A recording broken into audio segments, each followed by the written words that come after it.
Greetings, friends. Happy Saturday. Happy Easter, if that's your thing.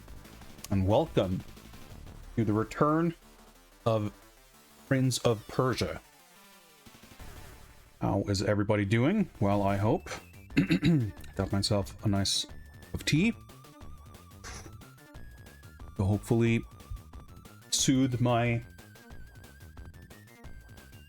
spirits for what's ahead, but it's gonna be fun. I'm looking forward to it. Marty.zone, thank you very much for joining the Skull Club. Enjoy your stay, enjoy your burgers. Kindly appreciate that. What's up, Killick69? What's up, lurkers in chat, VOD viewers, Macaw45s? I almost called you Macaw69, but close enough. Ultimate God Game. I was gonna say we'll see about that, but well, yes, and we will see. I'm looking forward to it. What's up, Zalathar? Greetings. We are today embarking on episode 7, game number 14 in our exploration, which will be Super Famicom version of Prince of Persia. As you can see here on my fancy custom-made box that's awfully reflective, and the color of the print a bit fucked up, but I'm still happy to have this. I do, of course, have the cartridge right here. We'll get to that momentarily. I did do a little bit of testing ahead of going live, making sure that everything works. Well, making sure is maybe a stretch, but for those who missed the last stream, I did, through kind of happenstance, I happened to have to do a couple of different upgrades and replacements and fixes to some computer stuff. As a result, I'm here with a new monitor, and this is the first time really I'm attempting to use my capture card with a video pass-through on my new monitor, and my experience is you never really quite know how things are going to behave until you try it. And I did, like I said, a few minutes of testing just to see that the signal worked, and I didn't come across any issues, so that's good.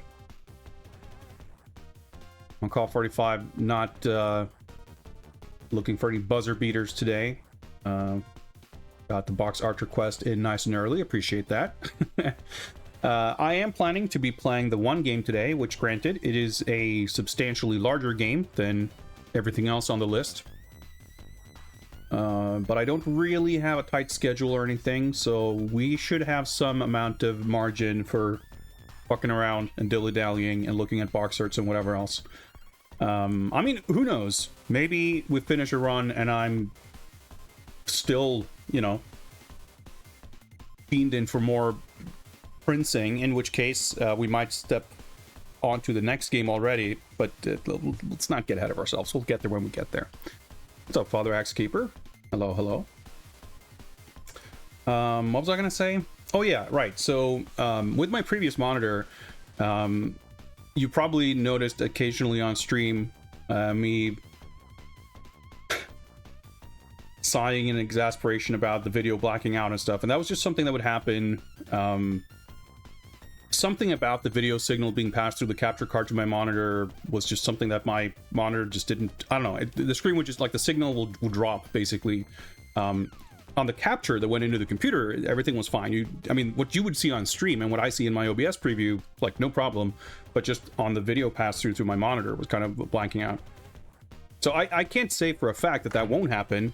I had always just assumed it was because of the monitor, because that's my experience, that every monitor can be a little funky, especially when it comes to do like what have you got there? Upscaled signals and stuff, and you know, if the signal itself can be a little bit funky, which is kind of known to be the case with certain, I mean, analog signals in general, but especially, I guess the Super Famicom in particular has like some weird video output stuff, and I guess I'm not, you know, enough of a scientific expert to know how much of that carries through once the signal's gone through my, like, the retro tank. I think, to my knowledge, that maybe the retro tank does a better job of making the signal a little more palatable to more devices versus like your line doubler or whatever, like the OSSC. But I'm talking out of my ass, so I don't really know. Point being, things may appear to mostly work on first glance, and then stuff might get weird. But from the brief amount of testing, the amount of testing I could be fucked doing, basically, everything appeared to work. One thing I realized is that I'm not entirely sure about audio pass-through. I guess the ultimate question is, does this monitor have any built-in speakers? Because I think the audio levels were, like, it was not set to mute, and it still didn't put any audio through. But I don't know, it doesn't really matter, and it 100% would never affect you, because I don't use that audio when I'm streaming anyway. It's more for, like, offline play. So there's some stuff to tinker with still, and it did when I was booting everything up and trying it, because it's really the first time in quite a while I was doing any capture of any kind. I was reminded, like, man, since I'm doing all these other computer upgrade things, maybe I should finally fucking upgrade the firmware on my retro tank, which I'm like 3 years behind on firmware. And the reason I haven't done it is mostly because I need to, I guess, like, sort of manually back up my config profiles, which isn't a huge, like, it's not that big of a ordeal. It's just ever so slightly large enough for me to go, I can't be bothered. And especially, you know, when you're about to go live streaming, like, that's obviously the last time you'd want to mess around with that stuff. You just want to have it ready. And because I don't really mess with it much when I'm not streaming, I'm only reminded when I'm streaming, and then it's always not a good time to do it then and there. So I thought this morning, like, you know, maybe this is a good time. Then it's like, I booted up the Super Famicom, the game was working, and I was like super excited to play it. And I was like, you know what? I don't want to mess with this now. I'll do it some other time. I put it up for another, you know, I put it off for a couple of years. I could put it off for some while, you know, sometime still. But I guess I'm mentioning that mostly to, I don't know, to share my sense of relief that it seems to be working. But at the same time, a little option select there of a disclaimer that we may run into some technical difficulties of unpredictable and unforeseen nature over the course of today's stream. We'll just have to see, and we'll take it as we go. I want to say, yeah, I guess there was, well, it's a very minor thing, but there were, like, OBS and Stream Deck, there were some updates and stuff like that too, but it's not more common for something like that to actually cause any problems.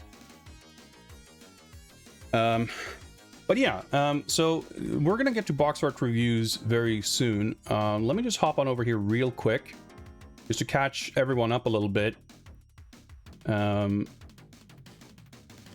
This is where we're at with the exploration of ports. Yesterday we played the FM Towns and Mac versions, and today we're going to be tackling the Super Famicom version.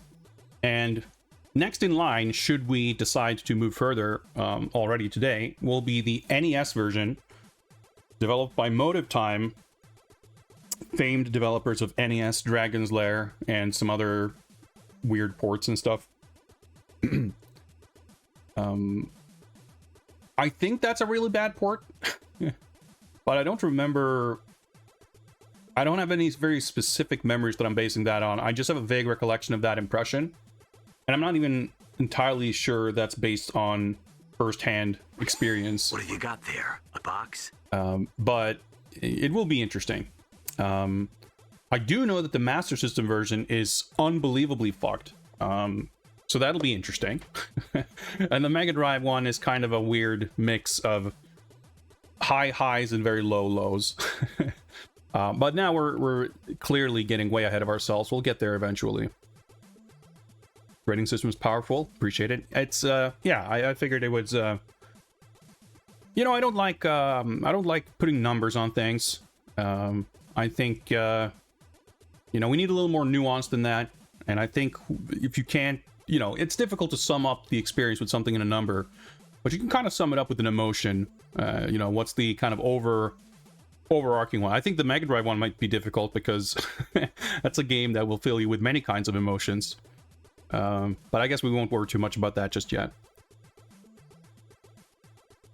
So yeah, but we'll come back to this in a moment, because first, we'll hop on over here. So let me prepare a little bit here.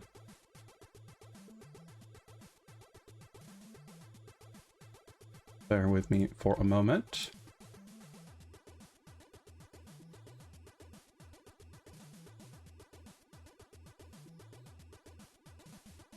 And first up,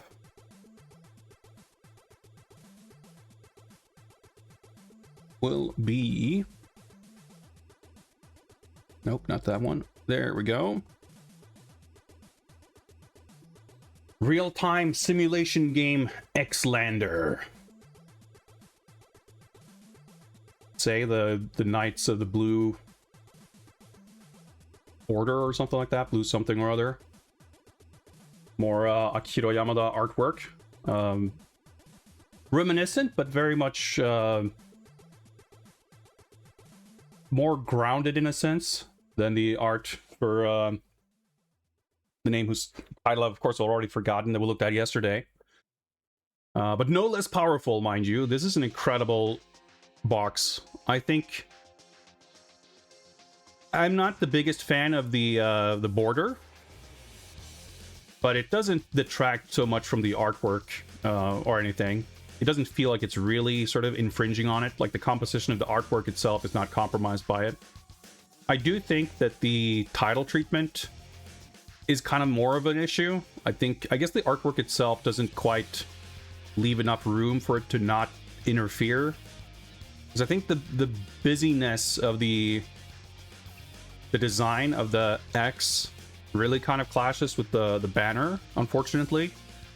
And I think the text, the subtitle, is sort of interfering a little bit with the castle. Like, I can't help but wonder what this would look like if it was like a Super Famicom box. So it's a little taller, so we had a little more headroom in the sky for the logo. To me, like, and also the fact that the text is like really, really rubbing up against this character's, the top of their head. Like, there's a couple of sort of unfortunate tangents like that I do think drag it down a little bit. What have you got there? But it's still unbelievably awesome, of course. Like, this illustration style is so beautiful. I love, like, just the dynamic nature of, like, everything is like windswept and moving. Everyone's got these like powerful posture. No one's looking stiff or sort of, you know, just straight up and down and boring. Like, everyone has a good, like, even in their sort of neutral, like, they're not in action poses, but they still look so dynamic and so, like, full of life and energy. I think the characters look really, really cool, but even like the landscape and the castle and the clouds and everything, like, it's, I don't know, I love this shit so much. And I think compared to,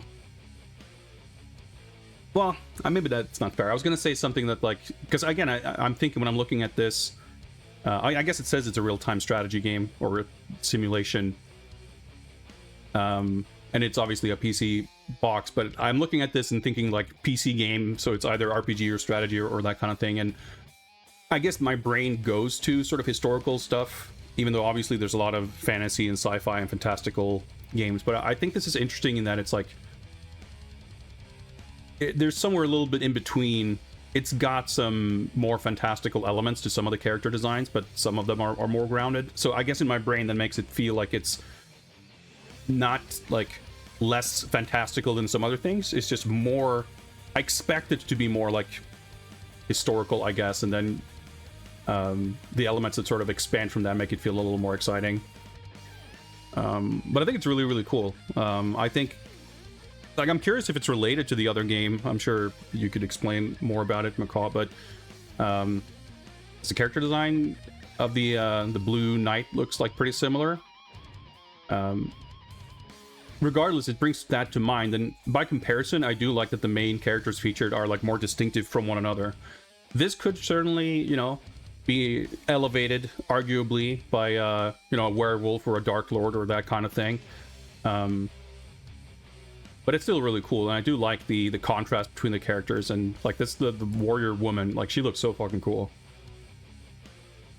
No relation, kind of a clone of Powermonger. Interesting. Interesting.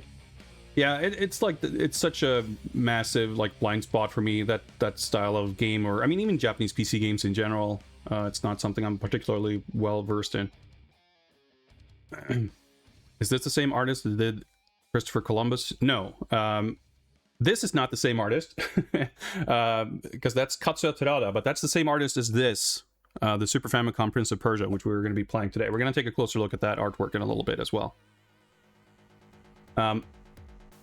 Ultimately, for me, I think there's like the small niggling details that hold this back from being like the coolest in terms of the elements of the subject matter, as well as like some of the layout stuff that just like is not a huge deal.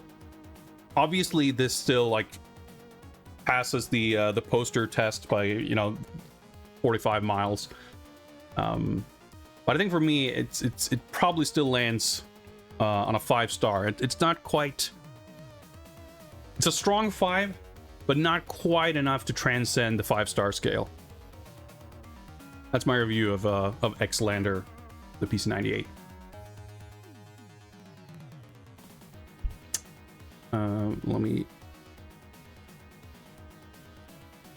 grab the one as well.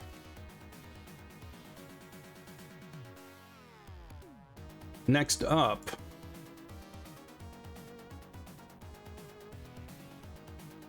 we have Escape from Hell by Richard Seaborn with Alan Murphy. That's slightly unusual credit. Published by EA. I'm absolutely unfamiliar with this. I would say that I have a decent familiarity with some like areas of EA's output.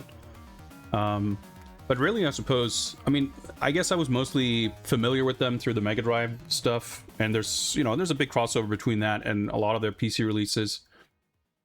But as far as EA stuff from like the 80s and early 90s that wasn't on console, I'm sure there's a lot of stuff there that I'm not super knowledgeable about. And I guess that makes sense too, given that I'm assuming that a fair amount of that kind of stuff is also the type of games I would not have been really playing or been that interested in at the time. Or now, to be perfectly frank. Yeah, like role-playing games and things of that nature. Like the Immortal, I think it's a super sick game, but I'm only really familiar with it because of the console versions. Like if that was a game that was only on Amiga and Atari ST, I probably would have never come across it. Certainly something like Buck Rogers, I also definitely only know about. Or like it sort of only crossed my path because of console releases. But yeah, this is pretty cool. Like I think this is certainly a lot more interesting, even if the artistic painterly technique here is I mean, it's perfectly fine. It's not, there's nothing bad about it, but there are covers certainly when it comes to like dungeon crawler RPG type games that have like immaculately painted illustrations of a guy standing in a, you know, stone tile hallway corner. And compared to something like that, this is infinitely more evocative and interesting. I think it's got a little bit of a goof factor. with like all these disparate sort of characters just sort of hanging. It's like a, you know, it's like a class photo or something. Like everyone is here, everyone just showed up for the picture. Like it doesn't quite, and it's just not a critique per se, but it doesn't feel like here is a moment in time sort of captured. I'm totally fine with that. But I do have a slight sort of bias against, and this is like, I associate it more with like American console covers, but you'll see it in all kinds of places, where the cover illustration is attempting to go for sort of a summary of a lot of things that happen in a game, but it doesn't do it as like a collage. So you get this sort of very literal scene that just has a lot of weird disparate elements in it. I think, you know, sort of Drew Struzan style collages are like pretty ultimate. Like those kinds of posters are great. Obviously you have a lot of those from I mean, I guess Cuts Up the Prince of Persia is a great example. But I'm thinking of Orai, and I mean it's like a classic poster design. But when you take that same idea of like not having one instance of a literal scene happening, but like, oh, we want to cover everything, we want to cover the entirety of what this represents, but then you put that in an actual tangible scene, it tends to become a little goofy. That's one of the reasons I'm not a huge fan of those like American Konami covers. I forget the artist's name. I think he passed a few years ago. Is his name Dubois something, I think? They're well painted, and they're very like exaggerated and like weird. Like everyone is super ripped in a way that I do find appealing and kind of interesting.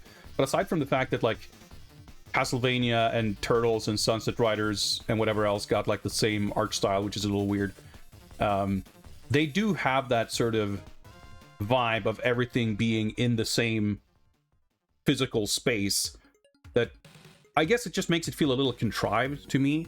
And in some cases that can work, but it does, I think, inherently up the sort of goofiness factor, and I think for sure that's what's going on here.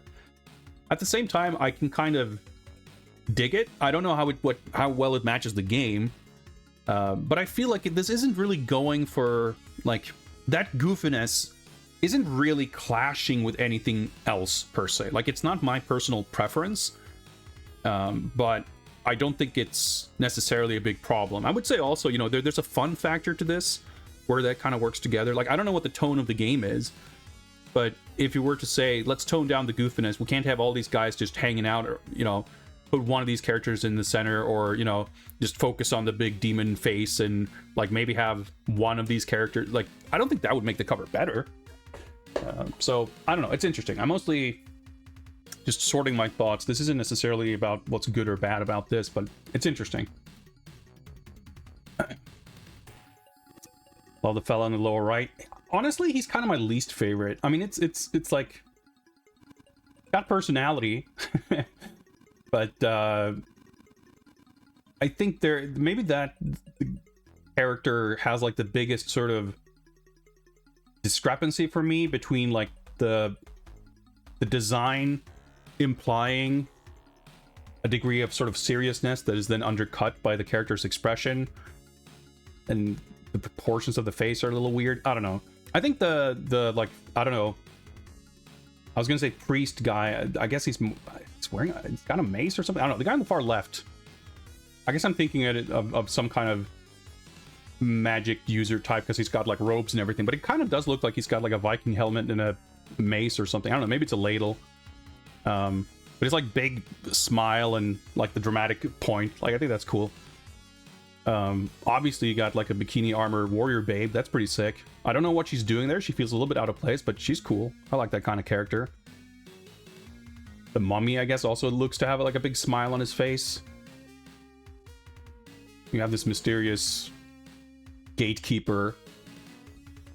I do think there's a lot to enjoy. Like, and like I said, there is a goofiness factor to it, but it's not, doesn't exactly, like there isn't something else established which the goofiness factor really detracts from, I guess.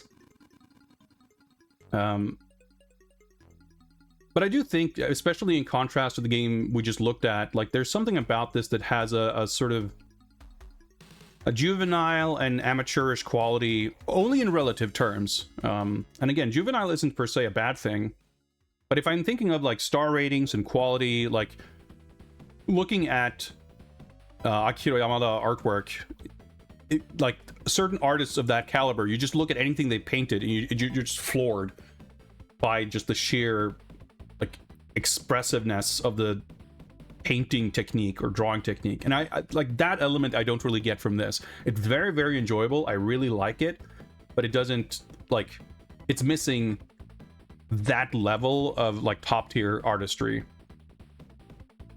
So I like it, but it's like, I don't know, I guess it's kind of kitschy. And I don't mind that. You know, I'm not above schlock. I love pulp type stuff. But you can have that stuff while it's still also achieving like genuine fine artistry. And I think that's the stuff that I'm like the absolute most fond of. But this is still very strong. I think for me, it lands at a strong 4. It's not fully top tier, but well above average, very enjoyable. I like it. So there you go. That's Escape from Hell. And next up,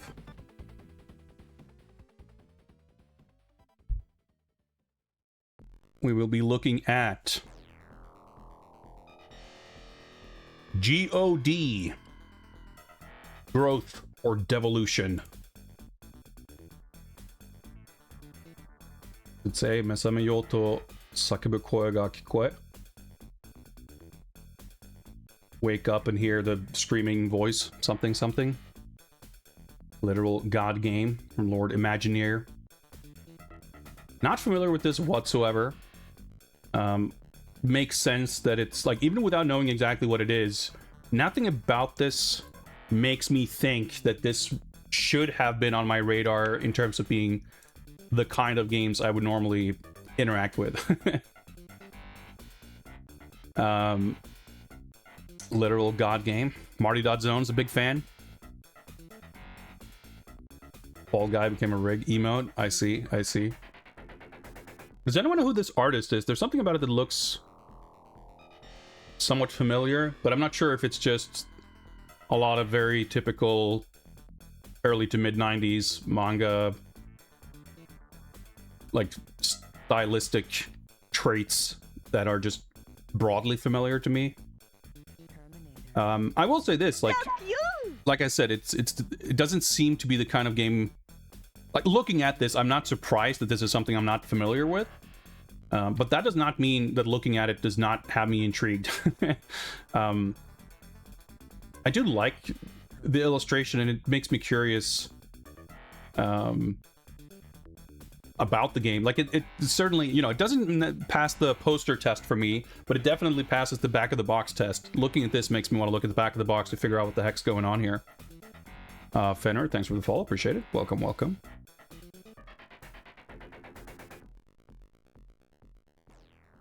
Like, we've got this motley crew of I don't know who or what they are, but they look like they're in some like RPG party battle scene at the top. Author of Golden Boy. Like, that's the thing, like, I would certainly not be surprised. Like, this seems, again, knowing nothing about it, just looking at the style of it makes me think, oh yeah, sure, this could be like, this certainly falls within the parameters for something where I would have zero surprise of them getting a famous manga person to do character designs and cover art. Like, it's a pretty standard sort of thing to happen. And I think a publisher like Imagineer, that seems to line up. Artwork looks like a cheap manga cover. Yeah, I don't know. I think it's kind of cool. Like, it's got personality to it, to a degree. Like, there's a... I guess I wouldn't want to call it generic per se, but it's... I get what you're saying exactly. Like, it has this sort of manga feel to it. Like, it feels like you would have seen 20 things on Surugaya with this cover, with titles you've never heard, from authors you've never heard of, or at least, you know, I have, because I browse for that kind of stuff. It's a little messy. Like, I think it's kind of neat. It's yeah, and I kind of get what you're saying. Like, I also think it's not a judgment or of the artwork saying it's of a low quality, but it has a kind of again, it's not about it being bland or generic, but just sort of very just familiar without being specific. But I think it, you know, like I said, it has me intrigued. I'm not in love with it. I think, like, the character designs, like, I want to see more of these characters. I want to understand and see what context we're going to see these characters in. But I think this composition is a little sort of clumsy. Like, everything's packed just a little bit too tight. I think the typography, the title treatment, the logo with the English text and everything, like, that's really cool. And I do think it's interesting. Like, this, like, the design of the logo, especially if you include the furigana below, like, it's taller than it's wide. And Super Famicom boxes feels like the rare occasion where you can actually make that work. Does it work here? I don't know. Like, it's still a little, you know, again, you know, kudos for actually using the full canvas of a Super Famicom box. But funnily enough, like, in an unusual situation, the composition feels a little ill-fitted for the box because it's, like, too cramped. Normally, with badly formatted Super Famicom boxes, they just have, like, wide trims at the top and bottom because the proportions don't fit at all. But here, it's, like, they use the entire space, but it's still a little awkward, and, like, the logo ends up covering a lot of the characters. Like, you see the faces clearly enough, but this, like, little monk child turtle person, whatever, is kind of don't really get to see them at all. Like, the fact that they're really short and kind of just, like, poking up behind these other characters, then the logo covers the rest of them, like, things like that to me feels a little weird. Like, the design doesn't, and even, you know, the posture of the characters and everything, also a little bit obfuscated. Like, the fact that the logo covers so much of the characters means that there's less room for the characters to sort of be expressive. So I do think that detracts. Like, I think the artwork does not do a great job of taking into account the placement of the logo. All right, we got a gigantified monk child. I was gonna say he looks slightly less unsettling there, but does he really? I'm not sure. Still got those weird dimples. Anyway, I think there's, you know, in the grand scale of good or bad box art, obviously this is a far step above, you know, super shitty napkin sketch 2 quid ZX Spectrum games. You look at this, and for all the quirks happening in the artwork, it's clear to see that this is drawn by a professional artist. And there's elements to it that are really cool. Like, I do like the sort of pairing of this group shot at the top with this sort of ground perspective with these lines as a backdrop for this close-up group shot. Like, that's an interesting composition that I like, sort of conceptually. But it sort of, at the end of the day, like, there's a lot of little weirdnesses going on. There's a lack of specific things that I find genuinely cool or appealing, like, on a subjective personal level. Like, I can appreciate the degree of professionalism, but it doesn't really speak to me, and there's a lot of little weirdnesses. Like, the fact that, again, in the group shot at the top, like, the Super Famicom logo just covers up the entirety of the monk guy again. It feels like it's the kind of thing where if they had more revisions of like, during a sketch stage, and sort of planned it out better with how the needs of the box design, and could circumvent some of those things, like, it could certainly have worked much better. Game is awesome. Yeah, I'm not familiar, but it's funny. I'm also thinking, like, well, if it's a rigged game, that also makes me think it's probably not for me, which, again, not a judgment call, but more a reflection of my particular tastes and interests. Pixel art looks high quality and everything, of course. Art looks like it's made just in time for the Comic Kit print deadline. I think in a lot of ways that is still a lot more preferable to me than many other kinds of video game box art aesthetics of the time, or currently for that matter. But yeah, to me, it's just like a sort of a hodgepodge, and ultimately, I think that lands as a typical 3-star box. Well, typical isn't the right word for it, really. There is no typical 3-star box, because a lot of things end up there, just because it's, you know, it doesn't have, for me, quite enough to transcend the medium range doldrums of the 3-star zone.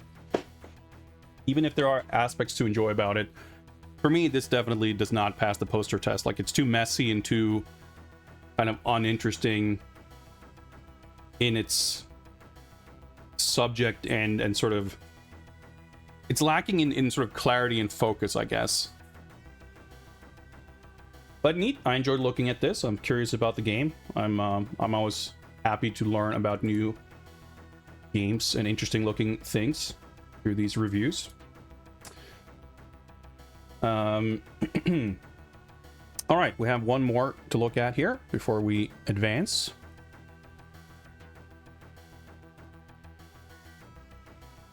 And that will be Akuma no Shimpan for the laser active LD ROM, which I guess means it's the PC Engine or whatever based laser active. So yeah, we've got Demon Kaka, or whatever he was known at the time. Who seems to be a pretty interesting character. He's shown up in quite a few games. I would say most likely more unofficial appearances than official appearances. The perhaps rare kind of Japanese media culture character type personality to make those kinds of appearances in games alongside your, I don't know, you know, your Hulk Hogan's and your Giger Aliens and whatever else. But also a perhaps equally or more so surprising amounts of genuine licensed legitimate appearances.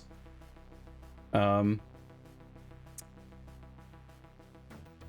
there's this thing, whatever this is, I'm assuming, you know, being a laser active thing, it's some kind of FMV something or other. There's a lot going on with the production design. I mean, I'm not talking about his costume and makeup, like that's kind of a given, but just all the backgrounds and everything else, these little cut-ins of I don't know what, like demonic alien goop in various configurations and some kind of biomechanical something or other. All on brand, of course. But yeah, he shows up in the intro. Is it it's like a Conoco game? Is it DJ Boy where he's in the intro? He does like some kind of announcement. It does. I don't think it's B-Rap Boys. Maybe, I guess maybe it could be. I'm not sure, but I want to say he was in the arcade version of DJ Boy, but he's not in the Mega Drive version. Obviously, a very recognizable visage that's you know, prime for parody and copy, so it's not entirely surprising. But yeah, it's yeah, it was for DJ Boy. Okay, yeah, that's what I thought. Which is also, just at the face of it, it's kind of a weird, strange thing. But like I said, you know, kind of guy who would be up for that sort of thing in like '89 or whatever. Like, it seems pretty forward thinking. Like, you know, has a fucking laser active game. Like, I gotta imagine that he was into tech and video games and just like cool shit. I'm not super familiar with Demon Kaka, but he's interesting. Isn't he? Did I make this up, or is he in Street Fighter 6 as one of the commentary voices? I feel like he might be. I don't know. He's like all over the place. Yeah, I want to say he was featured in some like modern fighting game thing at least. Yeah, Seikimatsu game from '86. That That checks out perfectly. Yeah,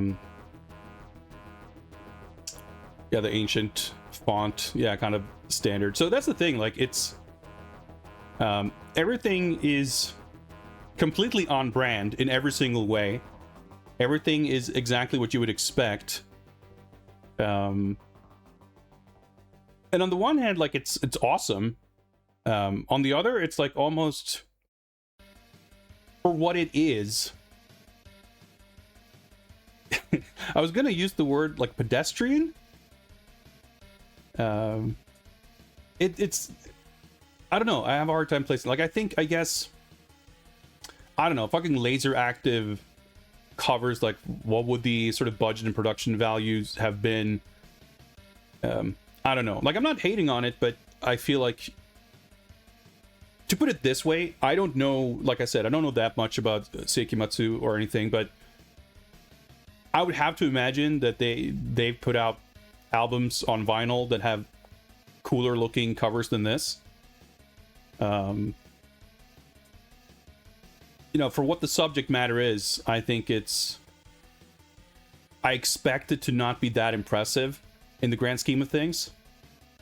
Of course, you know, we're maybe not reviewing this by the standards of the Seikimatsu discography as our, like, measuring stick. But I do think there's something about these little corner cut-ins. Like, you know, it's a cool photo on a cool set with a cool costume. But it's like, whoever...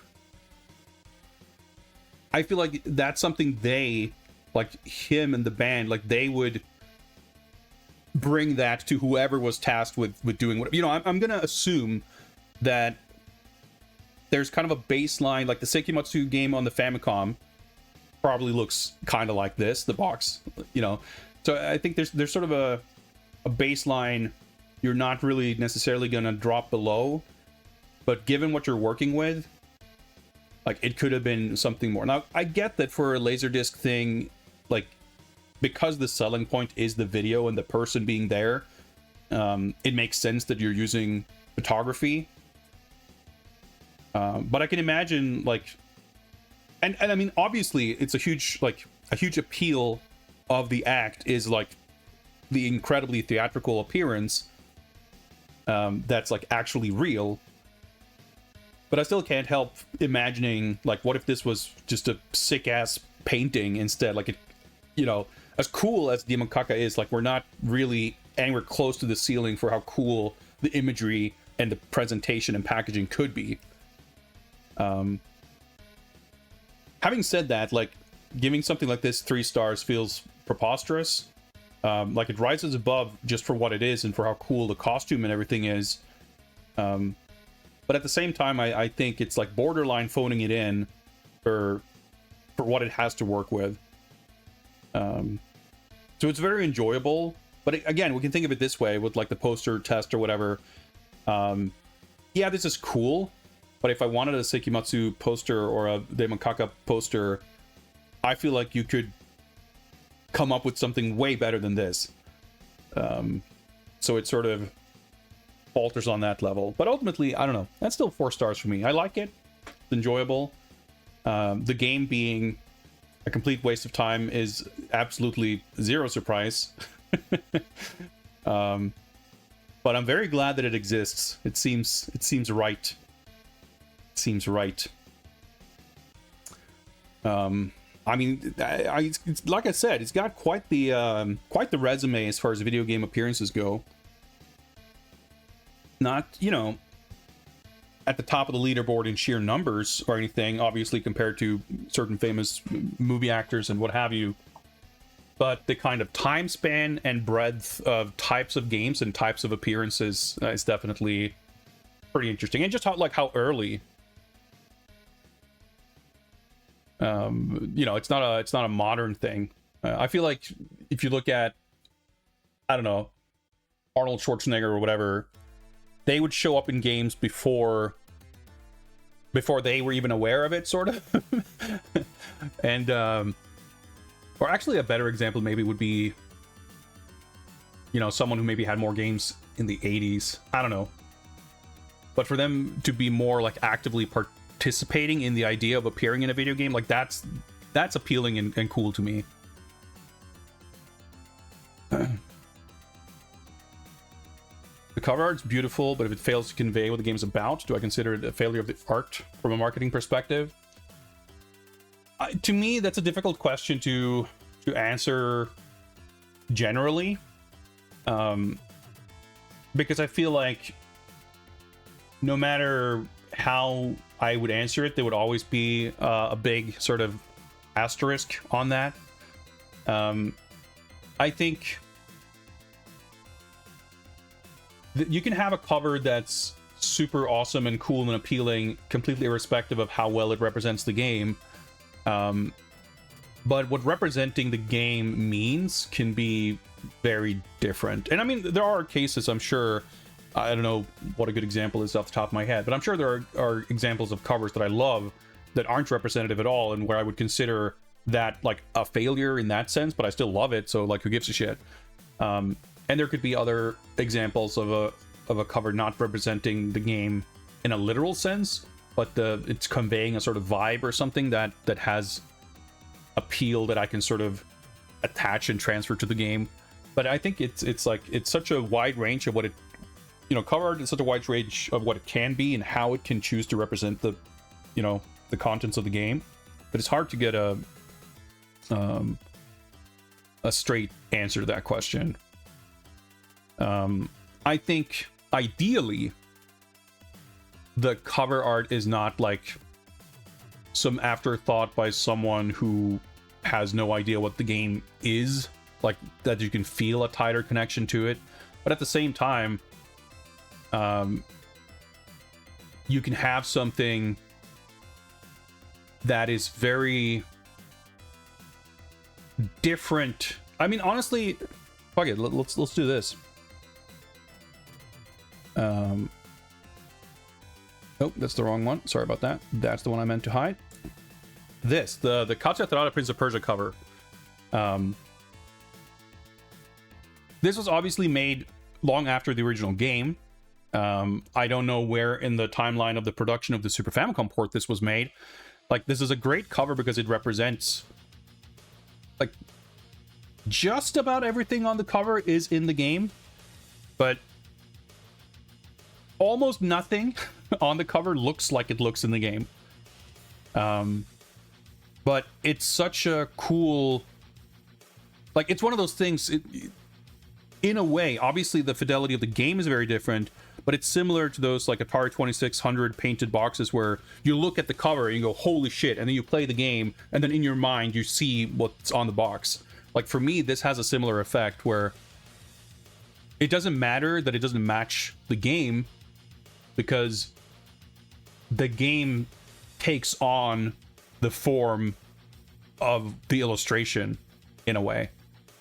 And I think Katsuya Terada is like the perfect example of that when you think of these like Nintendo Power illustrations and shit, where he would do this incredible artwork for a lot of different games, always sort of interpreted through his own visual style, and a lot of the times not at all stylistically faithful to the source material, but his artistry, like without exception, every single time elevates the material.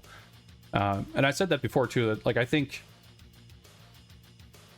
there are very few artists where you can say that if a character was drawn by this artist, there's a good chance that's the coolest they have ever looked. And Katsuya Terada is like absolutely on that list. Like, you could certainly make an argument for Conan the Barbarian looking cooler when painted by Frank Frazetta, but you know, that's very stiff competition. Generally, anyone painted by Terada, like, that painting is going to be the coolest that character's ever looked. And it doesn't really matter if it's like authentic, like it takes on a life of its own. And that can, things like that, and if things are of a certain nature and of a certain quality, in my mind, that can transcend what I would generally consider like the the general sort of ideal of a cover representing the game as like faithfully as possible. I hate, you know, a lot of localized covers where they replace the artwork with something that stylistically doesn't match at all to sort of make it more palatable to a different audience. But that's generally because that comes with a pretty clear, like, it's a subtractive thing. You know, you change something, you remove something that was there, and you replace it with something lesser. And of course, you know, there are examples of localized games where you replace it with something greater that is kind of non-representative. So that can happen as well.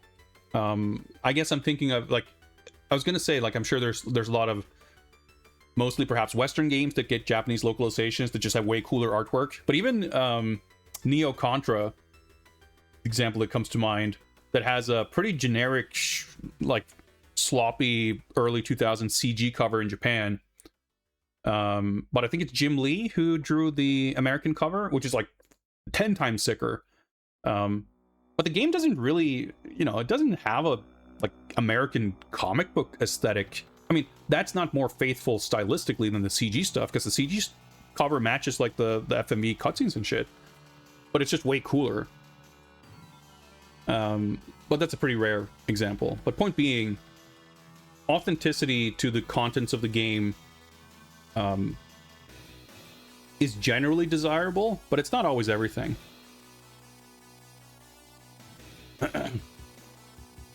Demon Kogura composed music for GOD. That's interesting. That's interesting. And yeah, like I said, Heavy Viper, anything you can think of, like, Tarada did the best art for it.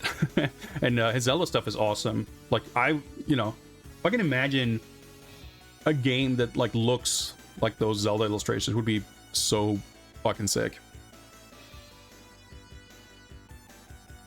Anywho, we're going to be playing the Super Famicom version of Prince of Persia, released in 1992, developed by Arsis Software, published by NCS Messiah in Japan. Frequently misattributed to Konami on account of Konami publishing this port in the West. The US version has the a rather clumsy adaptation of the PC reissue / Mac version box, which of course had the proper, like, hourglass shape with the top part sort of slotting into the purple like stand, foot, whatever you want to call it. I'm not a big fan of that box. I mean, the box itself is cool. The painting of the prince is well done, but the composition, the whole concept, the idea of it is, like, I'm glad they did it, because apparently it, like, boosted the sales massively, and it's what made the game a huge hit. But I like the original PC cover much better with the, like, pulp movie poster painting. But at the same time, I can see the reasoning for wanting to use the same branding of the popular PC version, but it makes for a pretty not great box. PAL version, of course, just uses the proper good Katsa Terada artwork. We are missing about half of it, but it actually works pretty well. I mean, you kind of you're missing a lot, of course, but if you didn't know, I mean, compared to this piece of shit, this is a way cooler box. You've got the main character and his shadow, you've got Jafar, you've got the princess. You know, that's kind of the important part. And you've got the lurking Asra and, I don't know, belly dancer swordswoman in the bottom left. And it's, you know, it's not the only case. There's quite a few of these boxes where they had to awkwardly trim a completely different format of Japanese artwork to kind of make it work. And I think this at least works. It's not bad.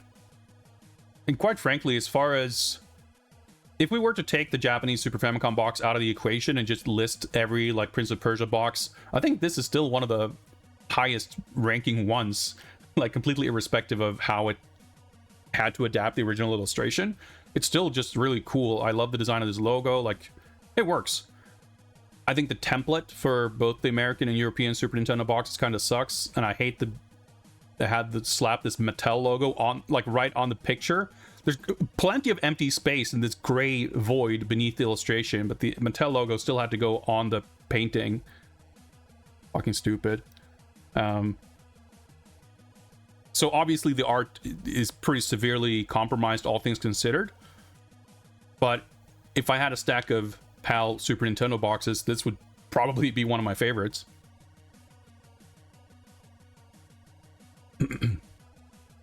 Yeah, I think it's true, Viper, that PAL, I mean, it's much the same on the Mega Drive. PAL regions in many cases got awful hand-me-downs from America, but on considerable amounts of occasions, we did get either the Japanese art or something different that wasn't nearly as bad. There's very few occurrences I can think of off the top of my head where there's a Japanese game that had a different cover in America and PAL, and America got the better cover. That is like very rare.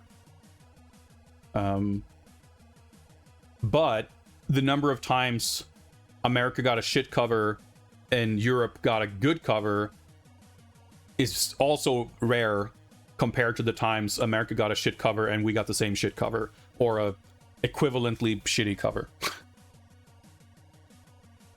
Like, you know, in this case, if the Japanese box is like a Mega Ultimate 45 out of 10,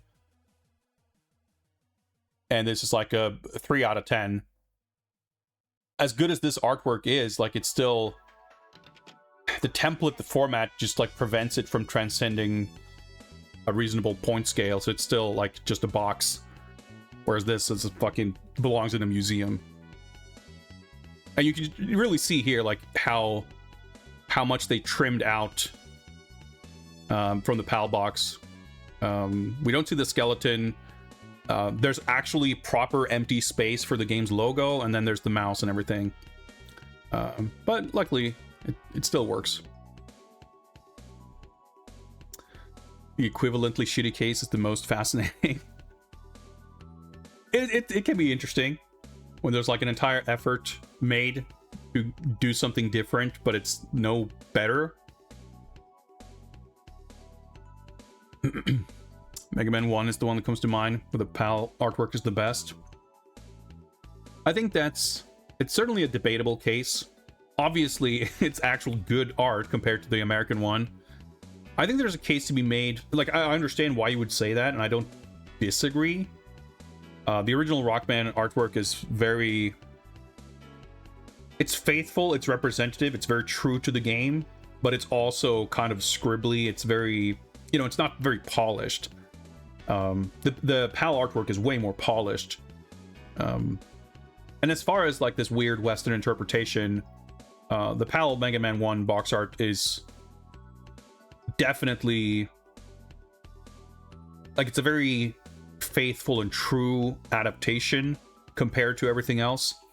Like the PAL Mega Man 2, I don't hate either, but it's like 10 times better than the American Mega. Like, when I first saw the American Mega Man 2 cover, I fucking fell off my chair. It's like this fucking chubby guy in a motorcycle helmet firing his 50s ray gun.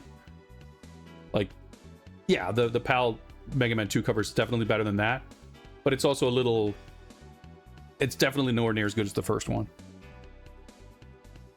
But yeah, certainly it's a pretty rare case, especially, of course, for Japanese games. Like, when you're talking about, you know, Western PC games or something like that, like, it could be a very different story. But it's a more interesting common thing, or interesting, but, like, you know, it's a more common thing where you have something that has a certain identity and then it gets translated, and for some reason someone sees fit to replace the original artwork with something way worse. And for whatever reason, number of reasons, I suppose that just happened a lot. Anyway, I'm losing my ability to speak. And let's see, hang on. Yeah, okay. Let's do this. Get the timer up here. And we can start getting ready to play. The question was brought up previously, by the way. I just saw it pass by quickly in chat. I didn't make note of who asked, but someone say, hey, hang on. Did the Mega Drive version come out after the Mega CD version? Yes, it did. The Mega CD version is a Japanese game. It's a Japanese developed port. Whereas the Mega Drive version was by Domark, I believe. So there's zero connection between those two ports, which is pretty unusual. As far as games that came out on both Mega Drive and Mega CD, I can't think of really any other example at the top of my head. I guess you could say something like Shadowrun, but it's just two different adaptations. Although, I mean, I guess you could say the same for Prince of Persia, but ostensibly it's the same game. But there just happens to be a Shadowrun game on Mega Drive and one on Mega CD, and they never even came out in the same region. Whereas this is a little bit of a different story. But yeah, that's the thing, and that's why I have I try to put some research and present that information about the developers and publishers and everything for this, because it is such a tangled web. And like I said, you know, a lot of people to this day still like misattribute this game to Konami because that's the company logo on the American box. You don't get as many people who say that the Mattel version of Prince of Persia is the best one, but that's how it goes.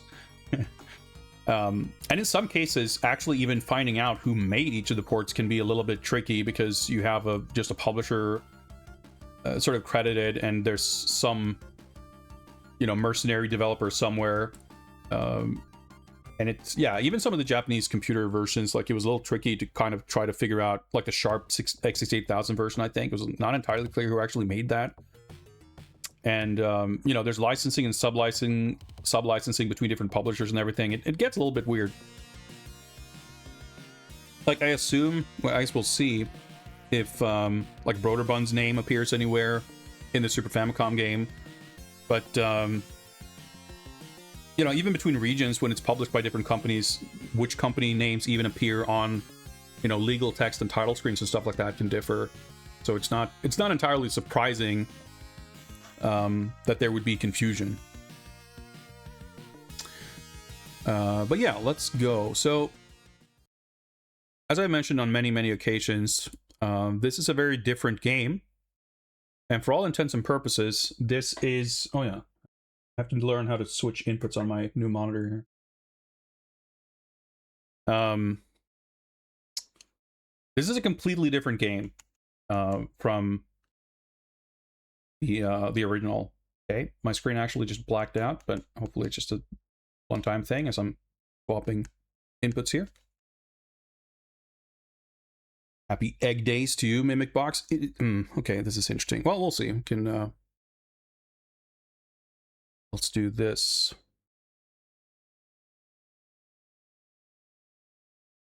I think we should do this.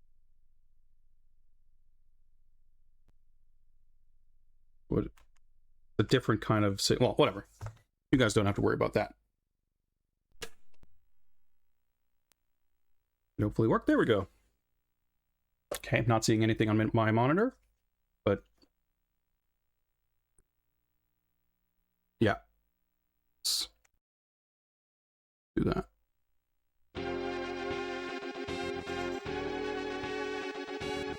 There we go. Copyright 8992 Broderbund Software.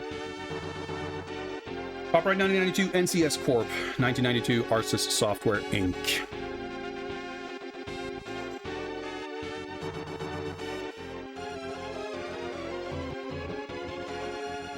So we got kind of a new intro. It's definitely a little different from the PC versions. The PC version's intro was sort of adapted pretty straight to the PC Engine and Mega CD versions with some modifications. And here it's still, like, a lot of it's the same, but it's... These scenes are quite different. We don't see it, like, through Jafar's orb. Music's new. This scene was taken out of the American version of the game. I guess it's, well, the overseas version, I should say. It's not in the PAL version either. It's kind of cool too. Like, I love the cinematic presentation of Jafar with his orb. But this should, like, the fact that this, all of the intro takes place in this visual style that matches the gameplay is very cool in its own way. Looks really good. It's cool to see now, like, I have certain misgivings about this version for sure, and some of the art. But it is really interesting to look at it now in sequence after having played and looked at a bunch of versions that sort of adapt the PC98 graphics and the PC98 sort of changes to the game. We spent a long time talking about the graphics in the Mac version yesterday and how I thought it was a pretty low effort adaptation and sort of colorization of the PC98 graphics, which I do stand by. This is interesting. So this is like a level design, like the attract mode of the intro, like the gameplay segment of the attract mode in every version of the game shows a little gameplay segment that is not part of the game. Like, it's a level design that doesn't appear in the actual game. I can't say offhand if this is different. I think it is. But that first screen we saw looks very similar to one of the screens in that demo. But in this game, it's this tile set instead of a dungeon tile set, which is kind of neat. But again, looking at this, having looked at not just the Japanese PC versions and not just the Mac version, but almost more interestingly, the PC Engine and Mega CD versions, which also borrow a lot from the PC98 version. This is such a sick demo, showing all these, like, cool fucking stunts. This is definitely not the original demo. Unsurprisingly, I think it's cool to look at this and see a lot of actual... for me, it's like this perfect sort of follow-up to the conversations we were having yesterday, where drops like that very, very rarely happen. It's really cool that they sort of orchestrated this demo to show these strange, unusual, but exciting-looking stunts happen. Very, very cool.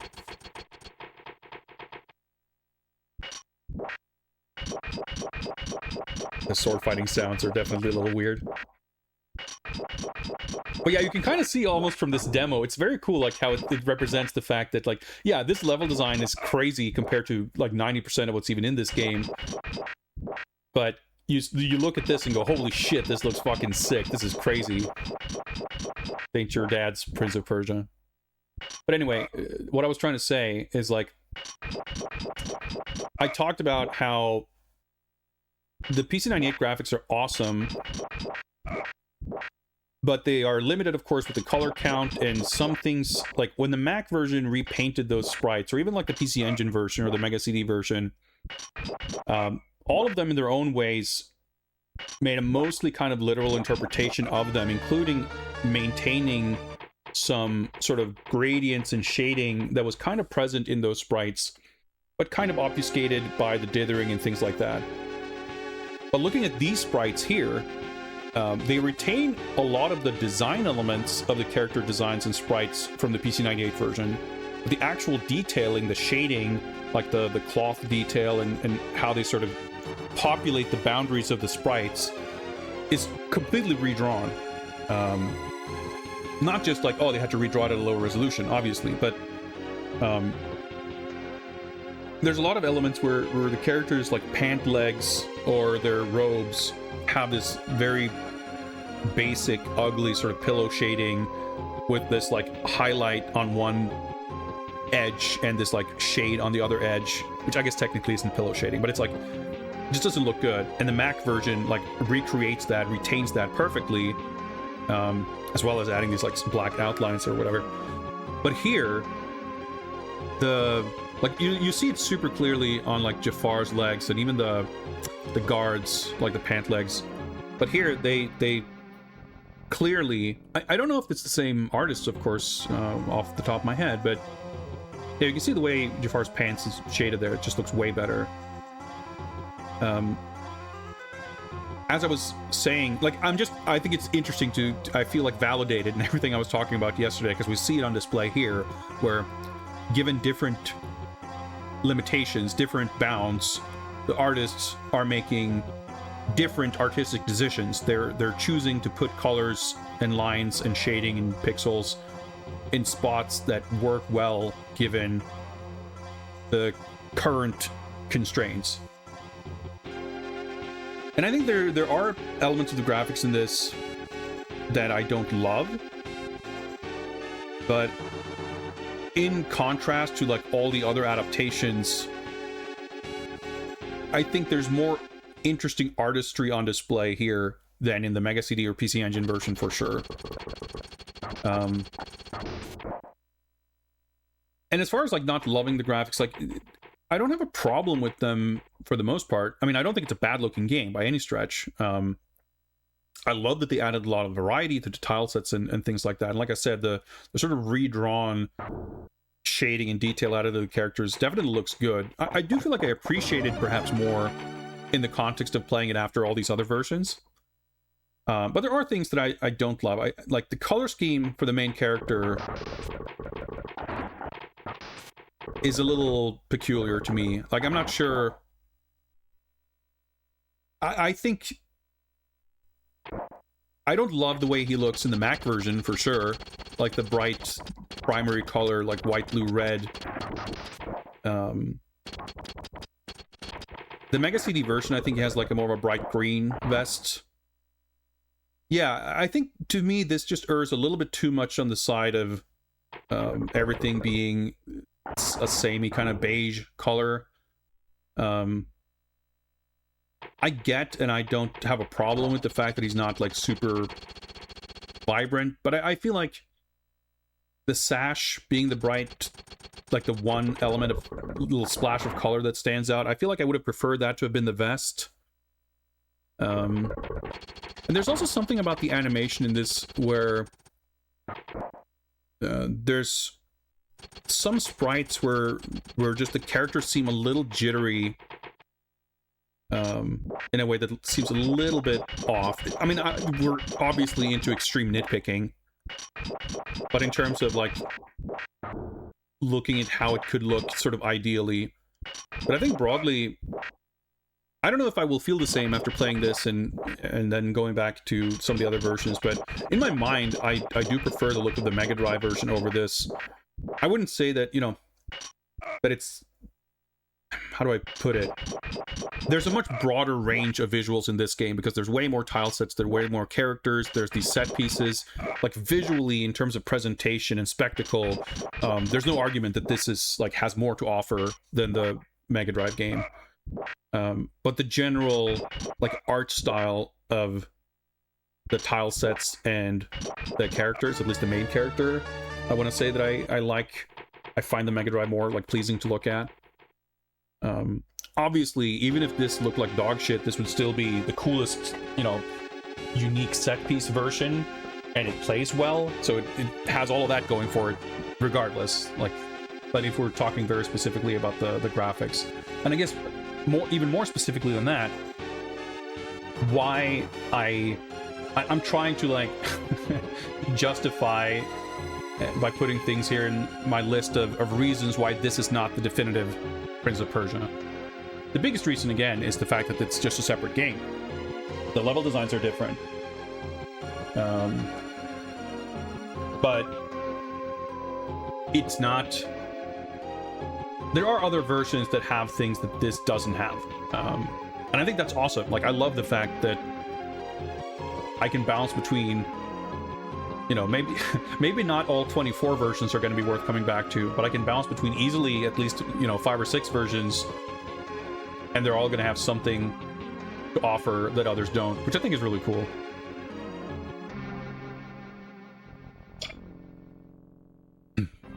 Yeah, I know. I think the white, red, and blue color scheme can work with the new screen, but the structure here of the title screen and the main menu is very, very similar to the PC versions, the Japanese PC versions.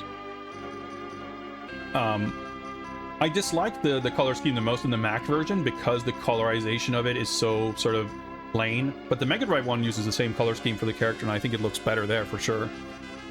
But yeah, I think it's the two things really for me. One is that he's so monochromatic, and one is that the one color he has is this kind of dirty beige. I don't think it's like illogical or bad, but it's not overly visually appealing, I guess. So we actually can confirm the controls here. Special is just like the action button to jump forward. There's a separate button for hanging, but you can still use the A button for everything. You can check time, and a very nice feature here of having the shoulder buttons for crouching, making scooting a little easier. You don't have to do like awkward D-pad diagonals. We can also see the strike and block inputs there. I have no idea what repeat option does, but we'll keep it default, I guess. We have the level leaderboards like in the PC98 version, and you will see here that there are in fact 20 levels and not 12. And this is not a matter of featuring the original game's 12 levels and then 8 extra levels. Most of the original game's 12 levels are sort of represented one way or the other, but none of them appear kind of verbatim as they were. And I want to say that there's some levels, like I think the original level 12 is basically nowhere to be seen in this game, and I'm actually quite curious to see how now, like compared to the last time I played this, probably I have a better recollection of what the level designs are in the original game, like which level is which. To see like what stuff kind of appears and what doesn't.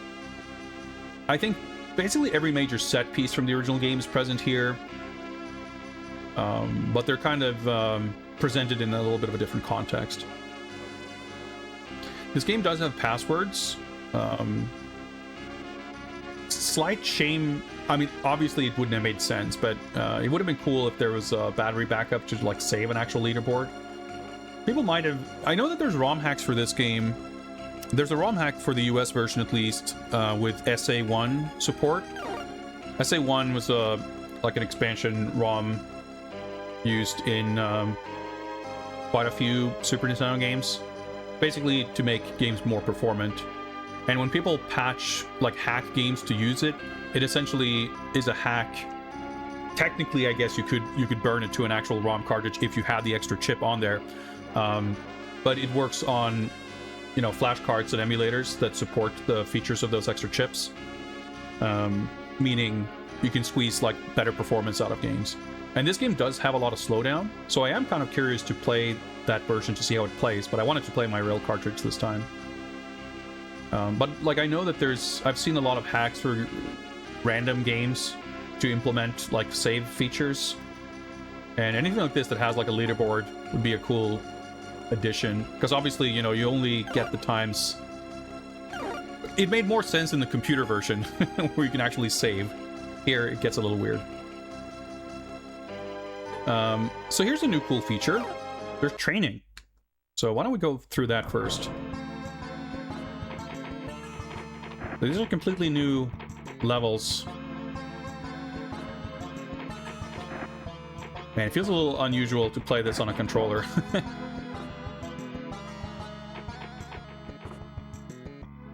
Funky slap bass.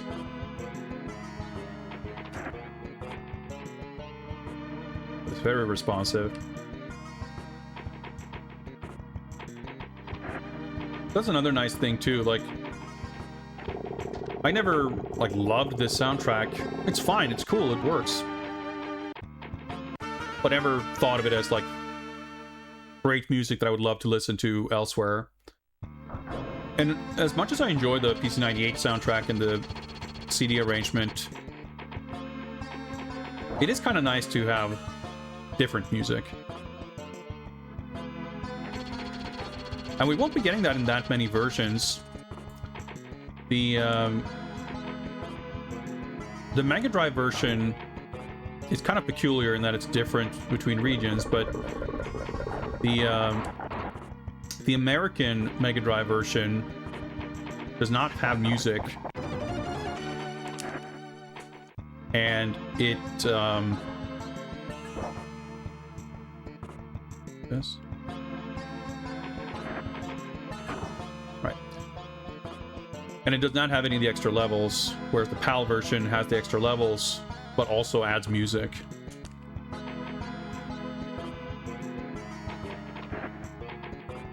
I think these training levels are actually really good because they put forth like general kind of scenarios that give a bit of an indication of what kind of obstacles you might encounter and like different types of jumps and drops. Like you can go through this and bring with you a little bit of knowledge about how the game works.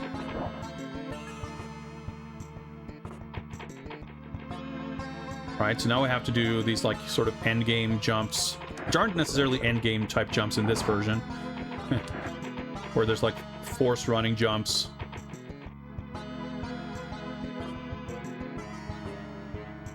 We have some traps and stuff.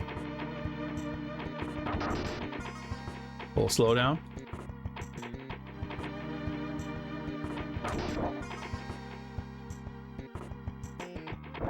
It's kind of cool that we're cycling through all these like tile sets too for like maximum variety. That's something I'm curious to see as well, that I don't really have a strict memory of offhand.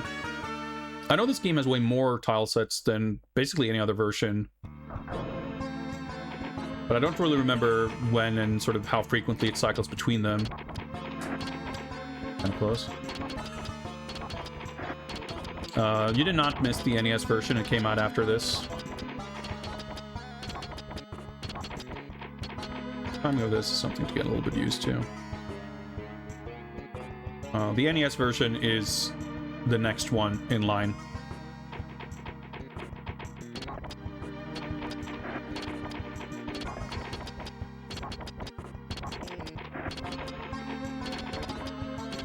Interesting, there's a lot of these. But it's cool, like each level sort of, to a degree, has its own focus here.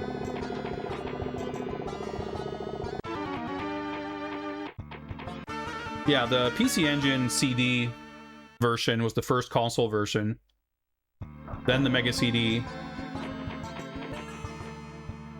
And then like the Game Boy, I guess.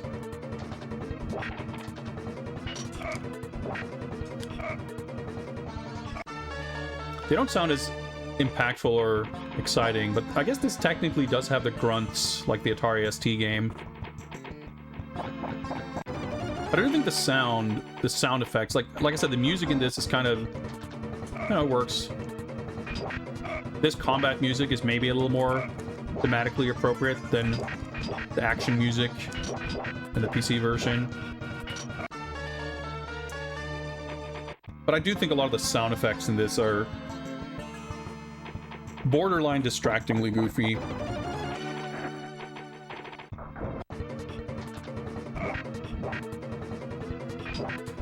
Like what? Like what is this sound effect? It's some weird amphibian vomit noise.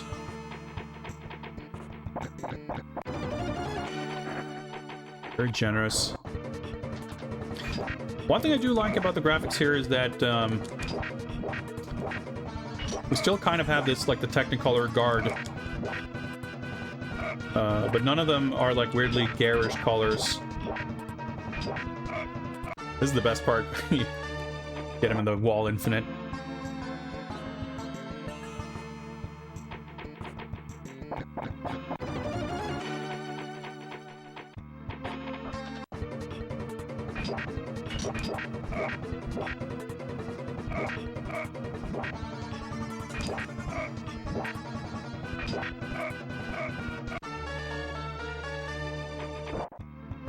I do think the tile sets are well designed in terms of readability and contrast and everything. And certainly, again, like if we think about the level of artistry applied and how they, like, using the means available to elevate what was there, like this is such a massive jump up from everything else that sort of was based on the PC98 graphics, I think. Now, that's not entirely fair either, I guess, because I'm sure no other version really was setting out to do that, but it's cool to see it, and I think that's an element you can easily appreciate here, regardless of the results, which isn't to say that the results are bad, of course, but it's cool that they did that. Just like the PC98 version, it's like, wow, it's so cool they did that. You know, the PC98 version could have been a straight port that didn't add or change anything, and it was still, you know, it's still a god game, right?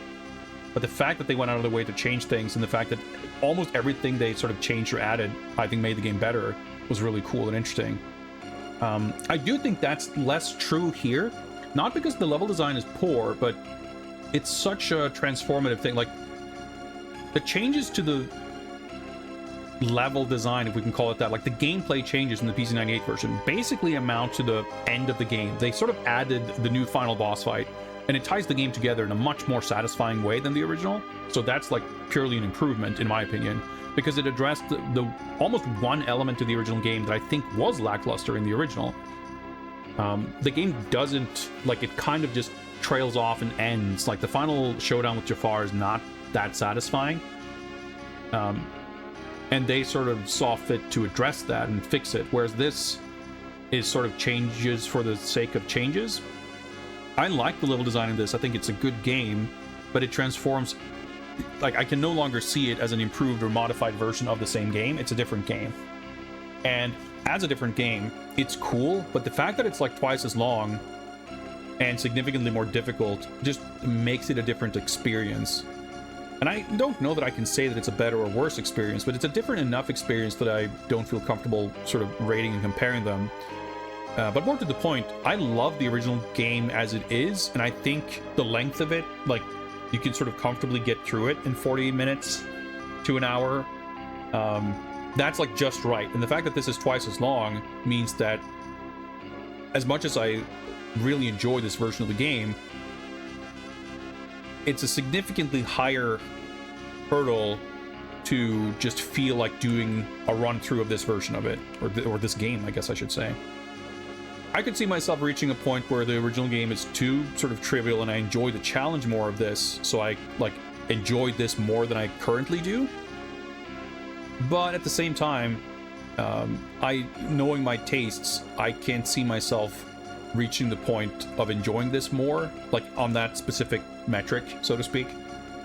But it's awesome that this exists. Like, if they call this Prince of Persia Turbo or Champion Edition or whatever, awesome. I mean, I don't mind that it's just called Prince of Persia. But it is ultimately a different game. But anyway, with all that out of the way... Okay, I'm pressing start. I guess we have to press A. Start the game. Right off the bat. 120 minutes left. That's a bit different. So... this is the original first screen. So literally from the first screen, the game's different. For the next several screens, things are going to look very familiar.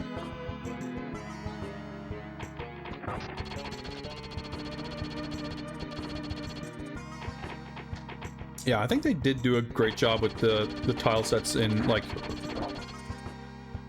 they don't have these, like, black void backgrounds, which can obviously work really well. But these like low contrast, darker backgrounds that still place this as in a solid space. But then you have these like these kind of pillars, or whatever you want to call them, columns. Like, that's a detail that never existed. Neither did this screen.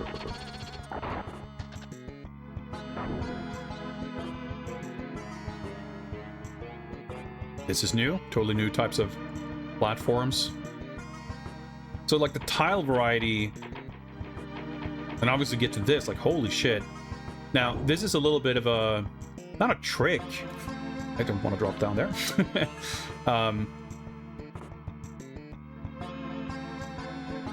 But they're kind of flexing a little bit early on here.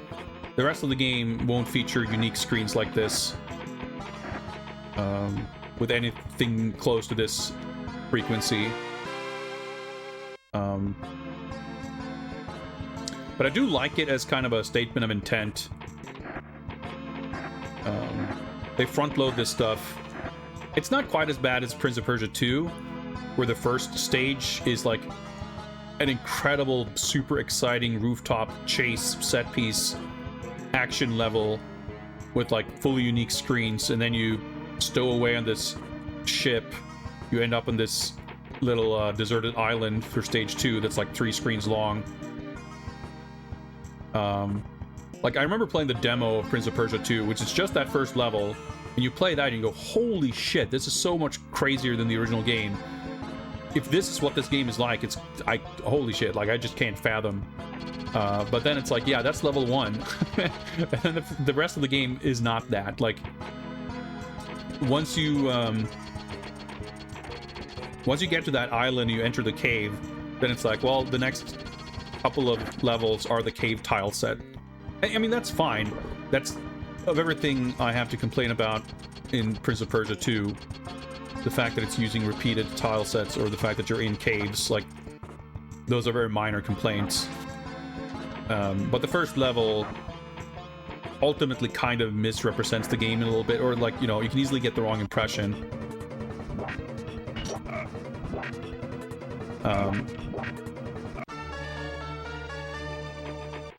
And maybe that's an uncharitable way of phrasing it. But it's a little bit of a similar thing here, where the first level stands out as like, wow, holy shit, like, this is pretty cool. But then, you know, it's not a bait and switch, because it's not like we're never seeing cool, unique screens. But we won't be seeing them in every level, I don't think. Not quite to this degree, and certainly not to this degree where you look at this knowing what the original game is like, and you go, wow, you know, we're sort of switching in between different tile sets basically within one level, and it doesn't quite get that crazy. But it's very cool. Let me hydrate some more before we keep going.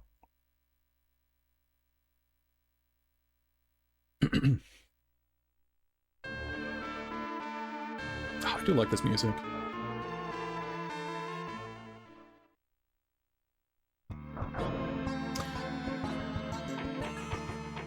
Okay, this looks familiar. Whoa, okay.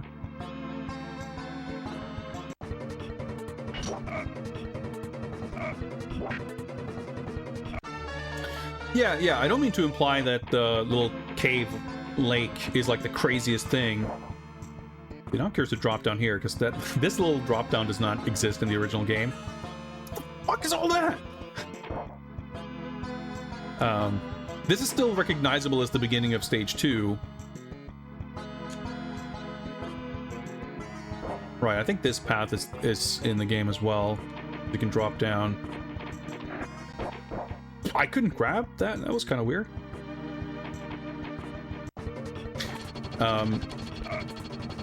Yeah, like the skeletons and the gates, like the tile varieties, especially, you know, playing the Mac version, which highlighted the severe lack of such variety.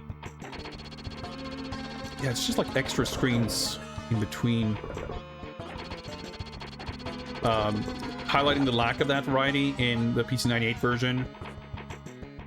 Like, this is a big step up, and again, like, they, you know, on these 5-inch floppies, high-resolution graphics, I guess, you know, storage would have been at a premium. But here, we're kind of a mid,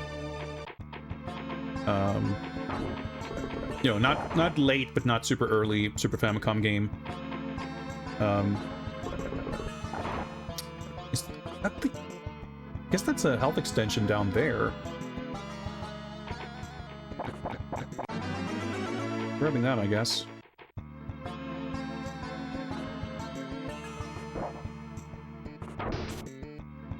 Pretty cool. It's a cool jump. Yeah, the fact that they have these kind of layouts here, yeah, it's kind of wild. But yeah, sorry to finish what I was saying.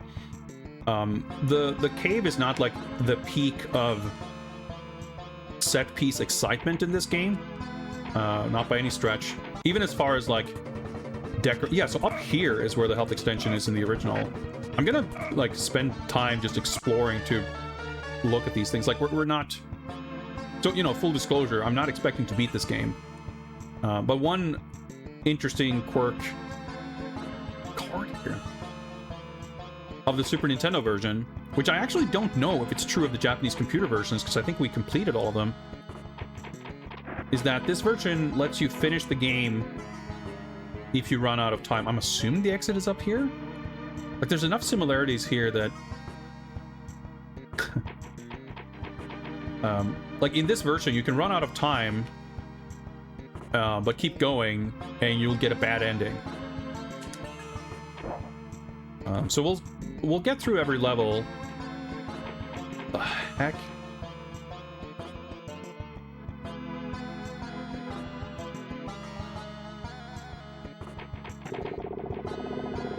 Okay, I guess we open the exit. Yeah, those are spikes. I'm not dropping down there. Actually, do I need to drop? I don't even know where the fuck the exit is, but it might be... Could be down here. I think it's more likely that it's up and to the right, but...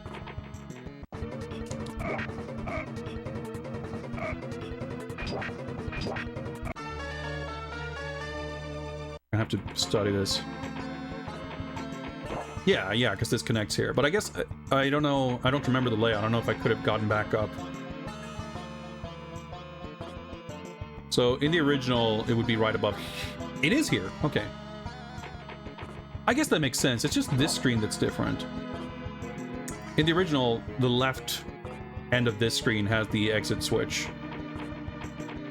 Okay, makes sense. Oh, not too much of a detour. Man, I get, like... It's such a strange sensation of playing Prince of Persia and being, like, caught off guard by not knowing the level designs. It's a fun experience in that way, for sure. But I enjoy the comfiness of knowing the levels. So maybe that's also why I'm a little hesitant about this, because there's, like, this slight feeling of unease that I'm not used to. But just to finish my train of thought, because I keep trailing off. What I meant when I said that the first level is sort of unique isn't that the degree of spectacle of the set piece stands out. And again, even as far as decorative sort of elements that stand out, like even in the original game, there's a few screens where there's like a sort of decorative arch near the ceiling, or maybe there's a window in the background. You kind of go, oh, that's a neat little detail that stands out. There's some things like that in this that are kind of relatively minor, that aren't set pieces, like a boss fight or a cool thing that happens, that I think are more interesting and cooler sort of than the underground cave, the lake and everything. But the reason that stands out to me is that it covers so much of that first level. Like essentially half the level is like almost evenly split between these dungeons and the lake cave section. And within like the lake section, it doesn't even really feel like you're in the sort of lake tile set, because it doesn't feel as strictly tile bound. Like, 'cause you have these organic shapes, in a way, like more like something you would have seen in Prince of Persia 2 almost.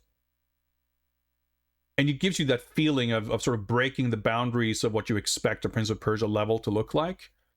And it's not one moment, it's like so many of those screens. And even the screen where you get the sword, all the decoration with the skeletons and everything, it has, for me, like an overall impact of taking over so much, like such a large chunk of that original level, which is, you know, both iconic in its own right of what that level is, but also it's a pretty quaint, small little level.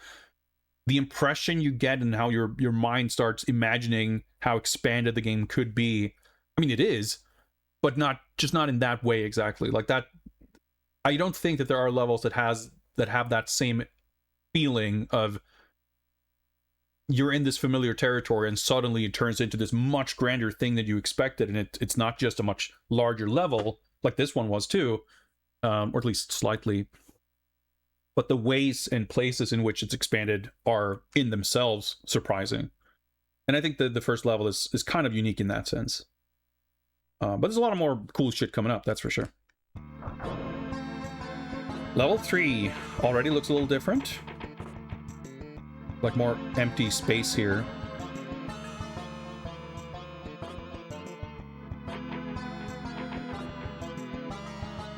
Now, one thing that changes, of course, with the level layouts, the fact that I don't know necessarily where health extensions are going to be. Okay. Is this a little different? Mostly similar, but just the decorations are a little different. Okay, I fucked that up, but this so far kind of, well, I was gonna say the level that's the most the same.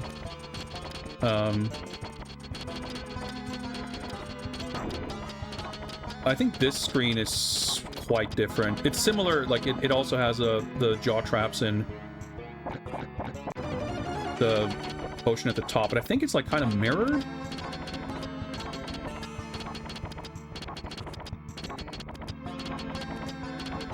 I could be I'm probably misremembering, largely on account of the fact that I don't usually go for that potion.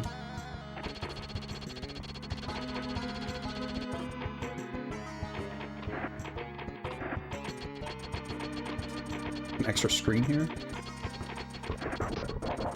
That's mostly the same. Okay, this looks kind of the same, not quite. This pit's a little different. Skeleton blends in a bit more here, that's for sure. Yeah, so far this is the most unchanged level for sure. Okay, these potions are a little different. I gotta be a little careful here because you use the action button to take steps, which is also the button you use to pick up potions, and the range for picking up potions is pretty far. But if you're facing the other way, you won't like snap to them. Yeah, why not? The traps are on the bottom. That's what I remember too. You go up the hole and you go to the right through the traps, and then you go up left. It's okay. Now we're different. Here's the exit.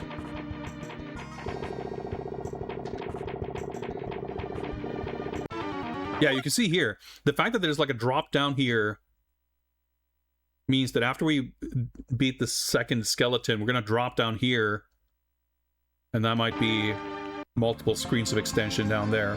But otherwise, up to this point, this is very unchanged, all things considered. Will the skeleton have its own music? I think it does. Yep. Pretty cool that the skeleton is like this dark grayish brown color.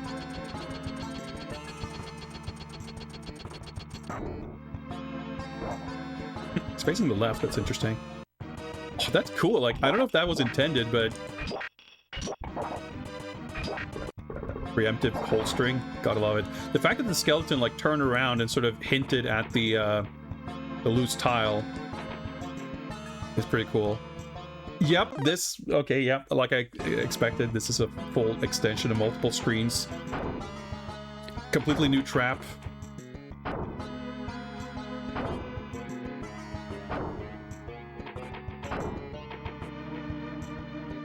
The skeleton being killed. We've already had more skeletons than the original game, by the way.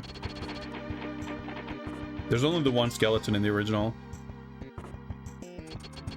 I guess technically, I guess that was the same skeleton, actually, come to think of it. Because we're going down below where he dropped down. I didn't even think about that. Holy shit. We fight the first skeleton 3 times, and he's ultimately defeated by the Crusher. That's kind of neat. But yeah, that's the only little added flourish. Otherwise, it's a very similar level design. And yeah, we actually cleared this level, I think, faster than level 2. Even level 1 was like 3 minutes 20 or something. Let me fix my dry lips here for a moment. But yeah, just the sheer fact that I don't have the level layouts memorized makes this already like a more stressful experience. I agree, Violet, for sure. Like, this plays very well, both in terms of how the game system mechanics function. Like, the controls are responsive, it behaves predictably, everything works the way you would want and expect it to. But I think the level designs as well, once we get to the later levels, there's definitely going to be more discrepancies. Like, it does things that you wouldn't see in the original game. But as far as like additional levels go, whether it's in a port of this game or Prince of Persia 2 or what have you, I certainly feel like these are among the better designed ones. Like, they don't feel like the Mega Drive extra levels, as I recall. It's been a while since I played. I don't really have them memorized. There's one level that I really like that has a really cool gimmick with a time stop potion, where you have to go get a potion, and when you drink it, time stops for a certain amount of time. And while time is stopped, you have to double back, and then there's like this long sequence of traps that you can only get through because time is stopped and the traps don't activate. So that's like a fun new mechanic that a level is built around that's very exciting and interesting. But there's another level where you have to sort of loop around the same area multiple times because of like switches and doors.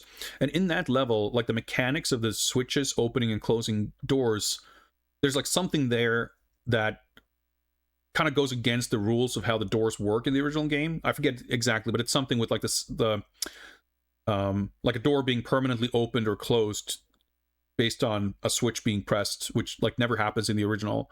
Like, every door is timed. That's just how they all work. And there were also, I want to say, in those levels, some visual elements that sort of betray the design ethos of sort of platforms being like in the original game, and that's true in this one as far as I'm aware. Platforms are never like floating. There's always a structure, so there are places like level 3 is actually a perfect example of that. You have to jump off screen at the beginning. You go up and then you jump off screen to the right to find a platform that leads to the switch.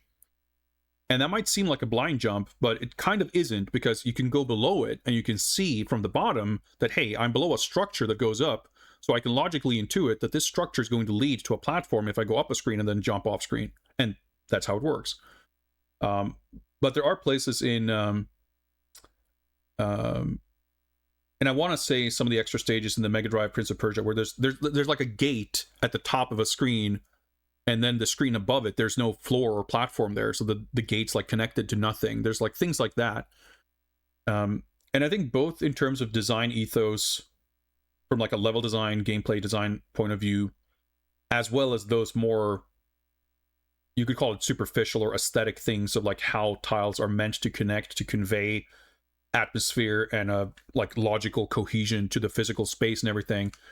I think this game certainly respects all of that more than a lot of other like new levels that have been added to this game or in Prince of Persia 2.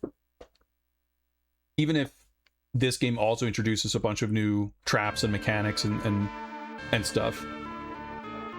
The one part where I think you could make the argument that it deviates a bit, before new tile set. So this is where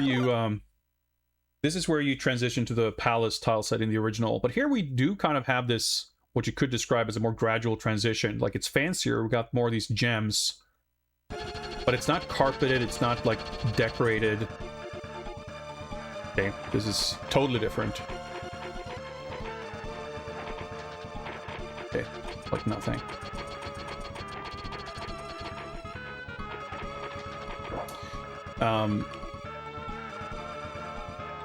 What was I saying? Oh yeah, the final level of this game for sure is like a bit of a dick. And one thing that I love about the original game is that it's very fair. Like, people who say that Prince of Persia is a difficult game, or it's an unfair game, or it's a rude game, or whatever, I think part of what is exceptional about the original Prince of Persia is that it's not a dick. Like, the game, you know, again, the common example that I give is the fact that there's like, to finish the game, there's only one required blind jump, and even then, the thing you're like, the jump you're supposed to do, it's not hard to figure out, like, or you will very quickly logic your way into guessing the correct solution. And even if you fuck it up, you do the wrong type of jump, if you fail it once, you see on screen what the solution is, and then on your next life you know what to do. Technically, yes, there are places where you can sort of soft lock yourself by, dropping a tile that you needed to reach a certain platform and things like that, but there aren't really any places in the original game where you have to read the mind of the level designer. Everything is hinted at, and everything is like, the game rewards observation, and like being observant, being careful will get you to the end of the game. The game, there aren't any gotcha moments. The game never tricks you. The game never subverts your intuition. And that's something that Prince of Persia 2 does quite a bunch. Like, it plays with your expectations based on the original game in a very frustrating and annoying way, which is a big part of why I don't really like the level design in that game. But I think it's really cool how the original game managed to create these compelling, exciting levels without resorting to those kinds of cheap tricks. And I think people who feel like the game is difficult and unfair don't really give it enough credit for how reserved the level design is, because it could so very easily choose to be a dick in a million different places. And I think that's something you see more of in like lesser games that sort of copy Prince of Persia, or the sequel to Prince of Persia for that matter. And especially the final level in this pulls more of those dick moves. I do think it still handles it mostly with adequate care, but it's things like that make me strongly feel like this is a game that's appropriate for people who have mastered the original. I jokingly usually call this game Prince of Persia for super players, because I feel like it is kind of similar to the original Super Mario Bros. 2, where it's clearly designed for people who are familiar with the original and are ready for that kind of next step of challenge. And I mean, Prince of Persia 2 is kind of the same way. I think it's executed much less, elegantly than this game, but I can sort of forgive this game being a little bit more of a dick. I think it has sort of earned the right to do it. But I do think you can very fairly make the argument that those kinds of level design elements are not authentic to the design ethos of the levels of the original game. Rightwood, Armored Macaw, greetings.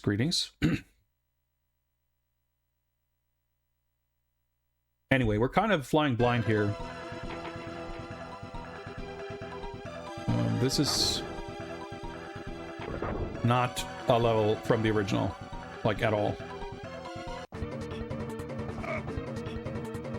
We might still get the mirror somewhere here in level 4. But of course, sort of the timing, so to speak, of where in the game different set pieces happen is gonna change. Just because we're not gonna face Jafar on level 12 when the game has 20 levels, for example. Wait, hang on. Oh, there's a switch there, but I see. Couldn't grab the... Oh, wait, so I dropped the tile on that switch. That means it's... Whatever door that opened is open now, permanently. Well, it's not technically open permanently, but it's not gonna shut by itself. See, like, drops like this... That is one thing that I think is cool about this game. Like, it expands on the vocabulary of the level design in a way that's appropriate for a sequel. Like, it's taking a little bit of a bigger swing, and the fact that it does so, like, already, it's not like saving that for the end of the game. It's not doing 12 levels that are like the original and then starts going crazy. Like, it's going a little bit crazy already. And I mean, this wasn't even the first thing that I felt was slightly a little bit crazy.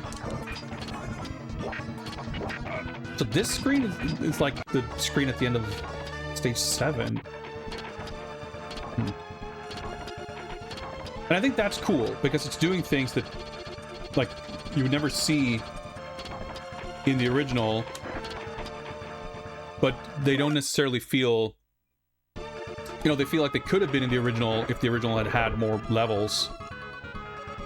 And yeah, this is a perfect example of what I mean by a little decorative set piece. It's not a huge spectacle of a thing, but this like massive breakup in the tile map design creates like a much more distinct visual. So I gotta say, I definitely have to give credit to this game for doing some of those things. I don't think this is the most visually appealing tile set necessarily, like it's all very monochromatic and everything.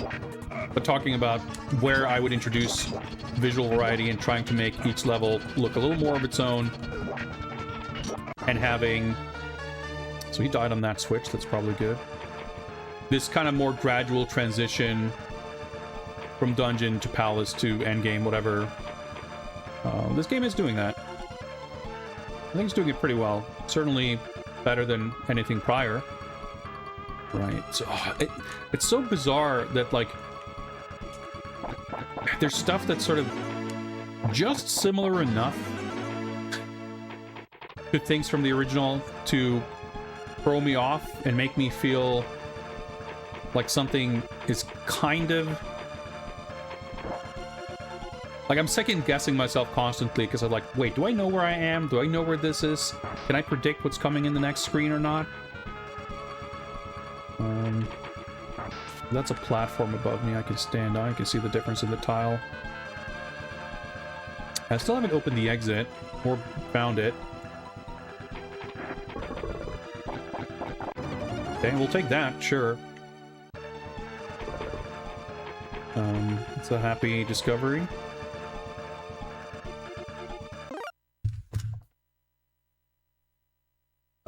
I'm gonna take some notes. I thought about this before I started playing. It's like, because we're gonna do a proper challenge run at this later, or I've promised to commit to doing a full proper completion of this game in one sitting, which will require multiple playthroughs of practice and study. I should take some notes. Thanks for the follow.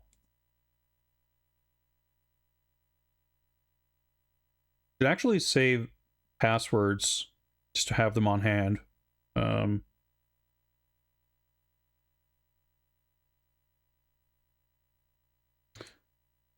Bear with me while I take some notes here.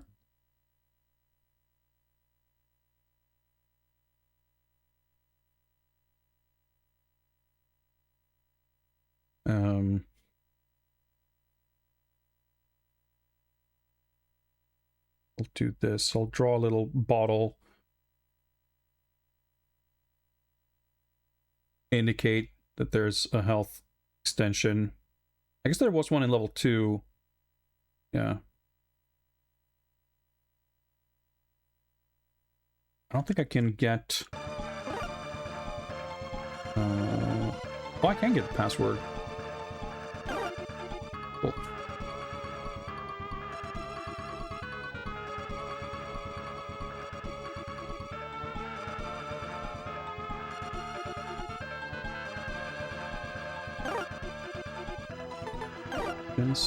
Okay, yep, just this. No options for game speed or anything, which is fair enough, because it runs at a decent enough speed. And the option to make it go faster wouldn't make much sense, because it's already struggling to keep up this speed a lot of the time. Alright, let's continue. Now, if that was a detour for health... Where's the main path? Did we go down here? No. Here, I guess is what I was thinking of. Looks like more level. Oh, well, there's the exit. Probably the opening exit switch on the left there. Wait, what did that open? Not this.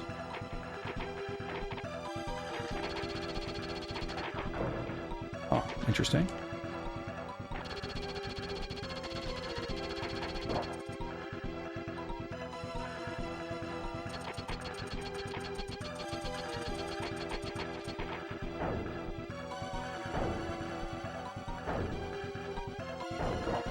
Oh! Okay, well, we're learning how they work. You cannot run past the stone when it's down there. I think the left was nothing. We'll see. We'll find out. And it's such a strange feeling to be back in this, like, exploratory, learning the level design phase. Like I said, it's obviously, I don't, like, I enjoy that part of the game.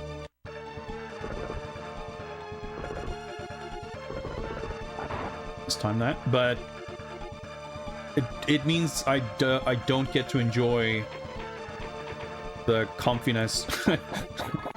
Great, I get to replenish the health I lost by dropping that tile on my head.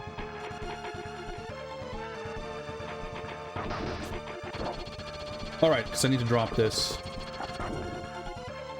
And yeah, it's only for the tile. Right. Because technically I'm not sure if you need to, but might as well. Making jumps like that feels so sick. And there literally aren't jumps like that in the original game. Wait, this is the... No, I think...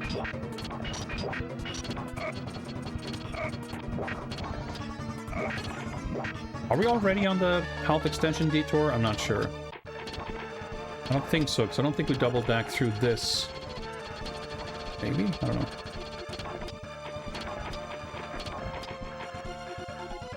We definitely didn't double back through this. Do I need to do a running jump here? I'm not sure. Oh, I didn't. Okay, that works out. I remember that tile being loose.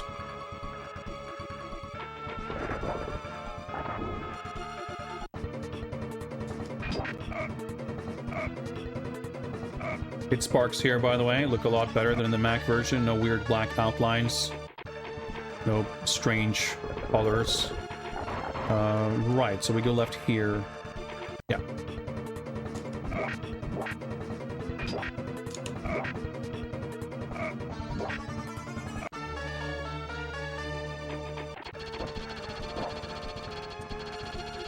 I would say generally health is kind of more of a concern in this game compared to the original. The game's longer, but that wouldn't necessarily mean that much, because obviously you get your health back on every level, but the amount of levels doesn't really mean much in that regard. But there is more combat, and more difficult combat, I would say. No! Fuck! I meant to run and then jump, but my inputs were too quick.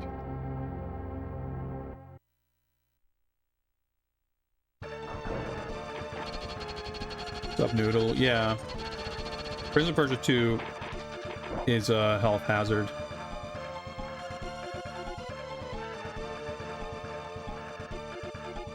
I'm looking forward to... Was it Fluffy Quack was working on the... Like... What the... How did I not even... How could I not even grab the ledge there? That was weird. Well, I was going to take a dumb death. I might as well do it quickly.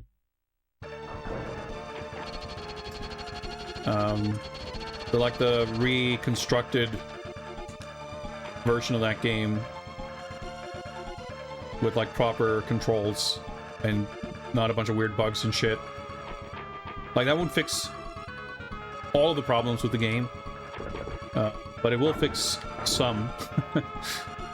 And you're gonna end up with the most enjoyable version of that game that you're gonna be able to get, which, you know, it's gotta be good enough.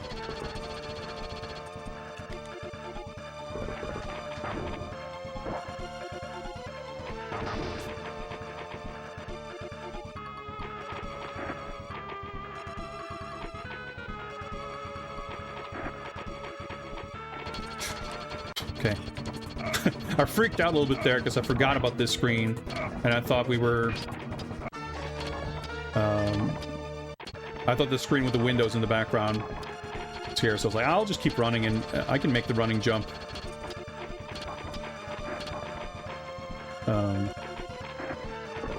But luckily, I didn't need to stop to get through the trap.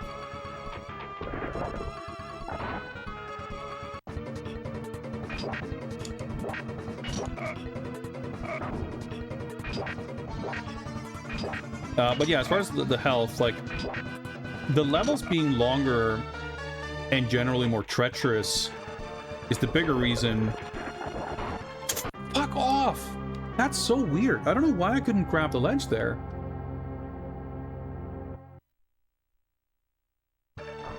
Some interesting inconsistencies that I was not expecting.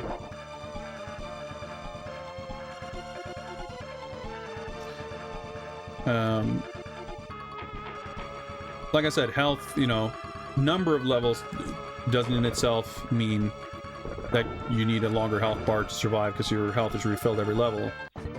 But during the levels, there's more combat generally. As we get later into the game, the combat's going to be more punishing. Or, you know, just enemies are going to get tougher.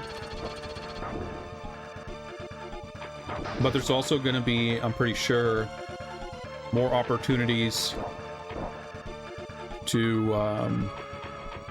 get hit and take damage during levels. I mean, even in the original, I feel like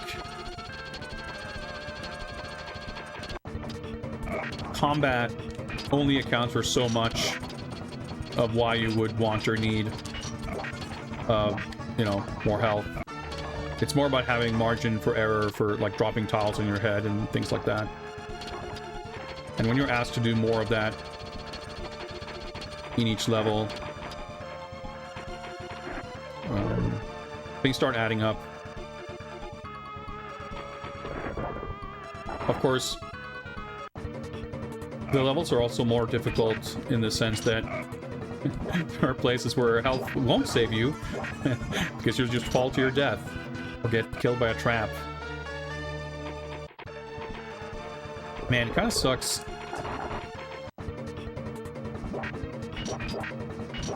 That on every subsequent attempt, we're doing worse and worse here.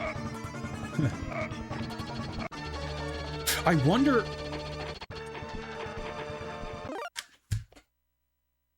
if you need to kill that guy on the switch to be able to get this health extension. You know what? Let's find out. That's going to be good research. Because I don't know if there's a switch here to open that gate. And if there isn't, it's going to be close by the time we get back.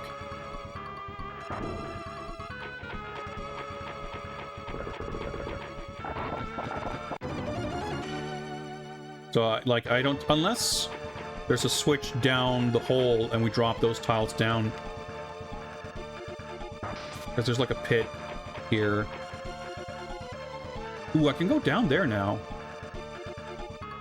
I mean, I don't know that I want to, but if the door is closed here, then... Yeah. So that... I mean, we're going down anyway, right? And this... Yeah, this should take us to the left with the exit. See, even this degree of branching paths in a level, like, that is something that the original game barely ever does. And one of the things that actually super duper impressed me when I played the original Tomb Raider about a year ago. I compared that game a lot to Prince of Persia, not because obvious similarities of it being essentially a 3D adaptation on the same sort of game concept, but I was similarly impressed with the restraint shown in the level design of Tomb Raider. I was expecting it to be a game where I would get constantly lost. Because even in a 2D space, it's easy enough to design mazes where you get lost. And in 3D, it gets worse. And especially if you have, like, terrible draw distance, everything looks the same, etc., etc. But Tomb Raider was super impressive to me in that, like, it created these very mappable spaces where things looked distinct and you could find your way around intuitively a lot more easily than I expected. The game doesn't attempt to impress you with how huge, sprawling spaces it can present, but instead focuses on, like, proper level design. And part of that is making sure that only on very rare occasions are you presented with a choice of, like, multiple branching paths that lead to their own multiple branching paths. Like, usually you have a very controlled and limited amount of options for where to go. And the same is true of the original Prince of Persia. Forks in the road are pretty rare, and whenever they happen, you don't usually like things kind of wrap around on themselves pretty quickly, and you don't typically have sort of a fork in the road that leads to multiple other forks in the road. And here, the degree of sort of complexity, this whole little detour to get the health extension, and the way I predict, at least, not a thing, that this will lead, this, I'm gonna go, come, exactly. That is something you rarely see. See, now, okay, this is interesting. I'm sure if we went down the right... That's like an alternate path, really. Like, this wasn't a detour to get the health extension. It was also, like, compared to the path I knew, this was like a shortcut to get to the exit. I thought for sure this would just get us to the screen to the right, and we still have to do whatever we needed to open the exit. So yeah, the fact that there's kind of alternate paths altogether to get through the level... yeah, it's very different. What's up, Goaty? So we took about 10 minutes longer on that level. Not a great password, but it doesn't really matter. As far as the passwords go, it's just for me to have some method of getting to each level if I want to research or practice them. Interestingly, the passwords are different in the overseas version, because they changed. You might see here that we have an I and a 1 in the password. They changed the passwords in the overseas version. I think they removed the vowels or the numbers or something, so that presumably to make it easier to, or to make it more difficult, rather, to have ambiguous passwords like this, where you write them down and you don't, you input them wrong because you have confusing letters. But as a result, if you go on the internet and look for passwords to this game, you're going to most likely find passwords for the US version, and they don't work in the Japanese version.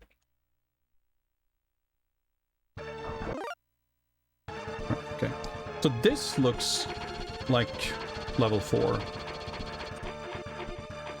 Yeah. So level 4 that we just played is like a wholly original invention of this game. And this looks very similar so far. That's right. Gotta do that, but that opens that, so that's fine.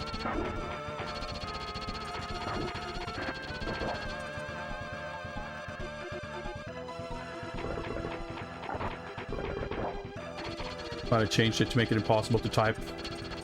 Whoa. This is a very different screen. Because there's a switch on the bottom left there that I assume that I want to drop that tile on. Something's opening from... Wait, hang on. That's not even a health extension. I'm so perplexed. Oh, maybe I needed to do this. No other loose tiles here. Okay. Well, presumably there's some reason to go inside here. Let me double check. I'm not sure. Well, those aren't tiles, actually. That's a solid roof.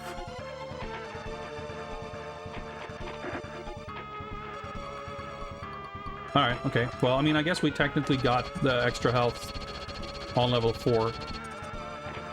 In the new level 4. Yeah, this is all the same so far. There could be any number of reasons for changing the text input, I guess.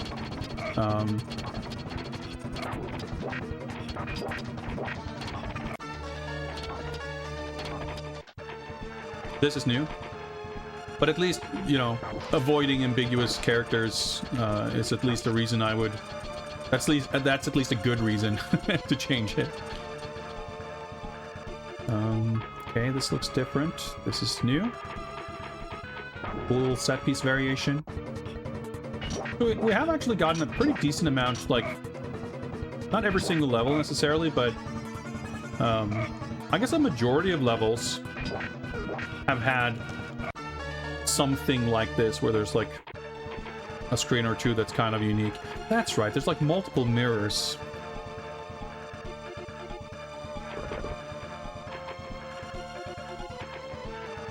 Yeah, see? This screen is a little different, because this looks like the screen where the mirror is, And I reckon the actual real mirror is going to end up on top there. But normally we just go up top and you go around and you hit that switch, and when you go to the next screen to the right and come back to this screen up top, that's when the mirror has shown up. But now, because it's the Super Nintendo game, we gotta take an elaborate extra path. So far, the sort of plot progression is offset by 1 here, because we had the extra level 4.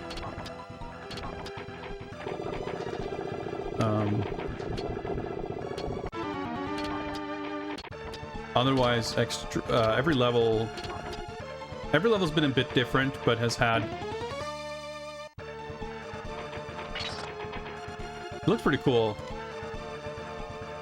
I like the transparency effect. Okay, now I'm a little scared because I don't remember if the exit is right there. I'm gonna grab that as extra health. You don't need the extra health, because there's like barely anything you can do to take damage in between the mirror and the exit in the original. But now, like, I'm second guessing everything. Yeah, because we're going through this whole area. I assume, anyway. Yeah, there's the exit.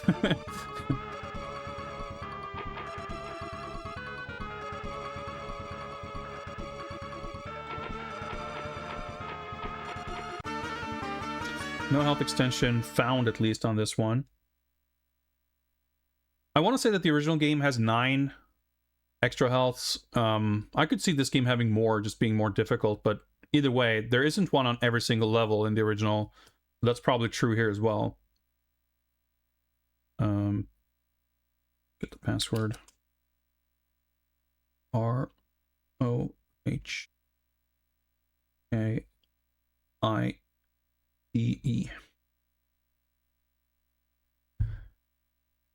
So this, I think we're going to a new tile set, if I recall, because I no. Okay, so this is probably a new level as well, because I'm pretty sure that the level that's 5 in the original is the first level that has the white tiles with the red carpet. So we might be going fully blind here. Yep. Guess we'll... Okay. Can I actually get back over there? Yeah, I think a short jump there would get us across.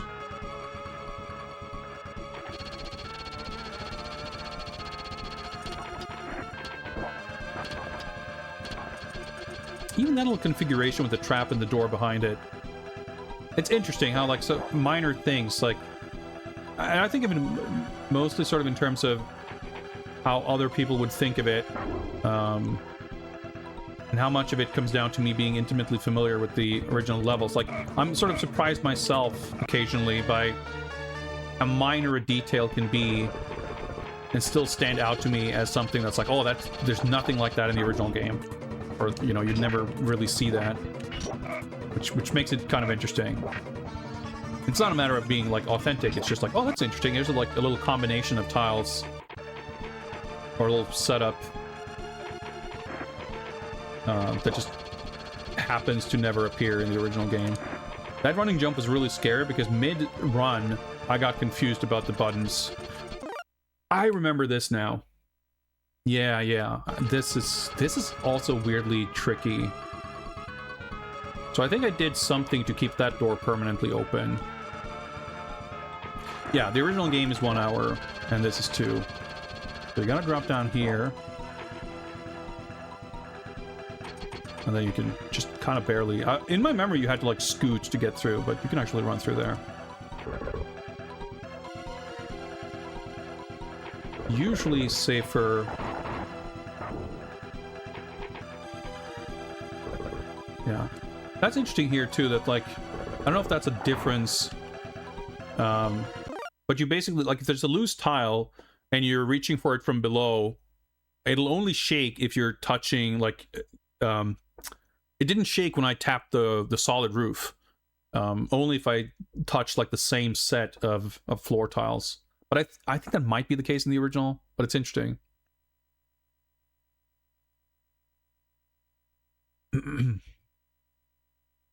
Yeah, 2 hours in this is for sure more difficult than 1 hour in the original game because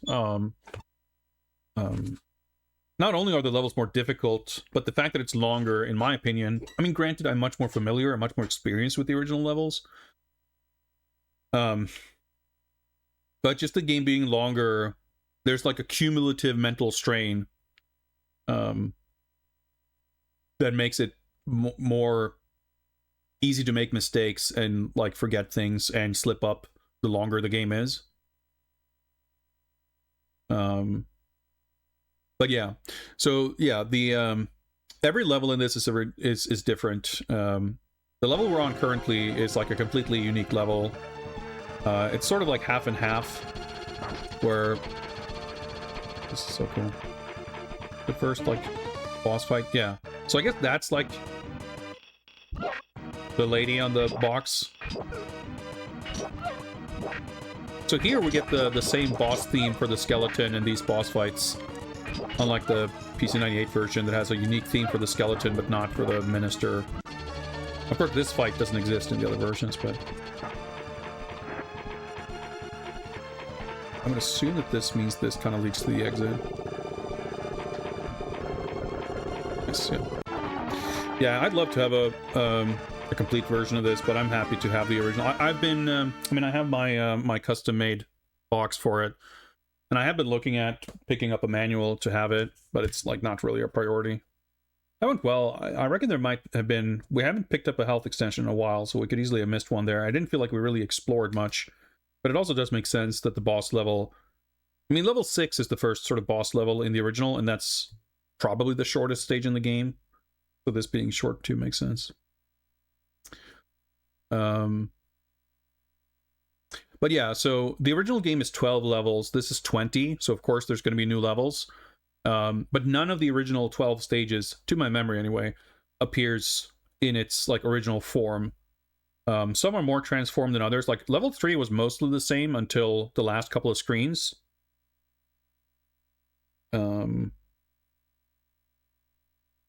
But like the original level 4, which was 5 here, I think, with the mirror, it was like really different.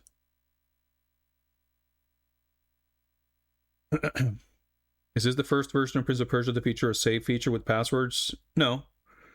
Most of the computer versions let you save, and the Game Boy version has passwords. I think, well, the PC Engine, I think like all the previous console versions has passwords, and most computer versions lets you save to disk. In fact, I'm not sure what the first version is that wouldn't have saving or passwords. I don't think there's any version that doesn't. This will be the password for stage 7. EWYAU.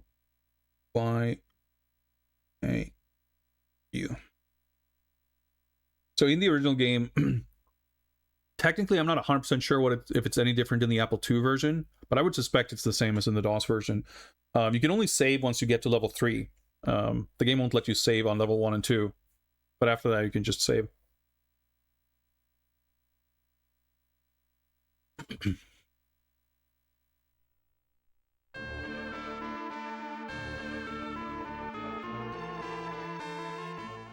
So I'm guessing it would make sense. Ah, right, okay. Right, so it's not the carpet tile set. There's another one in between here. But it was kind of white. That's sort of what I remember. So this is level 5 in the original, level 7 here. Yep, it's pretty different already. But I'm going to follow the general flow, the original, which I think is correct. Like a running jump here. Like, again, the things they ask you to do, it's like stepping up.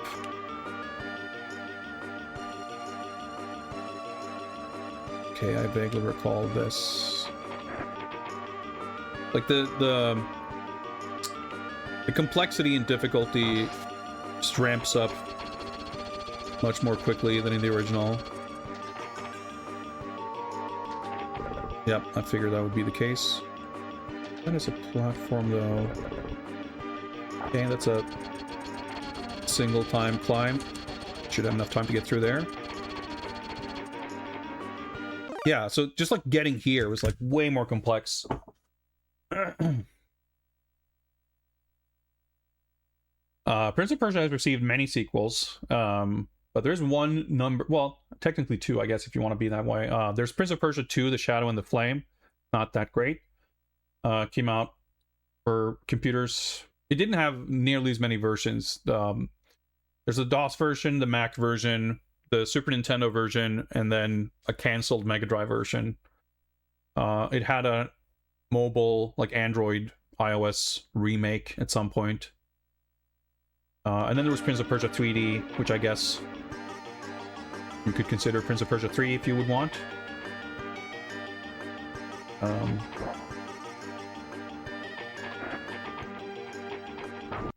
Okay, looking a little more familiar here.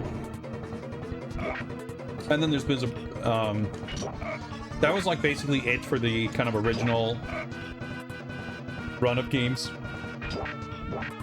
And then the Ubisoft tenure started with Sands of Time in 2003. So I didn't even I got tricked. This is a complete detour waste of time in the original, and I'm sure it is here as well, but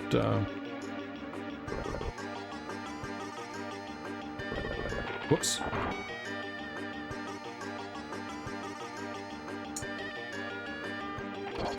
And Easter dinner sounds nice, Mimic. I did prepare a little bit of herring and meatballs. I bought up some leftover Christmas ham. I'm gonna make some very simple and modest Easter meal after this stream. Upset Tabera. Little set piece screen. Yeah, the visual variety and that like tile map variation is a big step up here and compared to other versions. See, oh shit.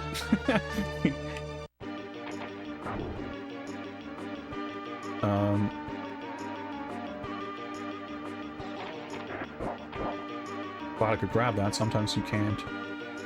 I'm trying to, like, my brain is trying to figure out where the heck we are. And how this relates to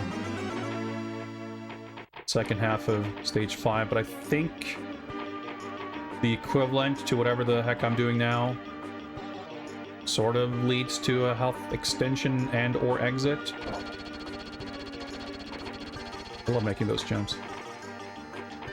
It's all different.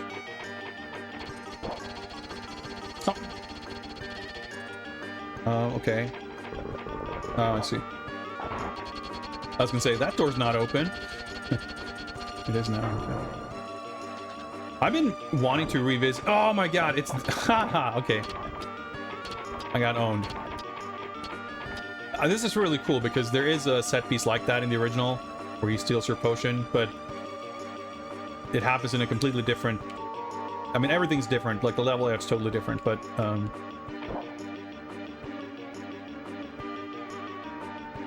I didn't recognize it because of that.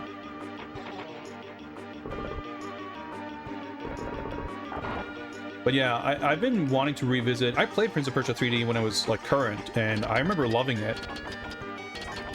And I remember being confused and surprised learning years later that it had a pretty poor reputation. Okay, I don't really need those potions. Well, that's what this was for, I guess. And I've just been kind of wanting to play it for many years. Wait, did that switch open the exit and that door? Okay, weird. I reckon there's maybe a health extension on this level that you can actually get. But yeah, we're not... I mean, that's the thing, like... I'm not going out of my way to not go through the exit in order to explore and find everything. Which I guess you kind of might have to. But we'll still map out whatever potions we happen to grab along the way. And I'll take note of that to see if I feel like I need to find more of them for my single session run attempt in the future.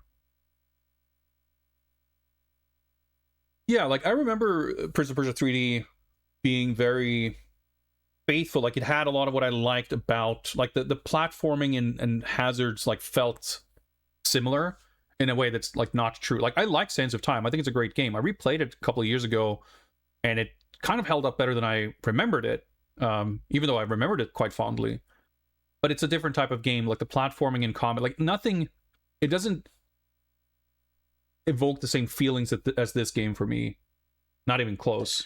And it's not really a matter of it being lesser or greater, but it's just a different enough experience that I don't think it's a valid interpretation of what's in this game. But as a novelty, the whole sort of parkour approach to movement was neat. But I've always felt, or for a long time anyway, felt a fair amount of annoyance that has become like the default expectation for Prince of Persia. It's like the parkour game. When I think the more methodical, deliberate climbing and ledge grabbing and like everything feels much more sort of perilous in this game. And then I think Prince of Persia 3D is the only 3D game in the series that ever recreated that feeling.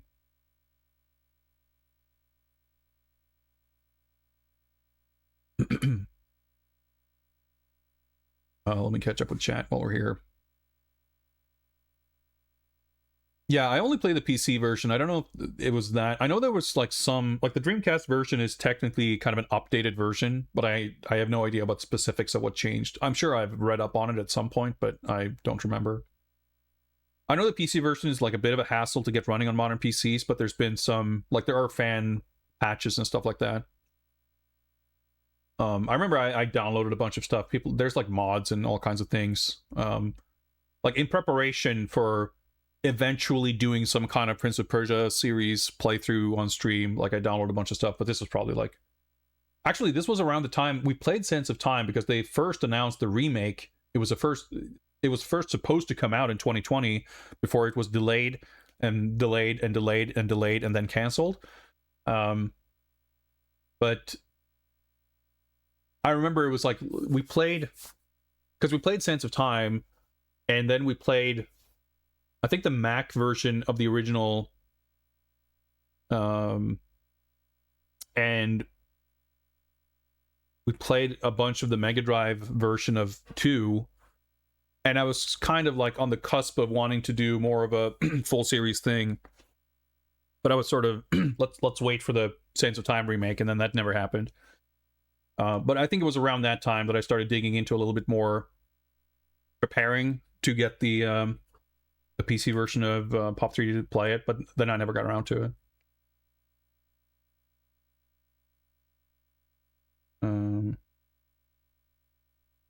But the thing is, like, I know I don't necessarily trust my memory of it being fun and good as like evidence that it's going to be a good experience, but I do know that I don't trust the general consensus of it being bad. Because I think the general consensus on this game, I mean, not the Super Nintendo one specifically, but the original, sure, it has a like historical significance and like it's a respected game and everything, but I'm thinking more about the you know, the forum game FAQs, whatever, internet, Twitter, drive-by type of comments that would, you know, be negative towards Prince of Persia 3D. On average, most of those types of comments would probably not be overly positive about the original either. Not to mention that I know my tastes align very poorly with general consensus in general, you know, typically on average.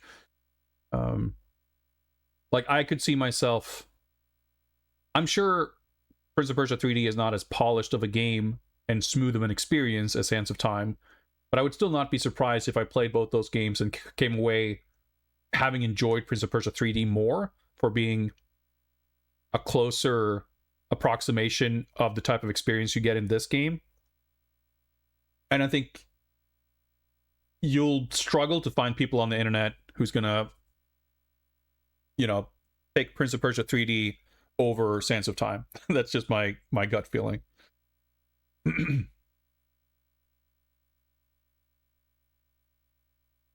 Dreamcast version removes a level and they change the jumping mechanics. It's kind of interesting. And yeah, that's the thing. Like, you know, I think the controls in the original Prince of Persia are like perfect. this came up a bit during Return to Dark Castle too. Like the controls in that game to me are perfect as well, but because they have a learning curve, it's completely unsurprising that a lot of people will experience that friction and perceive it as a problem to be fixed. Unspeakable horror awaits. And that's, just a fundamental difference in perspective. What's up, base_hole? 63 months of Skull Club membership. Greatly appreciated. Thank you. Hello to you. All right, we got the password noted down. Level 9. Wait, 8, I meant. I wrote down the password for 8, and in my brain that meant we cleared 8. No, we're on 8.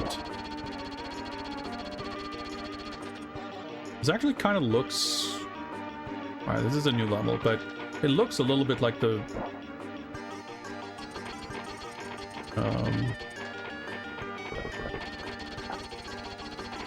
the beginning of level 10. Well, whatever, just get that out of my brain, because this is a new level. What kind of playtime rating do I give this game? How about fuck you out of that stupid metric? So I want to say that there's a fantasy wall here.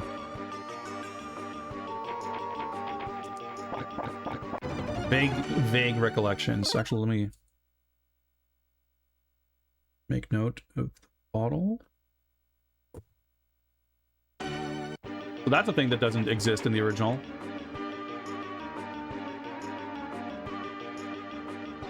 Optimal answer, you're satisfied? Good.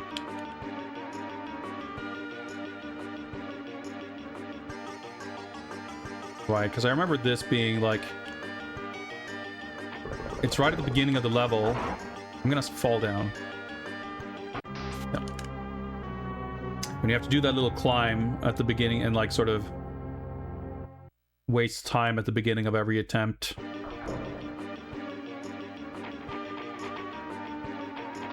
I don't know the secret. It's not my first time playing this. I've completed this game before.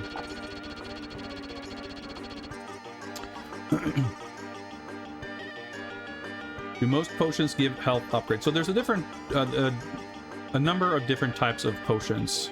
The normal red potion with a little sort of misty. So can I do a running jump from here?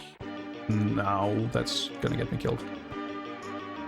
The sort of most common regular potion gives you refills 1 bit of health. Wait, so what do I do?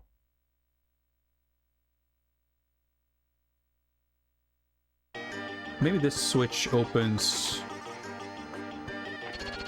the door to my right. So I can't get up there. Those loose tiles. Yeah. So that was just kind of good. So that potion up there to the right, that'll refill 1 bit of health.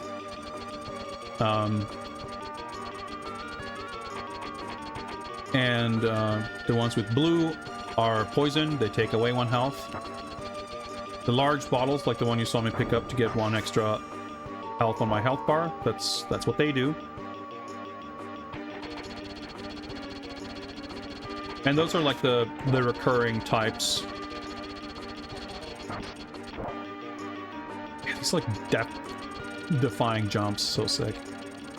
And then there's a couple of other potions that are kind of unique or more specific that only appear like once or twice. Right, so this is how you get back around here. Yeah. Yeah, this is tricky, like more sinister level design than anything really in the first game. And we're in the first half. The only time you approach anything like this is like the last 2 or 3 levels in the original. Yeah, the fantasy wall, it's like, it's a good sort of conspicuous secret. Like, it's a type of place that you might think to just try going there, I guess. But of course, you know, it's the thing about how, for me at least, how most of this layout too, with like the fact that you have to like jump across gaps and drop down to a lower level, that happens surprisingly rarely in the original. Yeah, now we're back to this screen. I love it. This is a cool level. I like this design. I mean, I didn't count the tiles, so... Yeah.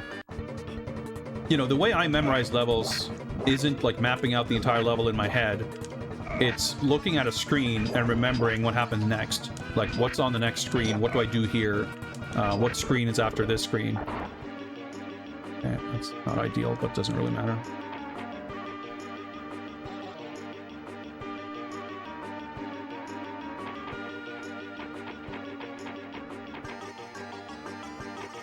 Supposed to drop a tile somewhere.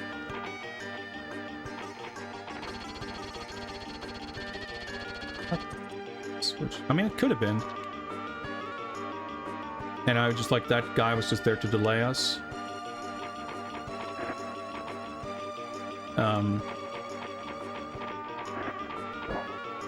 Maybe not. Unless there's a faster way.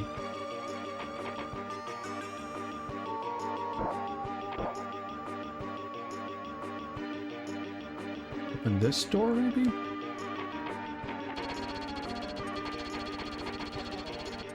Yep. Okay. So when you have like a location like that wall you climb up on the left, like that alone is kind of memorable enough that it's sort of easy to retain. Like that is a like distinctive design feature. So when you pair like the memory of climbing up that wall with the memory of the fantasy wall, like even that little alcove on the top left, it's a very unusual layout. You don't see that layout really anywhere else.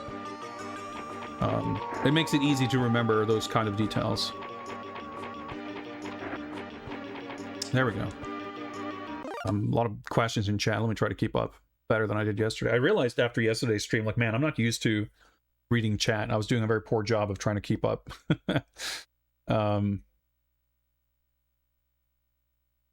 You'll have to ask Jordan Mechner about his opinion. I can't really speak for him. I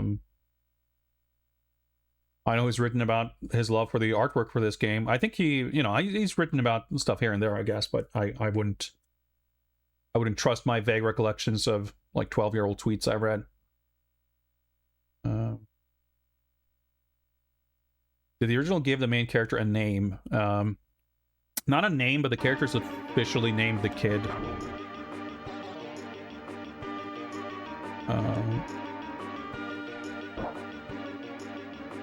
I want to say that you maybe want to drop this.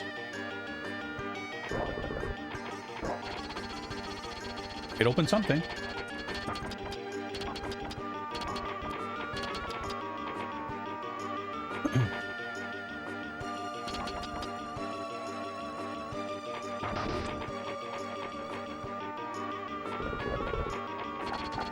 Again, it's usually...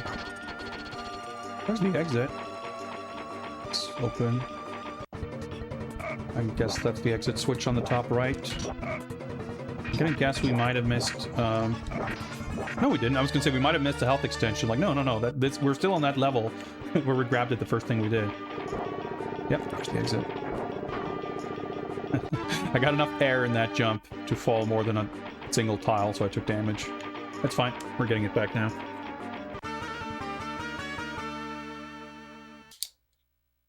Seven, 11. Yeah, that's a pretty lengthy level, but it's a fun... Yeah, that's a good level. I think... I mean, I can't say that this is objectively true because obviously it's colored very strongly by the fact that I'm comparing it to levels that I know. But it feels like the levels are more sprawling and we're leaving more left sort of unexplored. But I think... I don't know that that's true because I think it's more... In the original game, there's plenty of places where you can go right or left, and you go left, and it's like, oh, there's a wall. There's nothing there. Oh, I can go up and down. I go up. Oh, there's nothing here.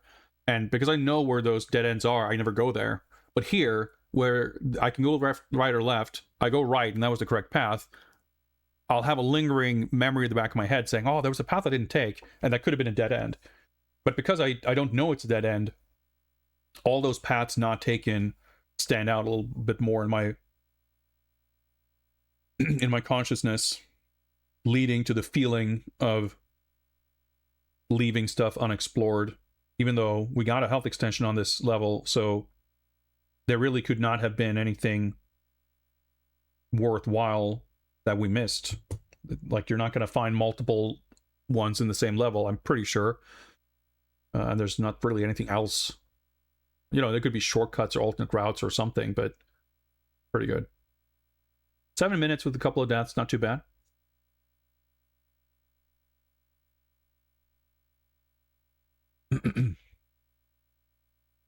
Chat's popping up. Yeah, there's a lot of people here. The people are clamoring for Prince of Persia, as they are right to do.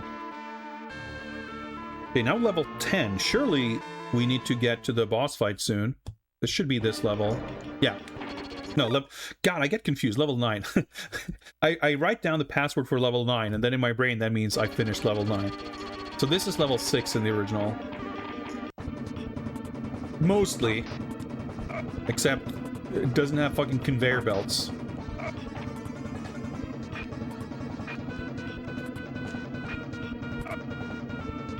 I'm not like a huge fan of the conveyor belts and teleporters and stuff in this. I don't hate them, but they're a little strange. And the conveyor belts especially, like, the frame rate just absolutely tanks. Okay, interesting. I still expect that this is level 6. We're gonna fight the minister and get dropped down into the underworld, I guess, in this version.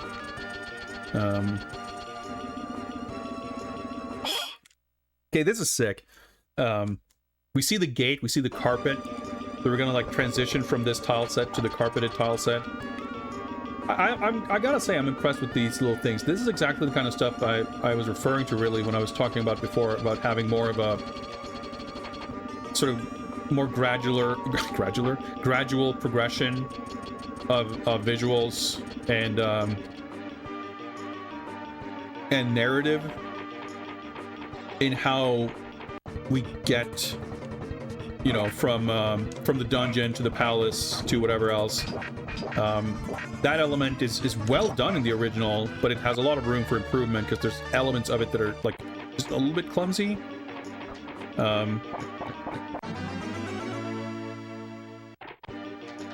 Especially with the two tile sets going back and forth. Here it's a little more interesting and a little more granular and gradual. There he is. Boss theme.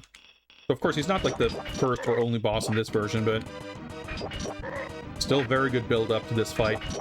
This stage is definitely longer than in the original, but it fills the same purpose. And this like unique set piece screens, as well as the sort of transition from the one tile set to the room with the carpet to this. That's the exact kind of stuff I think you should and could do to kind of elevate the visual storytelling. There he is. A darkly evil, transparent counterpart.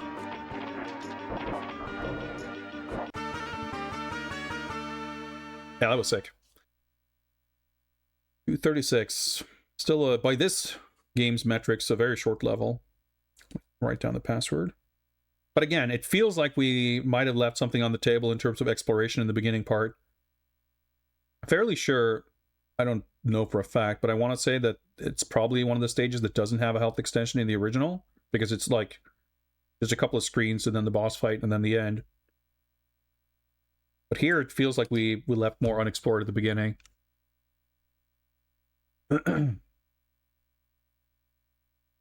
Yeah, esports. The outdoor stuff is really cool. Like I like how it, like, even the small things here, like the borders and the little panels and columns and windows, things like breaking up the background, or even just the cracks in the rocks. Like, this game has a lot more variety, both between multiple different tile sets, but within each tile set, the tile maps themselves and how they decorate and use these little unique details. It does a lot to break things up. But then you have these like fully unique screens with, you know, there's the underground lake on level 1, the like the night skies and the big open windows, stuff like that. It's adds a lot. I really like it. Boss is hard. How am I beating them easily? I mean, the combat is really not difficult in this game. If you are aware of the parry and riposte mechanic, like you just block, strike, block, strike, block, strike. The timing's not that difficult to learn. And honestly, I think the combat's a little more demanding in this version in some ways. Like, there are more boss fights, there are more sort of aggressive enemies later on and everything. But the combat mechanics are probably the easiest and most forgiving of any version. Like, this is the version I have had, like, consistently, historically, the least trouble of getting into the groove and getting the rallying, like, timing down. You might have heard me complain playing some other versions that I'm struggling to find the timing to get it right. Like, you can do it in every, I shouldn't say every version, but every good port has those mechanics and they function correctly. But the input timing for the parry and counterattack is, you know, can be not necessarily more strict, but the timing window might be sort of placed a little different relative to the visuals. But here, the timing window is very generous. And if you just alternate between blocking and striking, you'll get into it pretty quickly. And there's nothing like the, and that's true of the original and other versions too. Like, what sort of separates higher level enemies is how long they will keep a rally going, and that's true here too. But there's no one who will sort of keep it going indefinitely. So if you can get the rhythm down consistently, you will fence anyone. But because the rallying is so forgiving here, you reach that point, like you kind of hit that skill ceiling or whatever you want to call it. Mechanically, it's the same in a lot of other versions, but I still struggle more with the combat because the timing is more finicky or more strict. But I like it here because you can still fuck up, of course, and there are some other fights that are more demanding in kind of other ways. It's not fun. Like, in some versions, the combat's just completely busted, parrying doesn't work and shit like that, and that's just not fun at all. But when it's like supposed to work properly, but the timing is weird, and it's just like when it feels unpredictable and inconsistent, that's like kind of the worst. So I think it's,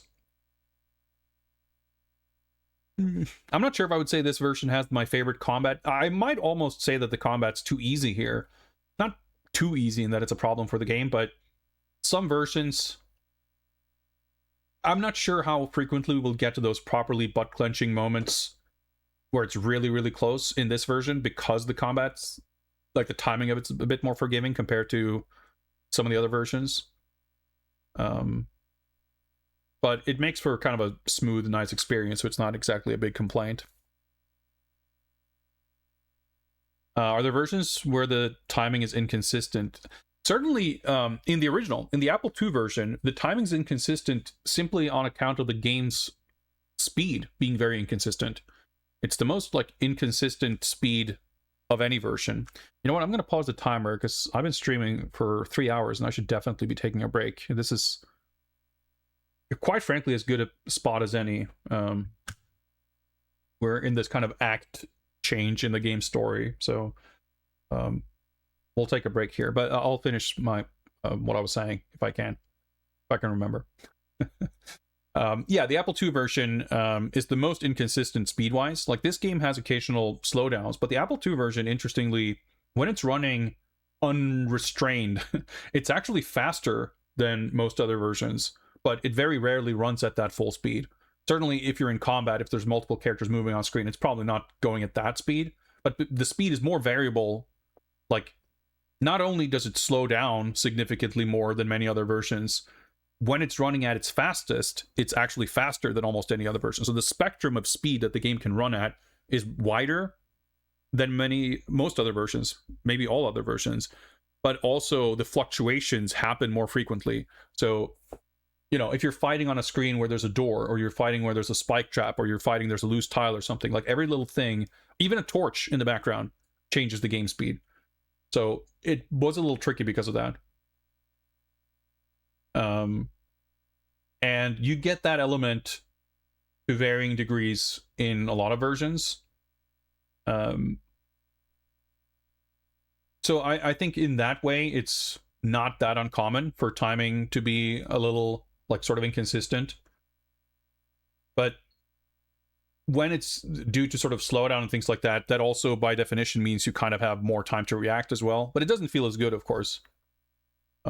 Otherwise, the games that have problems with that sort of stuff, it's not really a matter of the parrying timing window being inconsistent. It's more like the parrying doesn't work, or in some cases, like, actually the parrying exists, I think, in every single version I've played, but several versions do not have the counterattack, which is completely fucked up.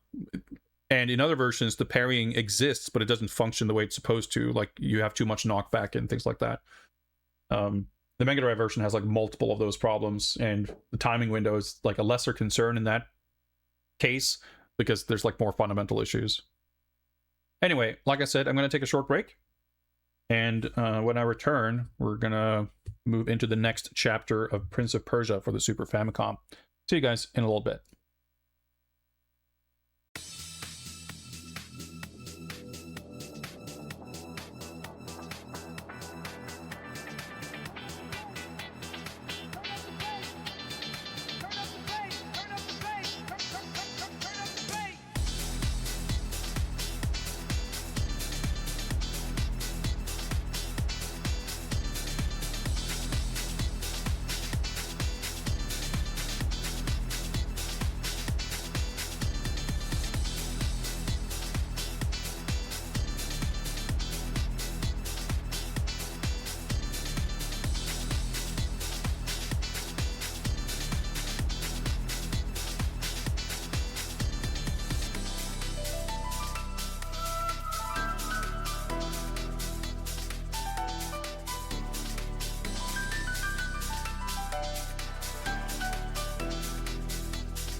All right, I've returned.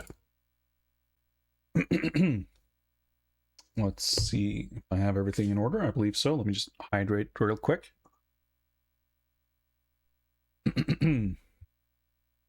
So this stage that we just finished is 9.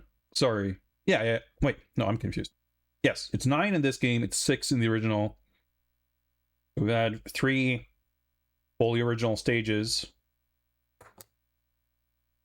And we're about to head into another one. So stage 7, which happens after this drop in the original, is like kind of my favorite stage. It's the one that has the gravity potion. But things take a little bit of a different turn in this one.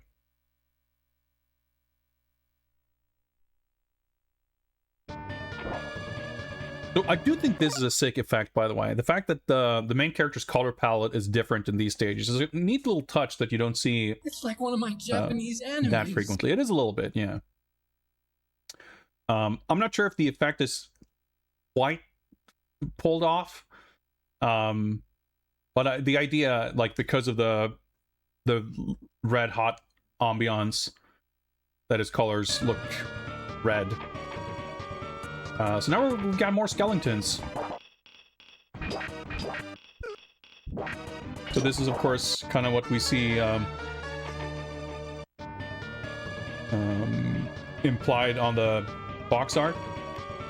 The skeleton crawling out of the lava. So I think this is cool. Like, obviously this whole tile set with the like heat wave effect. It's interesting. It's like something completely new. I think we want to jump from here. And they're kind of getting more mileage out of the skeleton concept. Because again, in the original game, there's only the one singular skeleton, which does make for an awesome set piece. I think we want to... Nope, okay.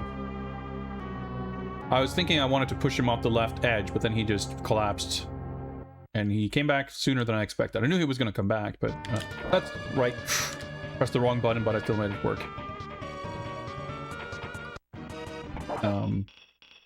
Like, for a long time, I'd kind of forgotten about the fact that there's only the one skeleton in the original. I remember that, like, skeletons are a thing. But I think it was, like, partially conflating it with this game, partially conflating it with Prince of Persia 2, which does have significantly more skeletons and other monsters. But also just sort of not playing the original game through in sequence, but just sort of playing bits and pieces here and there. The fact that not only is there one skeleton, but it's also pretty early in the game. I think it's kind of cool here. No. I want to say, I'm pretty sure you can climb up, but clearly not on the right side. Oh, I could have been mispositioned. Right, I gotta remember this. Noops. Well, we got to see a unique screen with lava.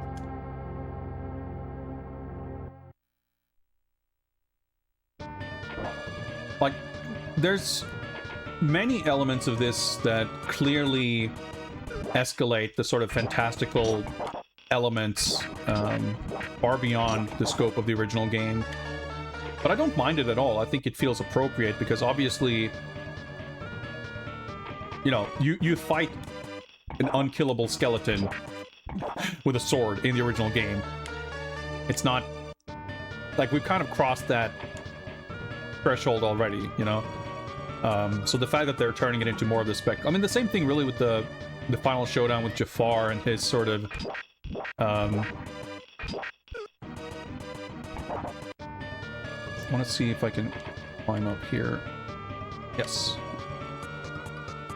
So I want to say that it's a little bit of a trick. Like you assume that you go to the right, but turns out you're actually meant to go around here. That up.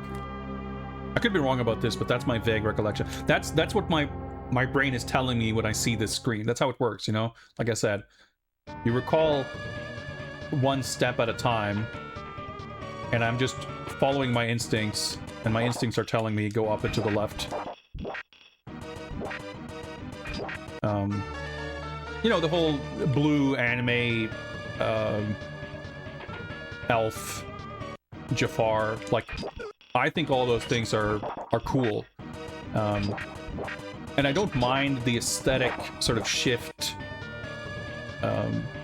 going maybe away from the original sort of artistic influences and inspiration that Mechner had. Actually, I think I might even be able to just... No, I cannot. Okay. I tried to climb up, but he pulled a sword anyway, so... And that's just a subjective thing, of course, because I happen to enjoy the aesthetic that it brings. Right, okay, so that's a starter.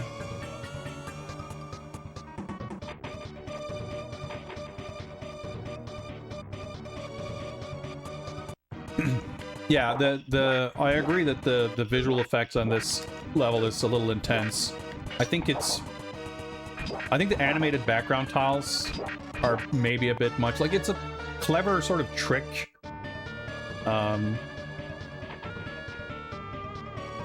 And that it, like, separates a little bit, and the, I don't know if there's a technical reason why the wave could not be applied to the back wall. But it kind of works. But I agree, like, maybe... I guess it's hard for me to say which... between the back wall and the wave effect, which is kind of the more distracting or... Okay. Right. I think he fell down. But altogether, it's a little bit intense. It definitely makes it a little harder, like, between the effects and just the design of the tiles, these tiles are for sure quite difficult to parse, like sort of where one tile begins and where one ends. Here, this is a little tricky because I'm not sure what's beyond that tile. Okay, that makes sense. I think the background is just supposed to be, you know, rock wall that's being kind of distorted by the heat waves. Okay, I have not done what I need to do. Fuck. Oh, okay, I was lucky there. If you're in the process of drawing your sword, you don't get insta-killed. That could be the exit switch on top of him, actually. Yeah, fucked up the timing.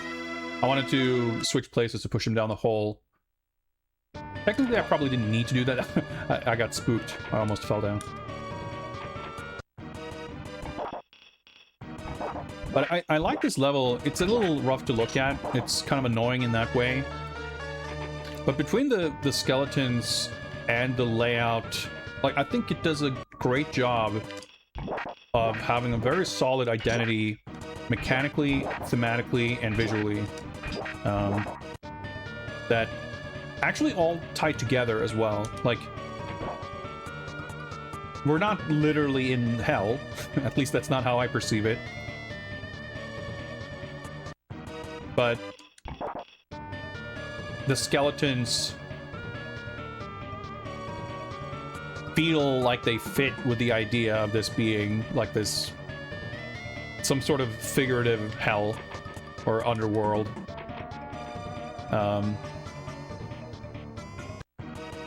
The geography of the location is way simpler than most of the areas in the game. Most screens, like if you took out the combat, the navigation of each screen,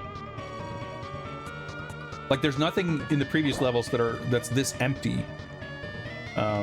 It's also very linear for the most part. Like each screen itself, there's some branching paths, but there aren't like crossroads, really.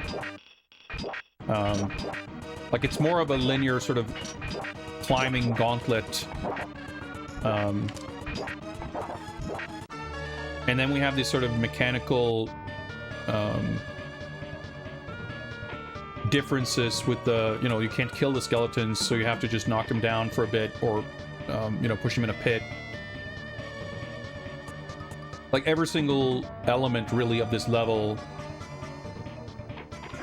gives it a feeling that's distinct from the rest of the game.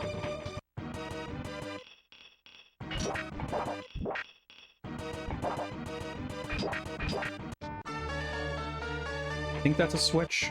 Yeah, there's like nothing else on this game, or this level. I guess it wasn't, but... These are like the only floor tiles on this stage. If I didn't push him down there, that could have cost me trouble! I mistimed the jump, so he jumped one tile later than I was expecting. And unfortunately, I was not aligned just right to grab. Alright, that was a very unnecessary death, but that's how it goes. Honestly, I think we're doing better than I expected. I wouldn't say we're on track to finish in time. Because we're... Again, I forget exactly... I know that there's a part at the end of the game where the timer stops. But I forget, as far as the level count goes, that might be after level 20. I think level 20 is the proper final stage. And then after level 20 is the final boss. Kind of like how in the original game, after level 12 is level 12, where you fight Jafar. There's like a new level sign at the beginning of it, but it still says level 12, and it's like a checkpoint. And I think once you reach the end game after stage 20 in this, the timer stops.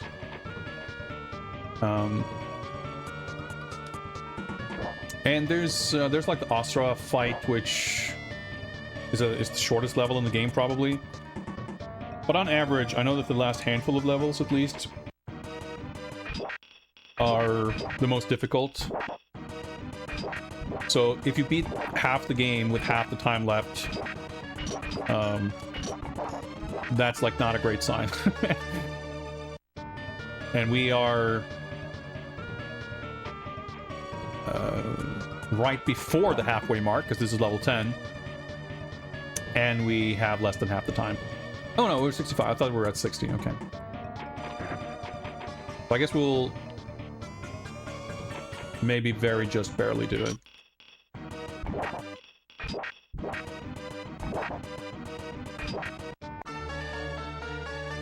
Let's not fuck this up completely needlessly this time. There's still one more dude. Top, but... yeah, let's do it that way. The non-complete idiot way.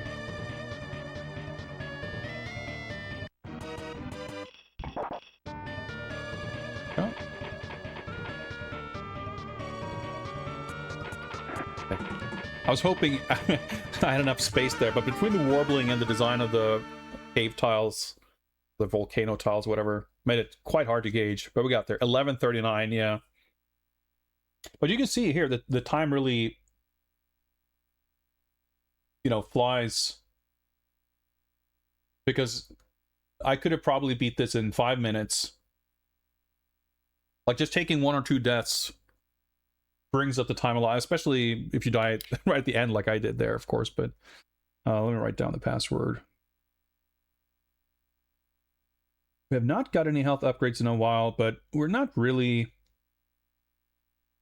in absolute desperate need of them. Of course, they're nice, but that's the thing about routing. You kind of want to figure out which ones you want to bother going out of your way to grab, because some of them can be more costly if you fuck it up.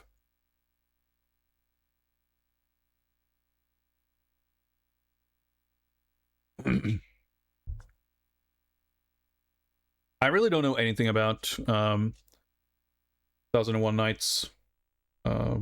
Obviously, this game and the setting is very much inspired by that kind of thing, but I would expect that if you asked Mechner, he would say that it's just kind of a general sort of idea amalgamation. This is a completely new level, by the way. New tile set. Or, well, It's using a different color palette. We're still in this sort of hellscape, but it's we're back to the original dungeon tiles. But it's a good reuse. Colors may be a little weirdly intense, but we have not had, like, the level we just played, you know, it's a completely distinct... There's only the one level that looks that way, and I think that's really cool. There's not much of that in the original.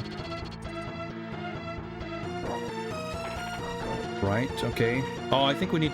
Okay, this is coming back to me. I think we need to drop a loose tile on that switch so that it is already depressed when we hit this switch. That's probably above us there. Here, I think we kind of want to restart this level probably at this point, but...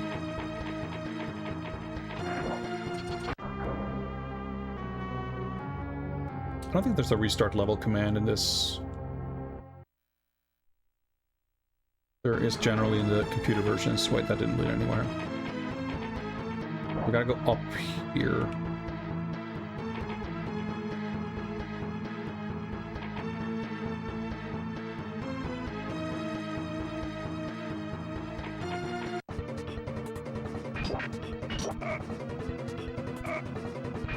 Oh man, who can... Yeah, who needs a loose tile when we got a corpse? Maybe us. I'm not sure, actually. So the question is going down there now that we can open that gate, is that a detour? Or am I currently on a detour? Find out, I guess. I'm gonna assume that this is actually the critical path forward, and going down there is like maybe for health extension. Because it's a little bit more of a roundabout thing that you could easily miss.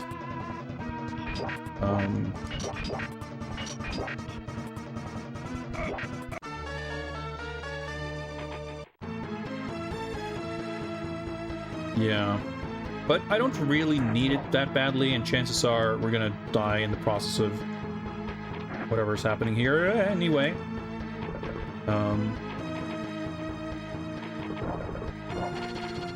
I had a feeling, yeah. It's rarely a bad idea to drop loose tiles. It's unusual for that to be something that punishes you, at least if you're doing it sort of sight unseen. Well, we're not going that way. But yeah, this kind of multiple screen length dead end. Technically, that screen might have actually given us some information. I don't know. I want to say that there's somewhere here that we do like a blind drop. Whoa! Well, yeah, so if we drop down here, we could have grabbed some of those ledges. This actually looks a little bit like the original stage 7.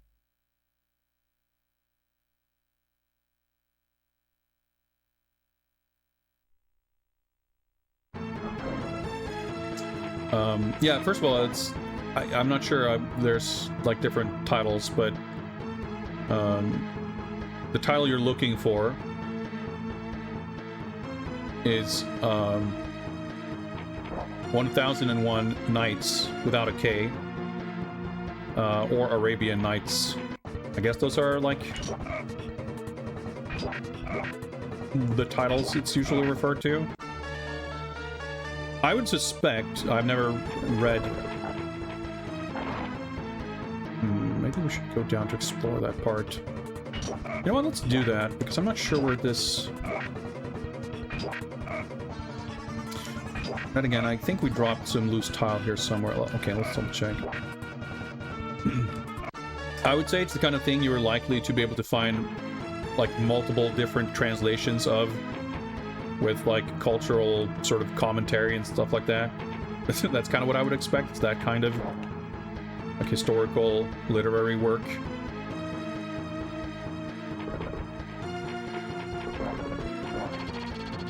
Yeah, so I can... Okay, not quite what I expected, but we'll drop down. So the fact that, like, dropping down blind like that is not something you ever have to do in the original. I'm not fully opposed, like, I'm not really of the opinion that a blind jump is an unforgivable sin or anything. especially in a game like this that's clearly designed around trial and error and figuring stuff out.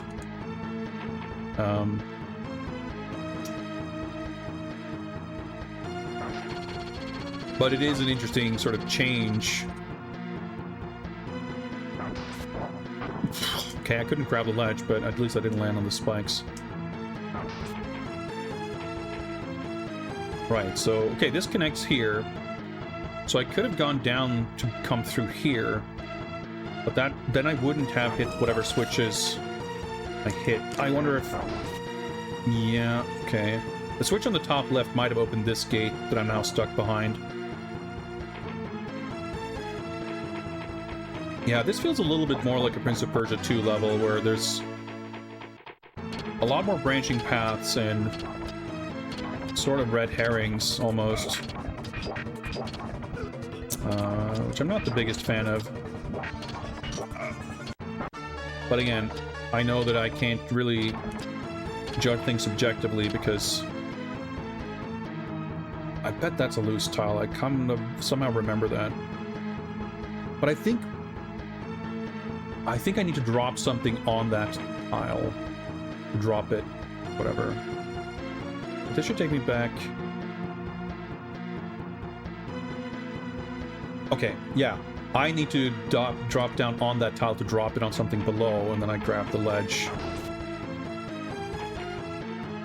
Okay, yeah, I remember this now. Or I understand it, rather. So I can't drop down here because of the spikes. So I fucked it up. I took an extra route.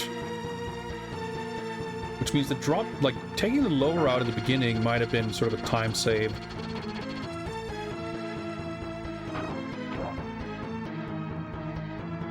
That gets me through this door, and now I can get through here. Oh, the slowdown. I don't know if running in, like, I'm not sure what the state of these spikes are, so I'm just gonna be very careful. So now, I need to sort of jump to be on the right side of this pit, land on this, grab this ledge, and that hits a switch down there. So some of that was my experience, Prince of Persia intuition, but I would definitely not have gotten all the way there that quickly without having played this before.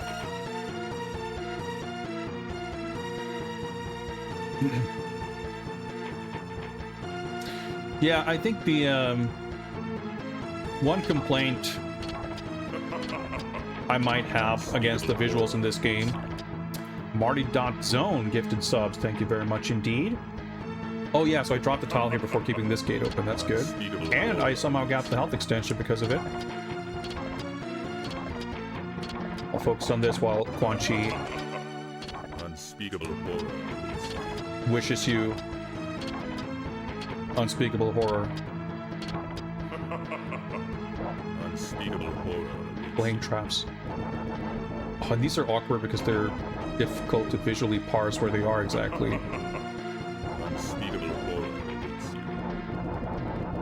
Slow down to boot.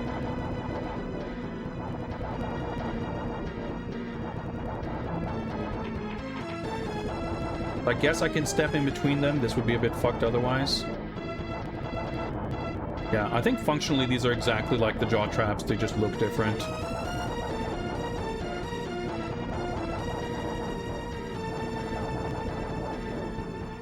Alright.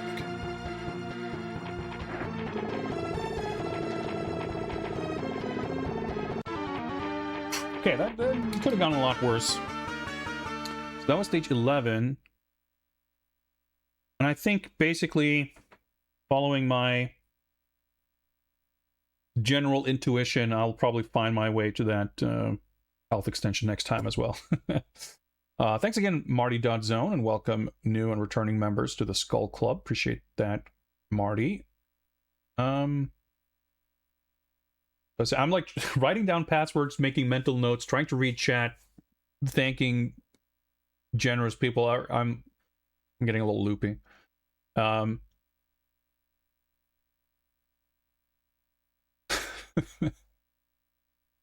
Shoutouts to internal server error. Yeah,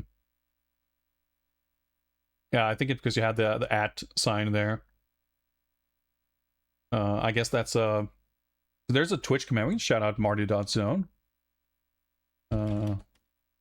Why not? I'm pretty bad at doing that kind of thing, so why not? But I guess there's also a Nightbot command. But there you go. Follow Marty.zone. THX for starting hype train. THX.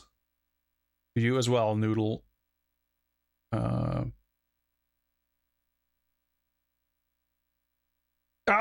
Scroll. Why? Oh, Twitch chat. Try to scroll up. Oh yeah, we're talking about colors. Yeah, I think the one complaint I might have towards the visuals of this game is that a lot of the tile sets, a lot of the visuals, just like the main character's design, can be quite monochromatic. Like the contrast with the green walls here, that's better than everything being pure red. But the red color palette for this tile set, I agree, it's a little bit too intense, especially when there isn't. I feel like you could have come up with some way to make it feel like there's this warm underground lava adjacent thing without it being like pure bright red like this. It'd be something from an artist's point of view, like an interesting thing to tinker with. But I like I appreciate the effort. I like the idea of it. NB5 RAU. Okay, level 12. So I think, is there one more level like this? Yeah. This looks like a totally new level as well.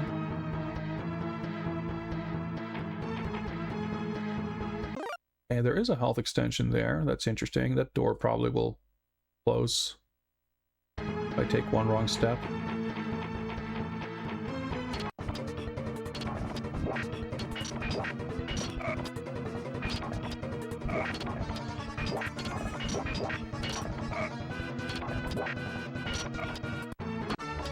Preemptive holstering, big fan. Okay, so I'm just looking at the bottom of the screen. There's switches. If any of them closed the door, would not be elevated. See, okay, this is a screen from level 7 of the original. No, yeah, level 7. So this makes me think that this is the level 7 equivalent. But that, of course, starts with the drop from the end of level 6. That health extension is completely different. Well, okay. Let's assume that it's similar and we want to jump over that. This is a totally different part of the level. Okay, I'm confused. That's funny, like, the completely original levels have me sort of, like, anxious. But the ones where there's suddenly elements that I recognize, they just have me confused. Apparently I've collected all of the level 1 emotes, but thank you very much for that hype train. I still don't really know what all these different types of trains or things are, but I appreciate the support, of course. I can survive this that way. Okay, I can, just barely, so I can't drop... Yeah, okay, so this is...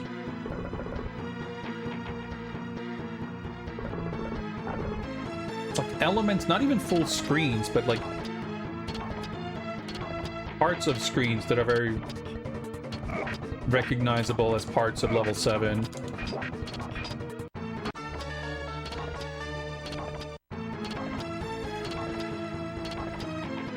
Safe to drop down here? Would have been in the original. Is this? Unspeakable horror awaits you. Mimic Box gifting subs. Lots of generosity going around today. Appreciate that.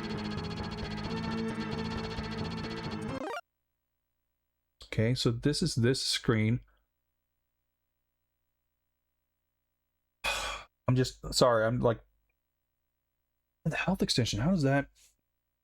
Oh. Alright, that was the wrong tile to jump on. I kind of remembered how to time that jump in the original game, but not here. Yeah, so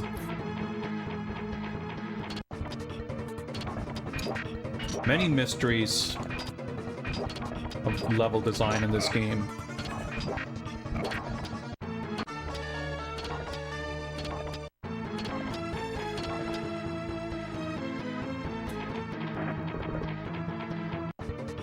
This guy here.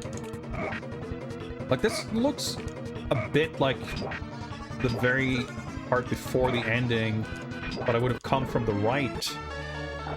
It's so weird. But it's also a huge difference from some of the early levels where level 3 was like 90% the same, and then it like shifted into a little extra flourish at the end.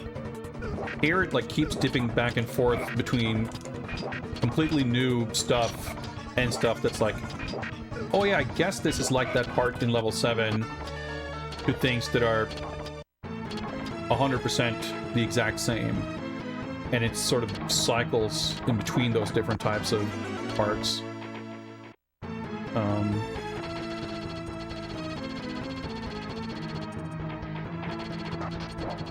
What I was going for. Bit different. Like, maybe I can drop down here, but where would that even lead? And would I want to go there? Ugh.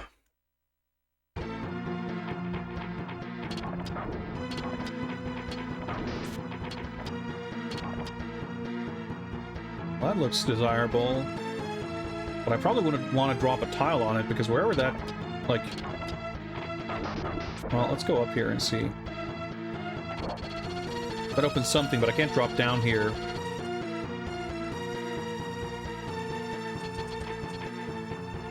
Okay, well that's... Okay, that makes sense. Well, I can't jump back here. Unsure of what I skipped, but...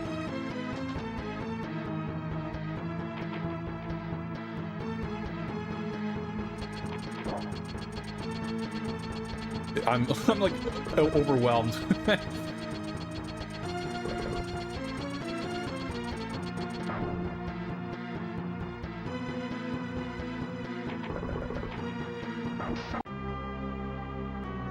I tried to turn around so I could grab the ledge behind me.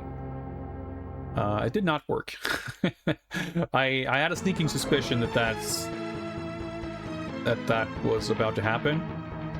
And I was trying to protect myself from it, but alas, to no avail. I guess I'll try to push onwards. I'm just confused about how these screens connect to the exit. I mean, I guess where the exit even is. I'm assuming based on the fact that we have some elements of level 7 that will have the gravity potion on this level. And that, like, set piece for the ending. But it remains to be seen just how that fits in with everything else. Got him.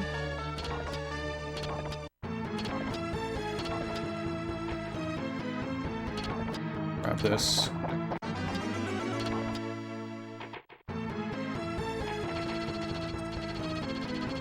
Right.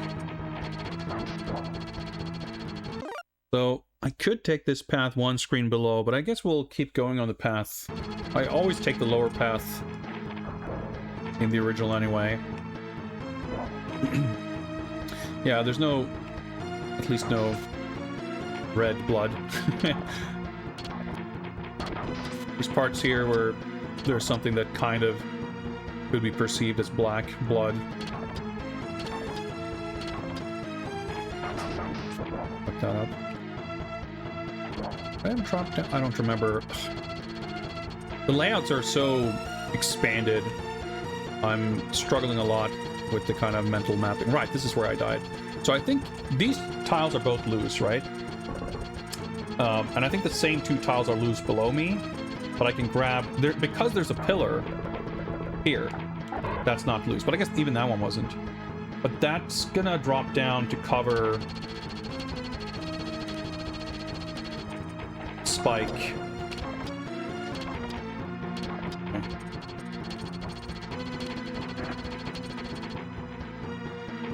Okay, well, that was the correct path, because we needed to get there. But this will allow me to drop down here somewhere.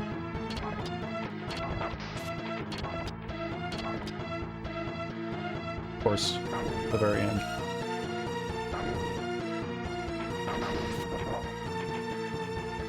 We'll go fight that guy.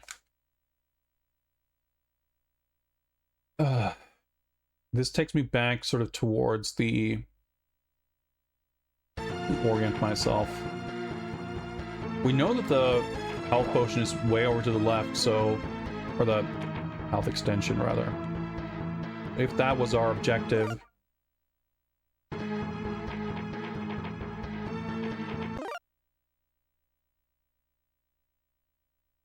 I know that there's something to my left, but I don't remember... There is a possibility that a running jump here will allow me to grab a ledge. The game has given me the information to know for a fact whether that's the case or not.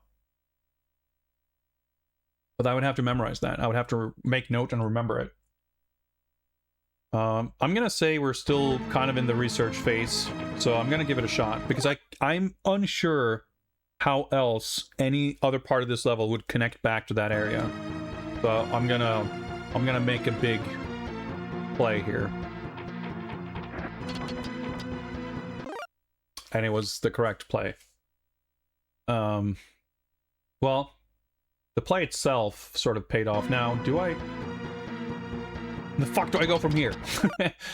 So I can't get back the same way. None of these ledges give me enough, like, running start here. Okay, so those tiles are loose, which means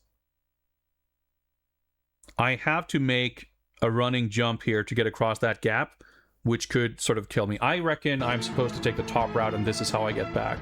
Wait, fuck. I can't get back from here.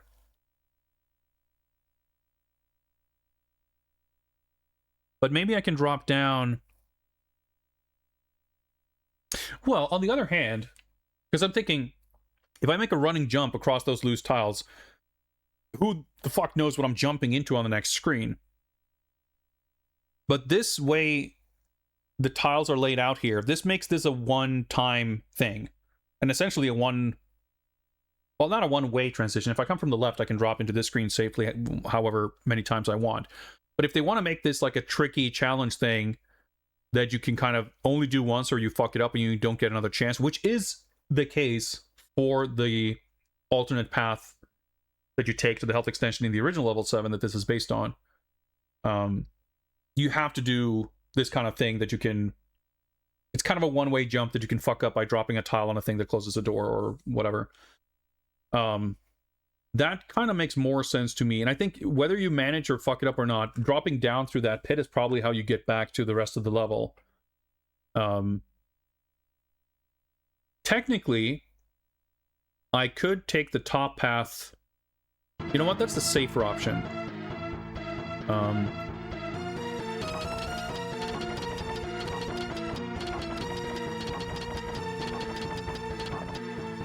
There's stuff on these, so there's no way that any of this is a switch.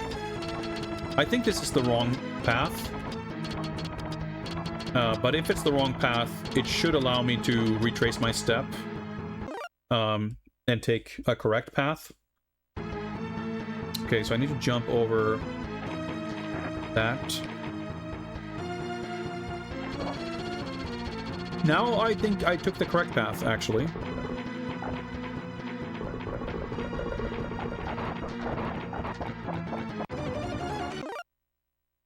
This is the exit. Fuck. That's not a health extension. This is the gravity potion. So I guess I did skip something on the bottom right when I didn't go fight that guy. I mean, that could have been just nothing.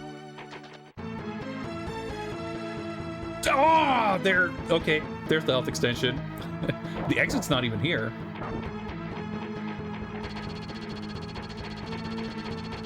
But I'm reckoning... Oh my god. I think you can probably, like, run through this.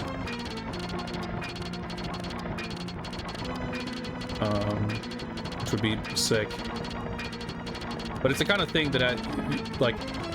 at the end of this kind of arduous level, it's very, you kind of don't want to mess around. I forgot about this boss fight.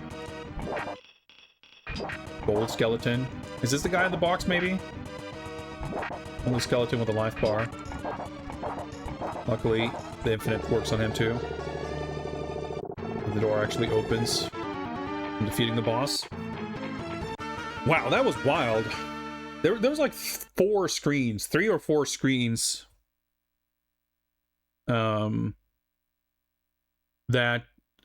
were taken from the original level 7, and of course the gravity potion concept. But it was like everything else, like 95% of the level was totally different. But that means that going off to fight that guy in the bottom right would have been a waste of time. I can't see what else would have been there.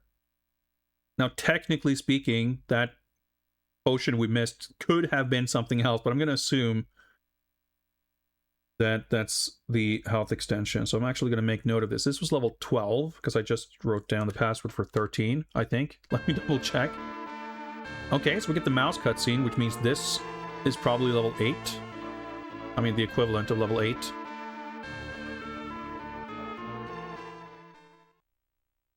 Yeah, I'm not worried about the timer, because I know I won't finish in time.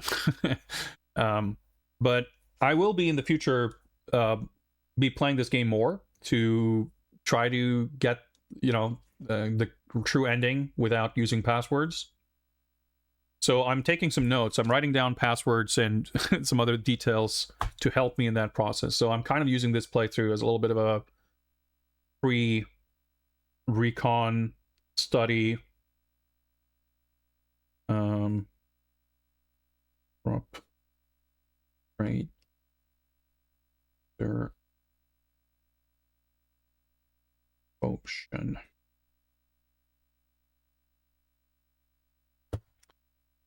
Oh, I wrote the note on the wrong level. Fuck. Level 12.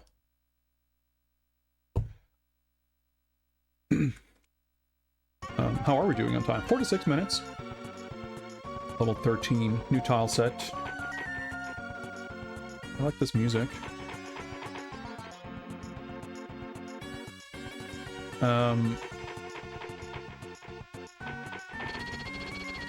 Yeah, this... Oh, right. So this is confusing. Because level 8 is a dungeon level in the original. But now we're in the most palace-y tile set yet. And this kind of looks like the beginning of level 8. Well, not anymore, really, but...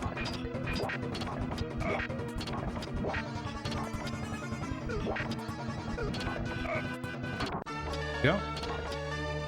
I'm just assuming that this is going to be the level 8 equivalent because of the cutscene that plays at the beginning.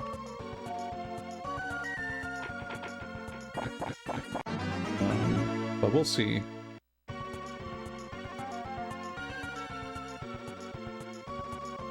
Yeah, that's not going to work. The timer is quite strict in this just because the game is quite difficult and I'm less familiar with it. In the original game, any version of it that plays well, I won't have a problem with the time generally. I mean, you still kind of got to know the game to finish it on time. You're not going to finish on time blind. But in this version, because the levels are all different, your experience from other playthroughs will only carry you so far.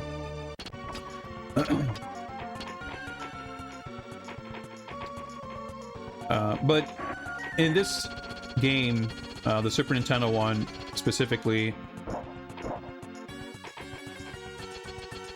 the game doesn't end when the timer runs out. So that's why I'm particularly not fussed about timer.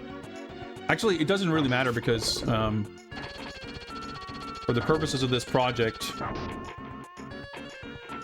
Right, I still need to hit that other button.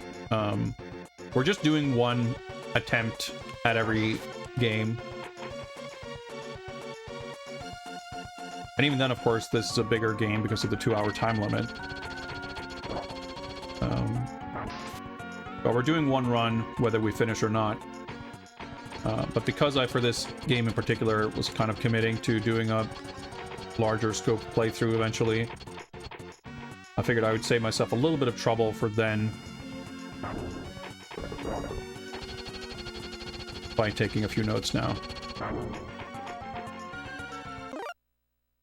Well, this is definitely not really bearing any resemblance to the original level 8. A few scant details here look familiar, but not to the point where it's actually helpful. Do this, just scout the floor. We did see the ocean underneath us right at the beginning of the level, and I reckon this is like a path to get up there. Somehow or another.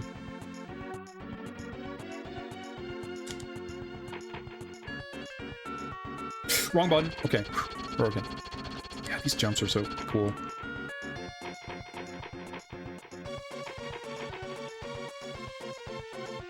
Yeah, again, you can kind of use the columns to tell if something's going to be okay, this is level 8. Okay. Yeah. Sort of.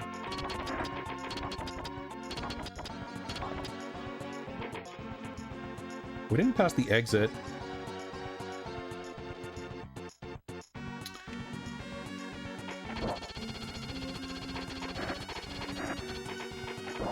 Had a feeling. Worked out. Am I a fan of Unirally? I can't say that I am. I haven't really played it much. It's not that I dislike it, it's more that I don't have a strong opinion on it. I don't have much experience. Oh, there we go. Oh. Conceptually, conveyor belt combat's like novel, but let's slow down.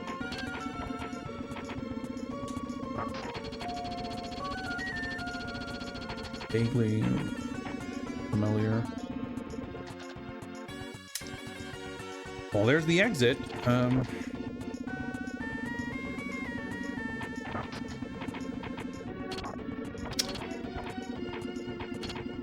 I'll say we haven't seen the last of our ghostly friend, or not really a friend, but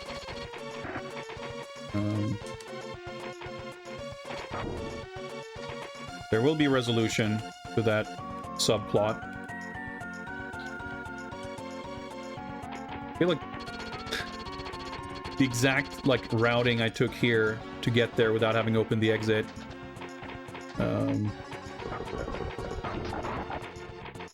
I would have done multiple times in the past. I see in that door now is gonna maybe close? No? Oh, it's probably gonna... Yeah, I just closed it. Okay, yeah, so that's where the mouse shows up. Yeah, okay. Well, we didn't figure out how to get to the potion. Yeah. So that's why this screen is, identical. Oh! I totally forgot about this part. That's so sick. This is so much better that Jafar shows up to lock us up here. Yeah, that's cool. They kind of elaborated on the mouse set piece,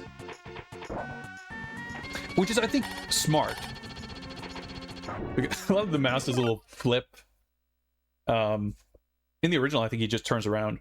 In the original game, it's not as obvious that you're supposed to get trapped. You just wait a couple of seconds and the mouse comes. But in the original, you can actually leave the screen to the left.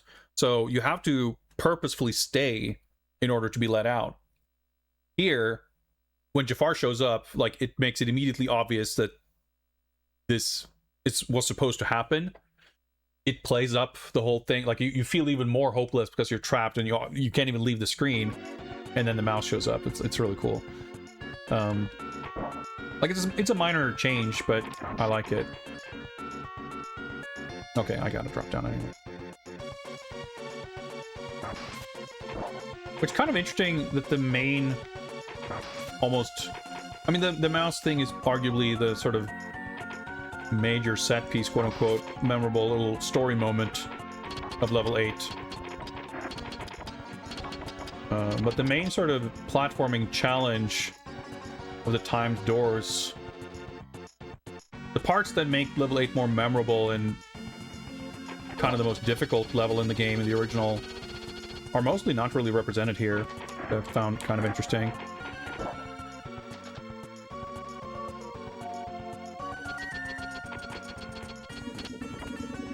Yeah, like I think in the original game, the way you sort of get trapped is too similar to too many other situations where you just like, oh, I just slipped up. Speaking of, shouldn't have done a running jump. I did it the smart way the first time, but not running.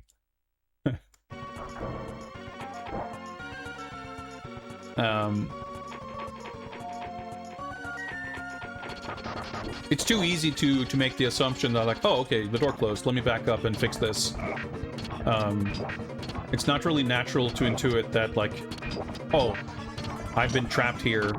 Now, of course, if you do double back, you will find pretty quickly that there's nothing there. But even then, you wouldn't necessarily like think to go back to where you were trapped and just stand there and wait. So there's much more room to kind of screw up that little set piece and get yourself stuck. Like, the biggest risk, really, is that you're going to fuck around on the 1 or 2 screens you have access to your left and get killed by a trap. And if that happens, even on your next attempt, you're almost more likely to think that you screwed up something else. It leaves quite enough room to sort of get in your own head about what you're supposed to do.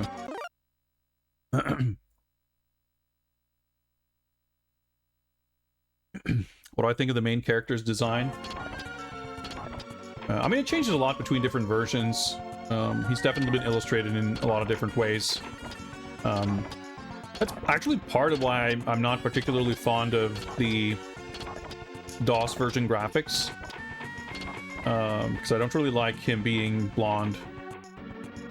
In the Apple II version, it's obviously much more ambiguous. So I'm just looking at the screen, by the way. I think that looks like it would lead back up to the health extension.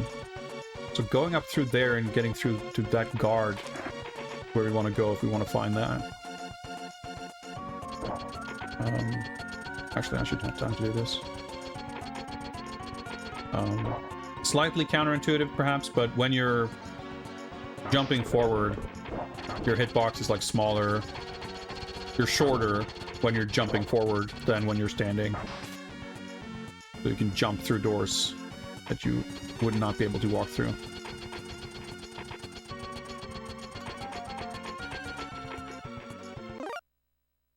I guess I didn't go in the low... I'm just trying to think. There must be some path somewhere that opens that door to that guard. And we didn't go here. Seems like the kind of detour... Okay, is there a...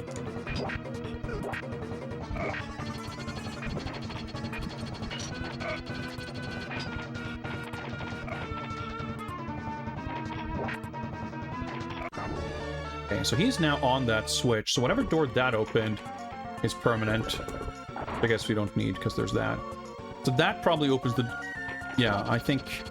I'm gonna guess that that's what this is. So we're gonna explore this. And see if we can go back. Because that does not... Yeah, this has to be it. If it's not, I'm highly perplexed. It's a very roundabout. Like, there's barely anything, if at all, in the original game. Yeah, see, it's open. Of course, I took the wrong fucking path, but...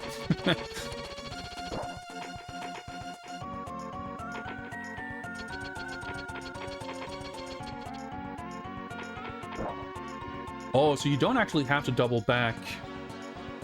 I got confused because we saw that part from that screen, but that's not how you actually get there.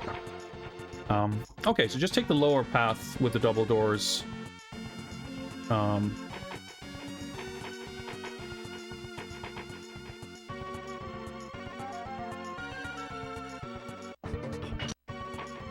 Alright, we might be fucked. I mean...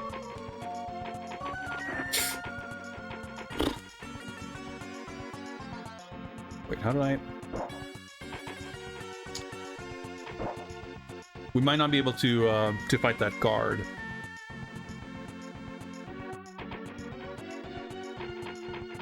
I can't follow my intuition because I took a totally different route, so I can't just expect, like, oh, I'll just take whatever route I naturally took without thinking last time. Well, that's not how you get there. Even more confused. Oh, I might have actually fully fucked up. Yeah, because that gate... Oh my god. When that gate's closed, you just get up there and jump to the right, but he's gonna kill us. Yeah, the one fuck up I did, like, when I climbed up that ledge, I parried, but I didn't counterattack. So when you parry, it pushes you backwards. But if you counterattack, it does not. See there? I get pushed back. But if I do that, I keep my ground. So I correctly predicted that the guy would attack me immediately. Stupidly not thinking about the fact that obviously he would push me off the edge. And then not having the foresight to realize that that would screw us over. So that's kind of interesting too, that like opening up that gate to get that potion makes that a much, much bigger liability.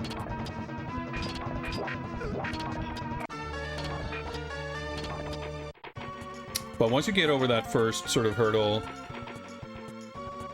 Yeah, was there anything here?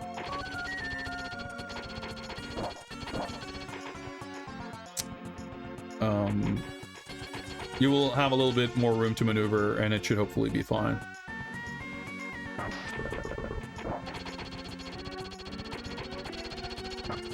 Fine, 33 minutes. And this game is, again, it's not a fair comparison because I don't know the levels compared to the other versions, but it feels so much more like mentally taxing to play this game than every other version. It's awesome, but it's just like such a... Any other version of this game, even the bad ones, I feel like I can play to relax. But not this one. It's awesome. It's like really... It's a great game, and it's like such an interesting expansion on the original. But it's like not a relaxing game for me.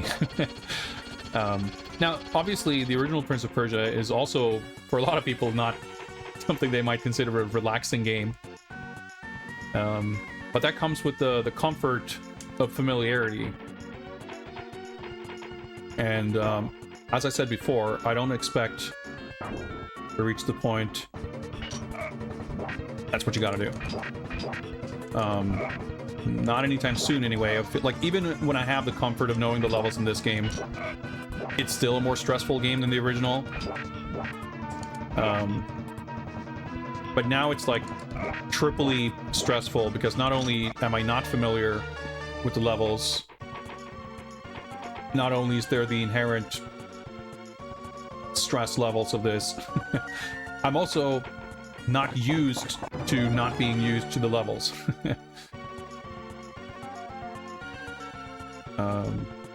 It's like trying to learn, like it's something I've experienced. Look that up. Of like learning art software. You know, I've been trying to learn Clip Studio, and I've had experiences using that where I'm frustrated because I don't know how to do things that I know how to do in Photoshop. But I also am frustrated because the experience... Screw that up, let's take it slow. The experience of being unfamiliar and not knowing how to do something is in itself unfamiliar. So it's kind of the same thing here, where because this looks like Prince of Persia, I expect...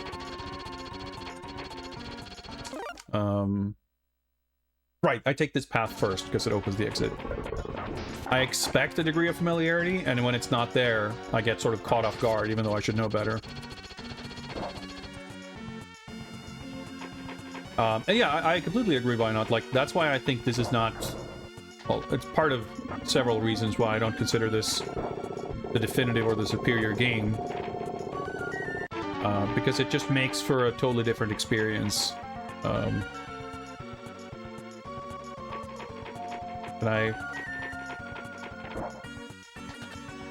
I do something wrong?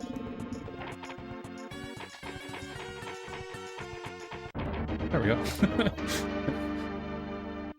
maybe the exit hadn't like fully opened by the time I entered this screen, and that's like the trigger for Jafar to show up. Different types of games work better at different scales. Drop down here, I think. Just like an arcade beat 'em up can work well for like 25 to 45 minutes. Once you get up to an hour and beyond, it starts just being too exhausting to be sort of fun. I mean, it goes for a lot of arcade games.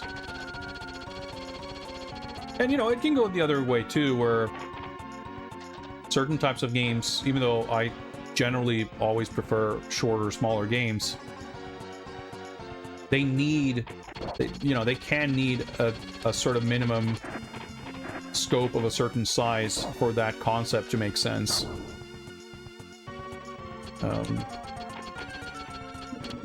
But I think you can also very easily just say in simple enough terms that there's a big difference between 1 hour and 2 hours in terms of like cognitive load and the sort of challenge that the game puts on you. But let's not do a running jump there.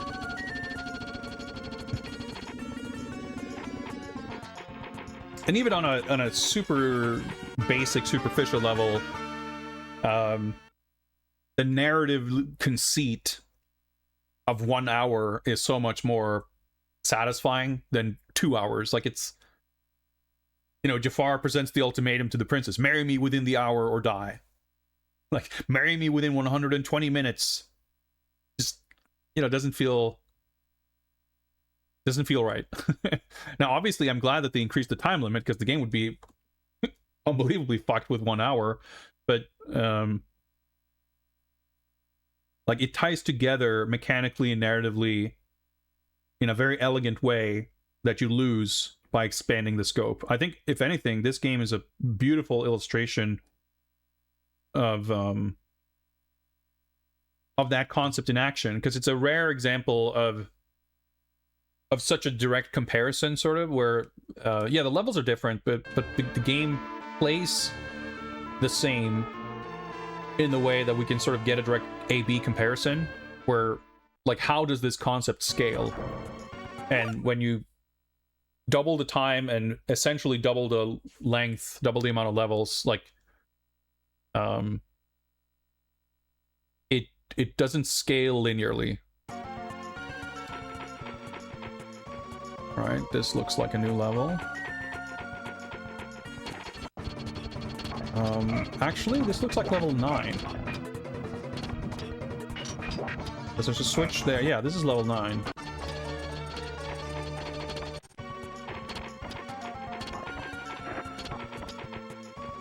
Well, this isn't level 9, but...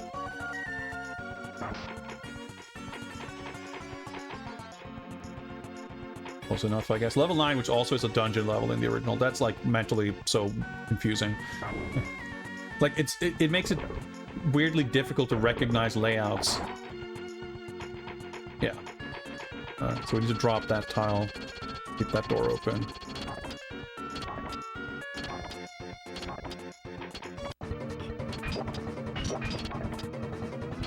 Wait, I just realized something.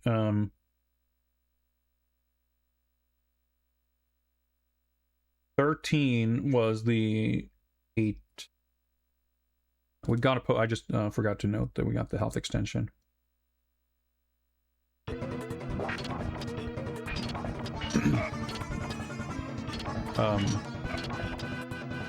I guess, like, the time scale thing doesn't necessarily even need this game for the comparison, in the sense that whenever I play the original and I finish it, I never once have felt, boy, I wish that went on for another 40 minutes.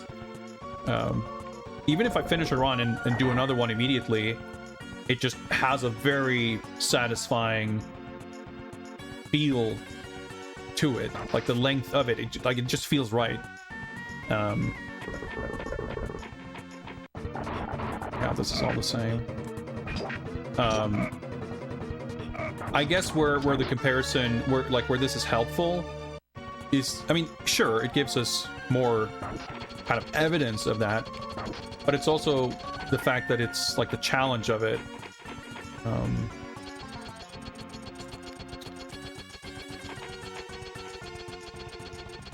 Yeah, this isn't gonna work. But at least I didn't die.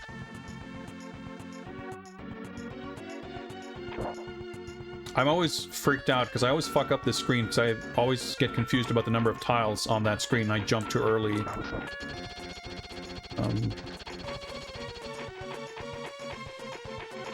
There we go. Nope, we don't. I think that layout with the spikes is maybe slightly different here. I'm actually not sure. I'm unsure because this is the one screen that's like kind of tricky. And I always have to improvise because I never manage to memorize the proper solution. And it's not that unusual for me to take a death on that screen for that reason.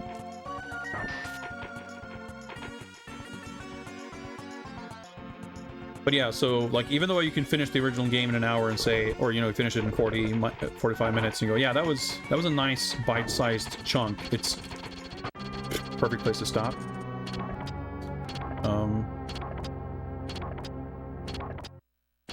And you don't really need a comparison. But here, I guess, and again, with the disclaimer that I might feel different with more experience with this version, but that the challenge, like the levels are more difficult, the levels are longer, and sort of what that does to the feeling of the experience. Super Prince of Persia. I mean, like I said, to my mind, it's a different game. It's got enough of the original that obviously it wouldn't make sense to call it Prince of Persia 2. I did the exact same thing. This, I think... I don't know. It might be that this screen is not the same in the original, or I'm just being completely brain dead. Either is possible. The funny thing is that I started turning around. I was thinking after I took the first death that maybe if you keep running, it looks like it's probably timed such that you will get through safely.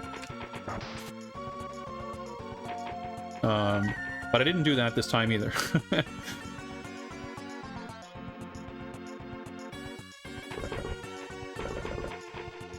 You know what? Fuck it. Let's find out. Yeah. There's quite a few places that are like that, where the correct timing for dealing with the jaw traps is to just keep running.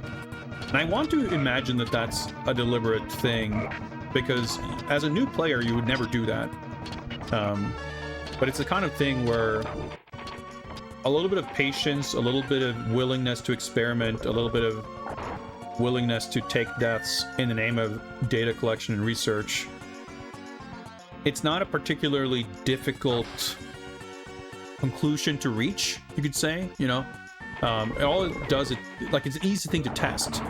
The variability of timing can be tricky, but knowing that I just hold the direction from when I enter the screen and I don't let go, like that's literally the simplest thing to test, and if it works, then it's the simplest thing to replicate. No! Oh, fuck. I tried to jump a tile earlier, but it's tricky. Because I don't want to jump... If I jump 2 tiles too soon... Well, I guess you could grab the lower ledge still, maybe. There's a 1 or 2 tile window, which isn't like... It's not like most jumps give you a a wider window than that. But because the timing window, you can't visually confirm it because you have to press the button sort of around where the screen transitions. Makes it hard to gauge the timing versus where you ended up jumping.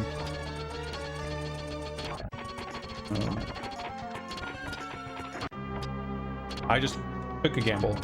Didn't pay off. Is the whole level loaded in? I can't really answer technical questions for how this game handles data.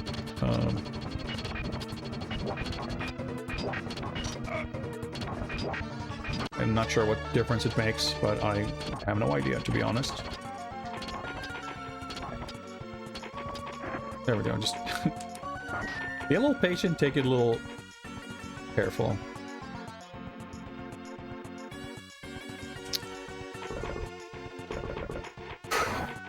Right, keep running. Like I said, once we've determined that you can keep running safely, the timing is consistent, and you can just do that every time, and you don't have to worry about it. Plus, it saves time, so it's perfect.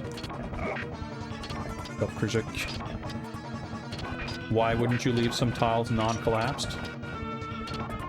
I'm not sure if that was in response to a comment I made, or if you're just wondering why I'm trashing the place. Technically, it's not my palace, I guess, so what do I care?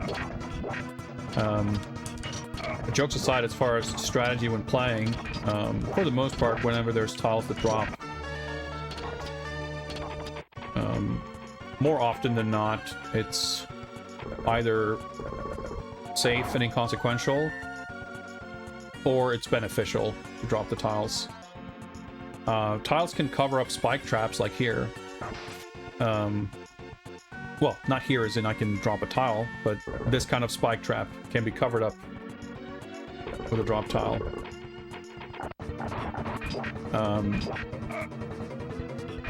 Or they can press a switch. So if you drop a tile or a dead guard, oh, that worked out, on a switch, the switch will stay depressed.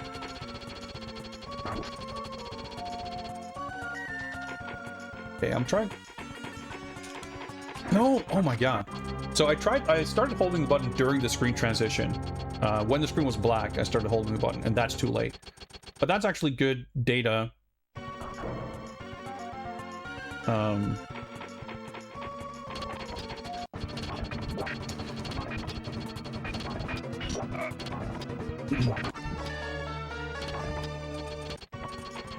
Because that means that I know that I have to start pressing before the screen transition for that to work.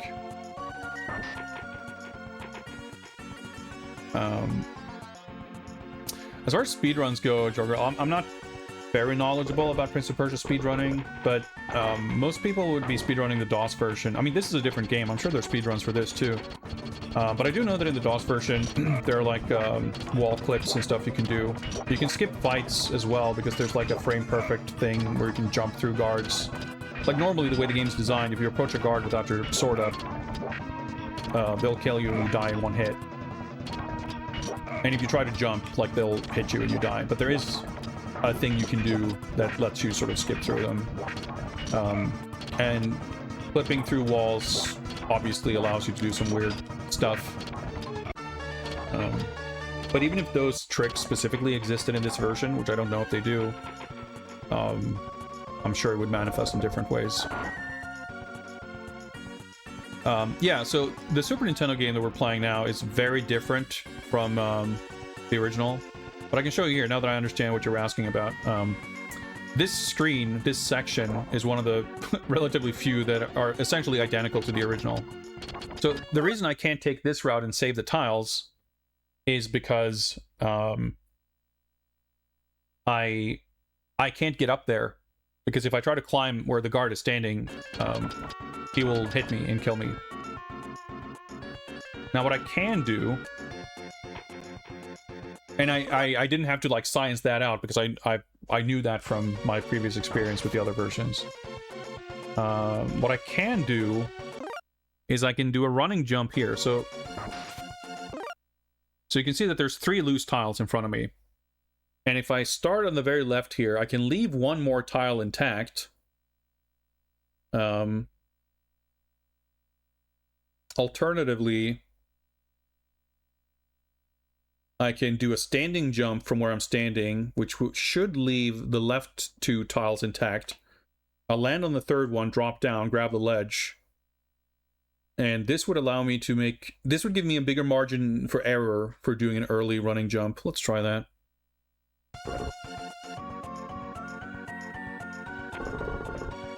Alright. I fucked that up. Well, sort of. I wasn't... so the thing is, I jumped like a few pixels further away than I ideally should have. But the reason I did that was because I didn't want to risk having that final tile, the leftmost loose tile, also drop. I was expecting that I would land on the third tile and grab this top ledge. Instead, I landed kind of in between the second and third, so I dropped both of them. This is actually sort of kind of bad. But I'm not sure if it matters. I still need to... Basically, the way I did this doesn't really change the timing that I need. I think, honestly, the best way to do this would be to time the jump such that you grab the ledge on the center platform. It doesn't really matter. No matter how you slice it, I need to jump before the screen transition. So it ultimately doesn't really change anything. I would have needed that additional tile to give myself any wider... Yeah. See, that would have worked if I had the extra tile. But the thing is, I didn't jump 1 tile sooner this time. I jumped 2 tiles sooner. And that's the thing, like distinguishing which tile you... So the way the game works, if you're not familiar, the running jumps are locked to the grid. So you can never jump, unless you're playing the Mega Drive version, which is fucked up. You can never jump from like a half tile position. Yeah, I figured that would happen. You're not locked to the grid in terms of general movement. Character positions aren't like set grid positions. Like you can do things like this and move like individual pixels. This moves me like 1 full tile, but I'm not aligned to the tile grid necessarily. But certain actions make you either snap to the grid, like when you're doing a vertical...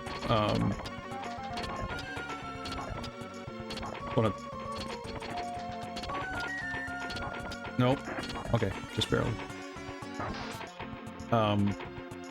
Like the guy will snap into position when you're doing a jump like this because it has to align with the platform.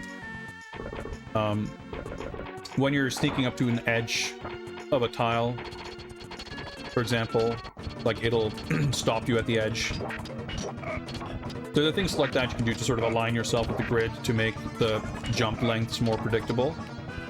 But the running jump specifically, they will not trigger unless you are, like, the only valid positions to be jumping from are the edges of tiles. So when you do a running jump, it's always best to hold the jump button, like not tapping it. It might differ from port to port, but generally there might be a risk of the jump not happening because the game is sort of only polling for jump inputs periodically, and it will also only allow you to jump. See there, I got stopped. Let's see if this works. Yeah.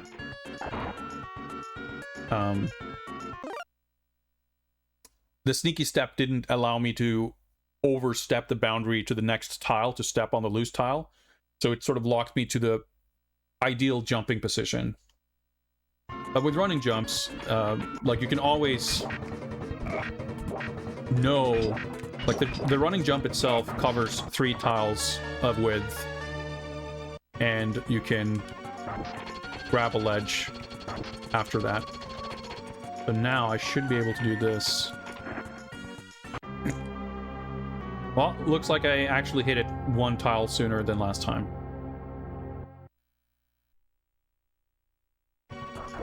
Obviously, dropping the tiles would have still made us die there, but yeah, I feel like I think the spike trap is not placed like that in the original. Because here it's much more of a... Like, I have to do it an exact way. Well, it's kind of interesting. Transitioning the screen there actually resets the timing perfectly. Yeah, I have similar memories, why not? Like, I think that's what's tripping me up too, where it's like, because it looks close enough, I feel like I should be able to do it, like, instinctively the way I want to do it.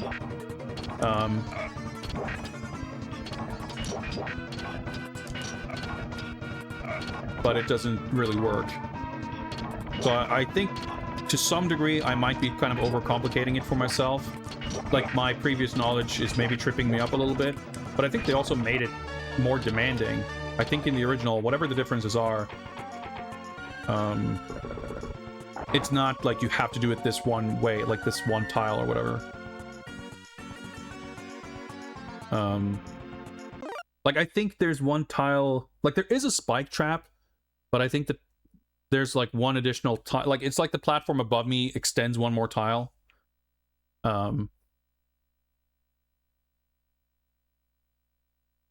I'm sure there's different ways to do it. Like, and the thing is, like, the biggest reason why this is difficult, why this is tricky, is because this switch right here. This switch closes the door, which means that the jump I just did to get through the spikes, you can't do it. Which means that, like, getting through here, like, the time is just tight. Dropping only the leftmost tile is not possible. Because in order to cross this gap, I need to make a jump. And if I do a standing jump, I'll do what I just did, and I cover one or two of the rightermost tiles. The only way to save the rightmost tile is to do a running jump. Oh my god. Which is not how you do that. I fucked up the input. That was my fault. I was trying to do an early running jump, but I did it too early and got a standing jump. But what I was trying to demonstrate, and I'll do it this time. But it's funny, Vino, I have a similar recollection of, like, being sort of stuck here as well. That's very satisfying that I fucked it up. I hit the switch and I still was able to run through. That will not work up there, by the way, because I won't be maintaining running speed. But a running jump takes 3 tiles of lead up. So there isn't enough room... Could have just done this. There isn't enough room up there to...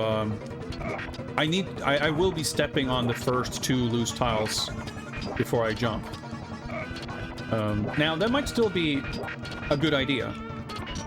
Because I think what that will allow me to do is give me enough runway to overshoot the top platform and the spikes.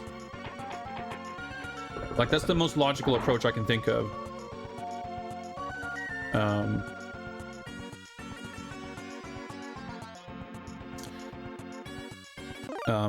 I could jump here, yes. However, if I do a long jump across this gap, I will run into the spikes, because I will maintain momentum from landing, and I won't be able to stop until I run into those spikes.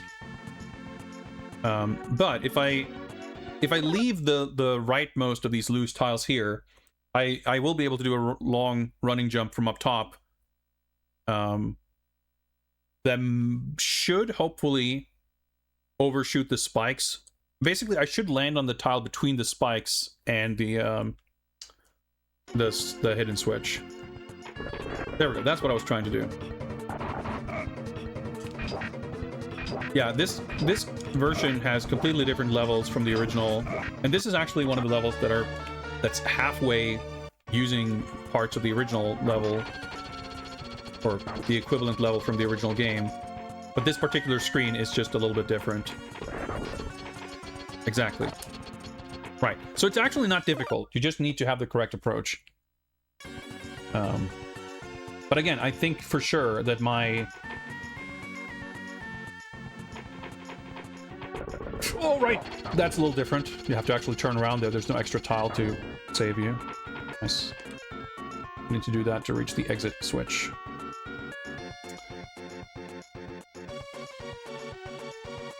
This is... well, discounting versions that are just broken and don't function correctly. This is definitely the hardest version of this game. This is the hardest by design. The Master System version and Mega Drive version might be more difficult in some ways because they don't function properly. But this has many, many deliberate changes made to make it a more challenging game. But I will say, you could argue as well, as far as like the difference between this and the original, that this game overall throws like trickier things at you more frequently and earlier. I'm trying to remember, where the f are we? I don't think there's a reason for me to go down here. Okay, so that's going to be the upside down potion, I'm pretty sure. This whole part is kind of different. I'm a little hesitant to go on that conveyor belt to try to turn around because it's going to fuck me up. Let me see what... the level layout here is different. This takes... oh, man.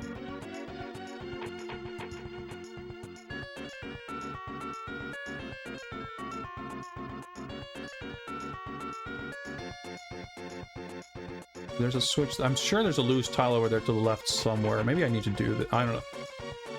Like I said, I get so tripped up when it's like... when something's similar but not the same. It's kind of weird.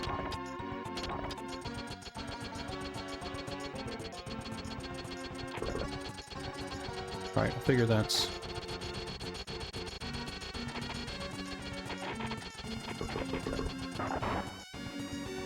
what's the purpose of that? I feel like there must have been a purpose for that. Or is this a complete just waste of time screen?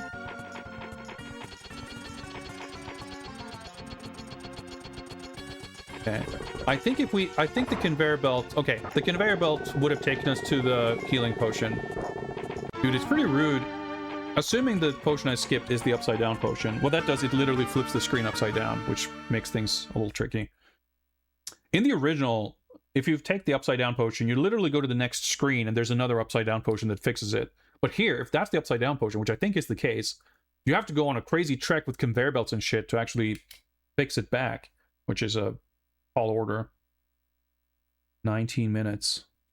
But yeah, if I can remember the strat for getting through that tricky screen, I'm sure that accounted for at least 10 minutes. I mean, probably 15. I was going to say, this game is harder than the original for sure. It throws interesting challenges and tricky things. Like, it actually, that's the thing, like, it does things, it asks things of you that the original never really does, but it doesn't start doing it here at, like, level 14, 15. It starts doing it in, like, level 3. And sort of escalates from there. But the interesting thing is, I think, the difficulty curve, like that one screen kind of gate-kept us, and I don't know, maybe that's not a universal experience.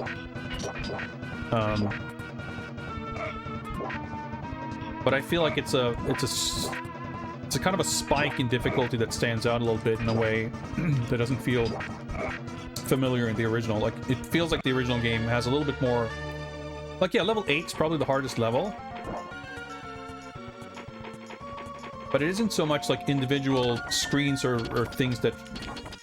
like, that screen felt weirdly difficult. Felt difficult in a way that it sort of shouldn't have. It stood out. Not to say that... that's what I mean with level 8 being kind of the hardest in the original. That smells like we're dropping a loose tile on that. It's not a fully linear difficulty curve. But... okay, how do I get through this? I can't do a running jump, probably.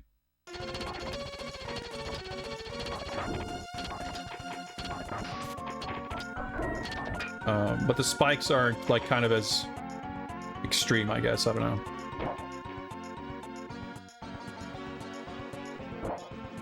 Yeah, the later levels in this, like, we're at, what, level 15? I guess that doesn't tell us that. Yeah, level 15. And there's 20 levels in this game.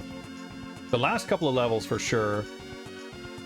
Like levels 10 and 11 in the original, I always kind of blend together in my mind because they have some slight similarities. They're mostly horizontal. They are kind of... Level 12 is extremely memorable, and level 8 and 9 are very memorable. So I can't recall if 10 or 11 like might be missing, but I kind of wouldn't be surprised if for the rest of this game, it's mostly original stuff now. Up through level 9 of the original, all those levels have been present here in some form, so maybe we'll see 10 and 11, we'll see, but... I know for a fact that the very last level, as I remembered from my most recent playthrough of this, is very tricky. It's more maze-like than any other level, and you can kind of soft-lock yourself. Like, it's tricky, but it's also kind of mean in a way that the original game never is. And I'm not a huge fan of that, but I also think it's a reasonable and valid place to take things if you want to sort of escalate the level of challenge. But yeah, I think the first game, as I said before, like the levels are very restrained. They very rarely are in any way maze-like. You might think that that's the case just because of the way the game looks, and it's easy to imagine all these forking, branching paths, but there's very little of that in the game. For me, what I find the original game is mostly about is building up the skill and confidence in controlling the character so that you know how to get through things. I mean, obviously you need to learn the levels, but learning the levels isn't, as you say, it's not about like solving puzzles. It's more about routing and having seen things of like, all right, I go here, then I go here, then I go here, and like this is a smart way to do this. And you don't need to learn like a bunch of speed tech or anything to get through the game, but as you get more confident in navigating traps and things like that, like you don't need to stop and take as much time on every single trap, and that adds up over the course of the game. So you learn the levels, yes, but you're not really... I agree that it's not quite what we just experienced now, where you take like 5 deaths trying to figure out what the solution is for one specific jump. This game has a little bit more of that. And yeah, it kind of compounds, like those kinds of more mentally taxing specific challenges with specific solutions, on top of everything being a little more difficult, on top of it being twice as long. It definitely adds up to make this a much bigger challenge.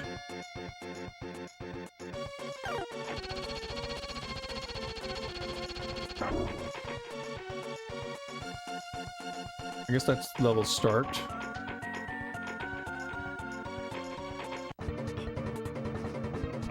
Right, so this is the teleporter maze level.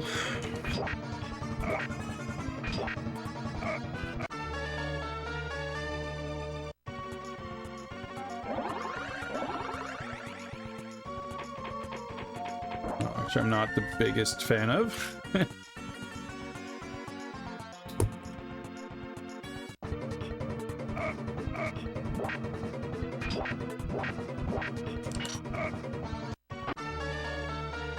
Landed on something.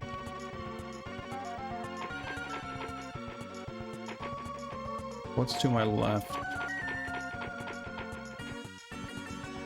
This looks like the health extension there. I mean, we got more than enough health to get through the rest of the game, so it won't really matter, but... Spikes. There shouldn't be anything on the bottom left there. Because if a tile is... if it's got pillars, it won't drop.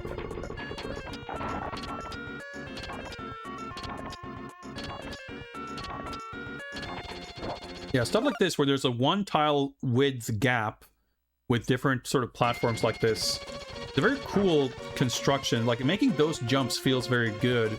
And it's like, it's good sort of element to include design-wise. Because you can only go, it's like a one-way trip. But there basically aren't any jumps like that in the original game. And here there's like kind of plenty, right? This is where it came from. I'm looping around now, but I guess I dropped a tile on a switch somewhere. I guess this door is open now? Was it? No, it was. Okay, it's not. Retracing our steps. We didn't go through that teleporter, but let me just double check if there was... Actually, I guess we did. Oh, this was taken back to the guard, right? That door is now open. It was not previously.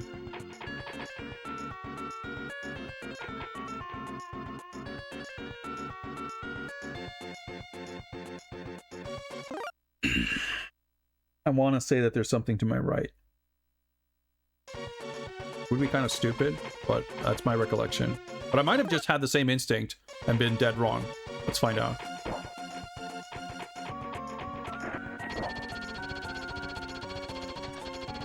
I was correct, but what the heck did that do? Might open a door on the other side of one of these teleporters. Like, that's a blind jump that's kind of tricky. So I don't really want to drop down here because then I have to take the long way around. I don't know where fucking any of these teleporters lead. You can, you know, by process of elimination, you can arrive here and go, this is the one thing I haven't seen. Now, technically, right, we've been on this screen before. We've come here from the top right. But how the fuck would you, like, intuitively, or in any way, really, map this together? Like, when you're literally teleporting, like, how do you possibly maintain a sense of, like, geography? All right, that probably opened this door.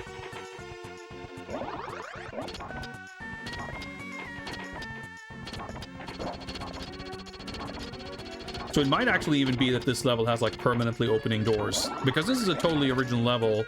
It could have whatever mechanics it wants.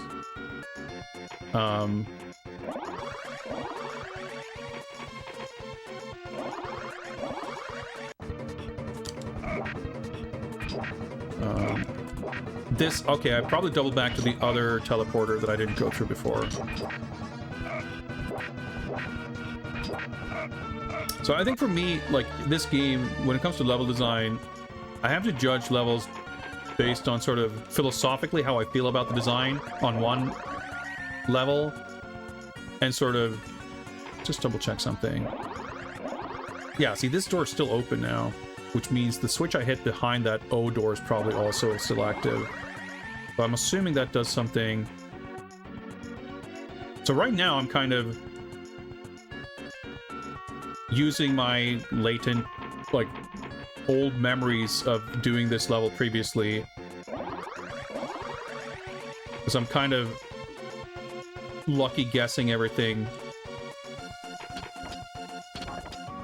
correctly, sort of, except now I'm lost. But well, maybe I take that back. There were certain things that I would have been lost, like that hidden switch off the other side. I think we've done something good. I just haven't, coincidentally, kind of haven't been to where it's supposed to take us.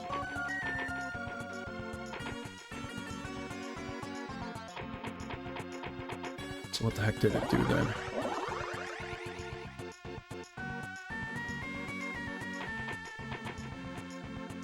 See, I never arrived at a closed door that made me think, ah, I finally have opened this door. And because of the damn teleporters, I now get, like, confused. Okay, so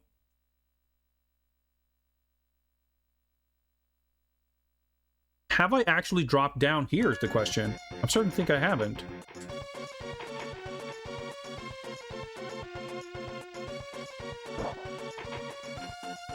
So, what's on this screen? Okay, I've definitely been here. But it's possible I haven't been here in a while, so that's a door. Okay, this is new. I don't know what that sound was. Yeah, so I think to try to thank you, Project, for getting me back on track. I can appreciate on some level, like, oh, I've mastered the game, so now these more difficult levels provide an actual challenge. But But from a level design philosophy, I don't like this level. I think it just ends. Oh, interesting.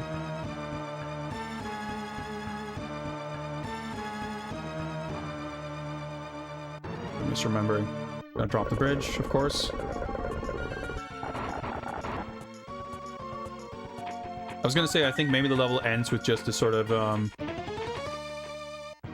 Oh, this happens here. Okay.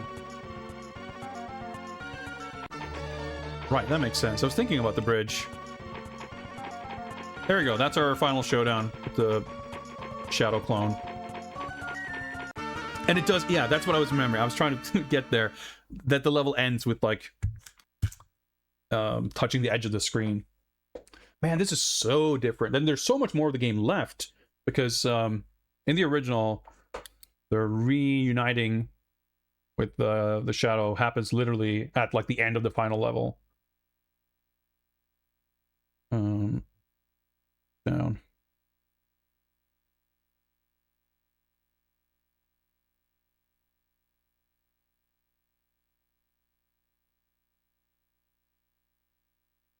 But yeah, like, it's a different type of challenge. Like, I get that increasing the level of challenge is a reasonable thing to do. And I think most of the new levels in this are pretty neat. And I think, I don't know. I think this is a valid exploration of how to take the concepts of Prince of Persia level design further. But I think it's kind of a little bit of a failed experiment, so to speak. There's a degree of cleverness to the design of this level. The end, like the way this set piece is set up with the Shadow showdown and the, like, that stuff is so much better than the original. Like, that's great. But the whole teleporter maze stuff, like, teleporter door mazes, like, are those ever fun? Like, it's just not a good level conceit. I guess the showdown might seem a little anticlimactic when you know the solution. So the way that works is it's a fight, right? But when you attack the Shadow, you take damage yourself. So the game will automatically, whenever you get close to an enemy, you automatically draw your sword. So you enter combat. So obviously your first instinct is like, oh shit, finally we get to fight this guy. It's a boss fight. You attack him, and then you take damage yourself. You go, what the fuck? How do I deal with this? And it's like, well, maybe I still kill him. But, so he has a life bar. He takes damage too. And if you have a longer health bar than he does, if you kill him, he dies, and then you die. Like, even if you have more health left, you just die. If you push him into the pit, he falls down, he dies, you die. So you have to kind of arrive at that solution of like, but what if I don't fight him? What happens then? So it's like an awesome subversion of like how you approach every other conflict in the game. So apologies if this is your first time watching Prince of Persia, that I kind of undercut it a little bit. But I've seen it like 100 times, so it's not as novel. But conceptually, it's like a really cool idea. Yeah, it's like a very memorable thing, because you get there, like, it's so shocking that, like, wait, I can't fight this guy. Like, the skeletons might be unkillable, but I can deal with them. Like, how do I even deal with this guy? And you have to sort of think outside the box a little bit to figure it out, which is like, suddenly the game expects you to do a thing you would never have thought that the game would expect you to do, which is very cool.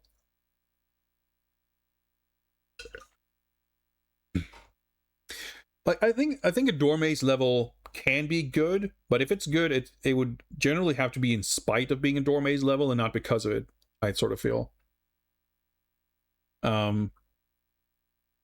And here, I don't think it like adds anything worthwhile to the formula. I've been streaming for close to 5 hours, 3 hours of game time, and we have a lot of game left. I'm actually all right, Egyptian tile set.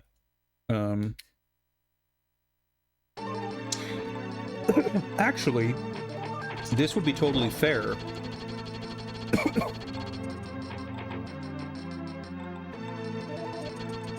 So time up.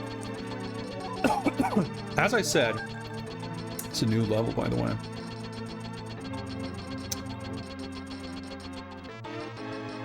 New music also. This game allows you to keep going. Otherwise, you would typically just game over. And there's not even really an ending screen. I don't think there's even a text or anything. The game just, you know, kind of throws you back to the title screen. But this actually allows us to go through level 20 and I think you get to the prince's bedroom and it's empty. There's like some kind of bad ending. It's not really a full ending sequence, but it's like something. And you never get to face off against Jafar, I think, and the game ends. So, as I recall, this is kind of where level starts getting genuinely tricky, which makes me think, like, we could legit have like an hour left of stream to get through the rest of these levels. So even though the game doesn't forcefully end here, between the fact that it's 8 p.m., I'm getting kind of hungry. I've been streaming for 5 hours, and it's like sort of maintaining the spirit of this project to just kind of leave things here and say, this is as far as we got. And man, even though I played this game not super long ago, I'm kind of surprised I'm like reaching the same conclusion again of like, man, I knew this game is more difficult than the other versions, but it's kind of, the difference in challenge is still like greater than I was kind of ready for. We will return to this, and I look forward to the incredible satisfaction of conquering this game when we get there, but that'll be something we return to after the conclusion of this project. As I said when we talked about it yesterday, I didn't want to get sidetracked, and I fully stand by that even more now. If we were to butt our heads against this game until we have it completed, it would be a couple of streams. It might legitimately be like a full stream just learning the remaining like 5 levels.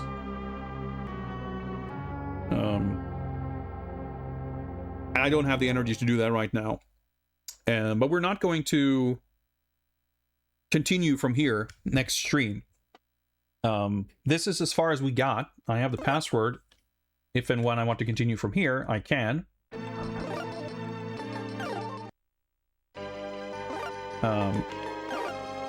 So yeah, we got, you know, if I wanted to, I could, and that's how, this would have been how I beat the game before. I would have, basically anytime I got a bad time, I would have used the password for that level, and like, once I had the solution, beat the level, and, you know, maybe take a death or two. But you can see that, you know, that there's a big jump in time for levels that are like over 10 minutes. And that's how I've beaten this game, but I've never beaten it fully in one run. And if you allow yourselves to use the passwords to like redo levels once you have the solution, it's really not that bad to get through. But I think learning every level and then like putting everything together in a single run is still going to be a significant challenge. And it's going to be deeply satisfying to have done it. But we're not ready for that just yet. I'm gonna be honest, Jorgel, I'm not knowledgeable enough about history of really any part of the world, but well, I was gonna say, but especially Persia. I don't know, there's many places that I know just as little about. Persia is indeed a real place, yes, but to what extent any of this relates to that, you know, it's you know, it's an exotic location. The games are very much inspired by things that are probably not fully, you know, historically accurate or anything. But how that relates to Arabian Nights, I know even less about. So I don't really know. Luckily, that's not really important for the enjoyment of the game, as far as I'm concerned, anyway.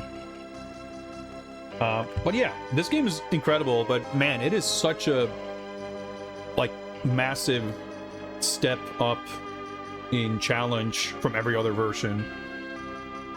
Like, I can see how someone would consider this like the epitome of Prince of Persia, in the sense that like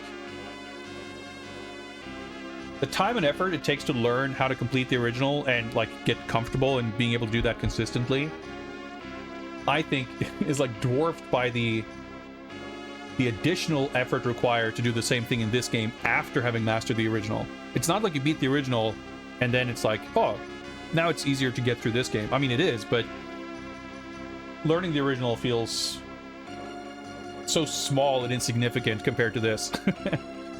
And if you as a player are more driven by challenge and achievement than perhaps I am, I'm not a very competitive person.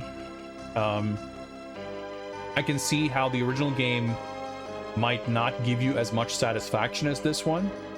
But for me, the original is just at the right level where it never gets boring to play through it. It's like, it's a fun game to just go through in 40 minutes. It has fun levels and it's pretty, like I said, it's relaxing. And I think I'm just not as a player really cut out to mastering this game to the point where I will find this relaxing. I will want to finish this. Like, that is an achievement I want to have as a player and as a Prince of Persia enthusiast. But once I've gotten like the full run of this, that's not to say I would never want to come back to this game or whatever, but it's like kind of to spice things up. Just like I enjoy playing different versions of Prince of Persia. It's fun to go back to the Mega CD version. It's fun to go back to the DOS version. It's fun to go back to the PC-98 version. It'll be fun to go back to this version, but because it's more demanding, you know, I'll do a 40-minute playthrough of the original, sort of win or lose, up towards an hour, right? But here, okay, I've paused, I've talked to chat, I've taken a break, but because the game's a 2-hour game, it is much harder to do it without a break. And then it takes even longer, and then it's more mentally taxing. It just becomes a bit more of an ordeal. And personally, I love the scope of the original game. So I don't think making it bigger like makes it better. I guess we can stop the timer.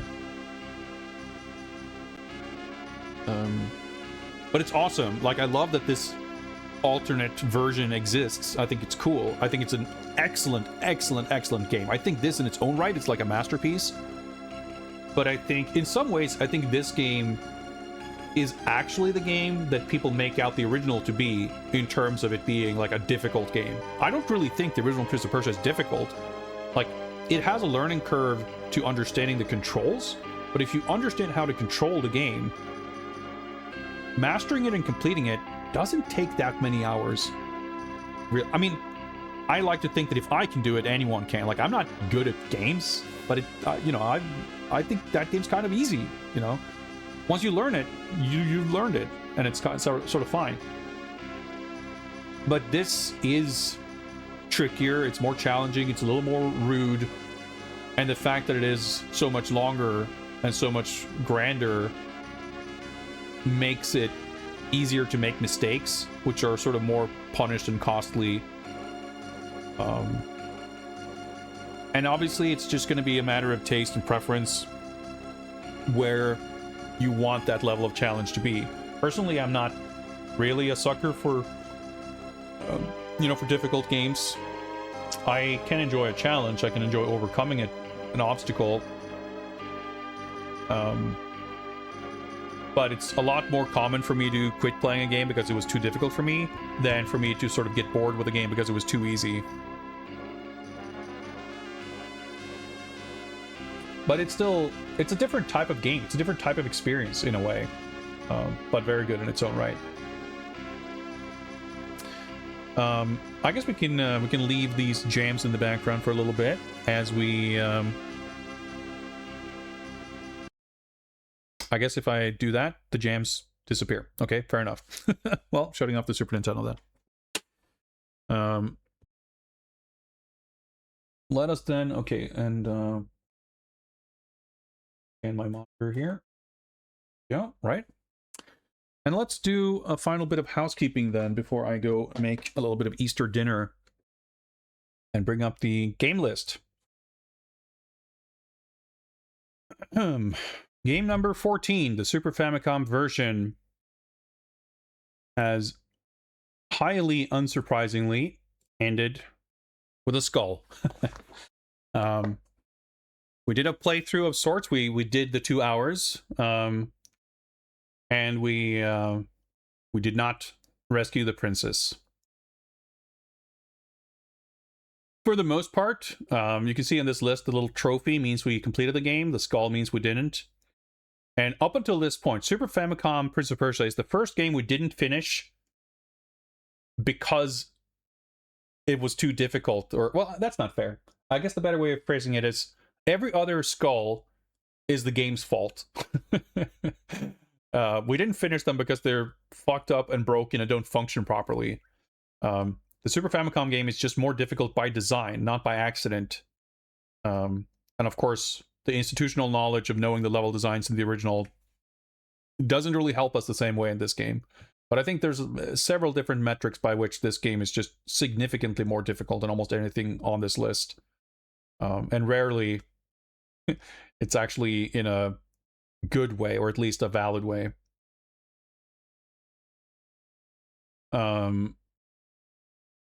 As far as a rating, a review,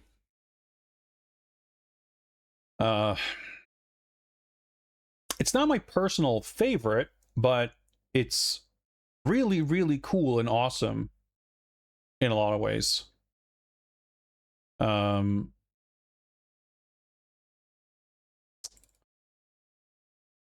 think I'll go with the cool guy in shades there. It's a really fucking cool game. It's such a different beast, but it is so interesting. I mean, it's easily the most different version. There are some versions that are mind-bogglingly fucked up in ways that are kind of distinctive, and from an academic standpoint, maybe interesting.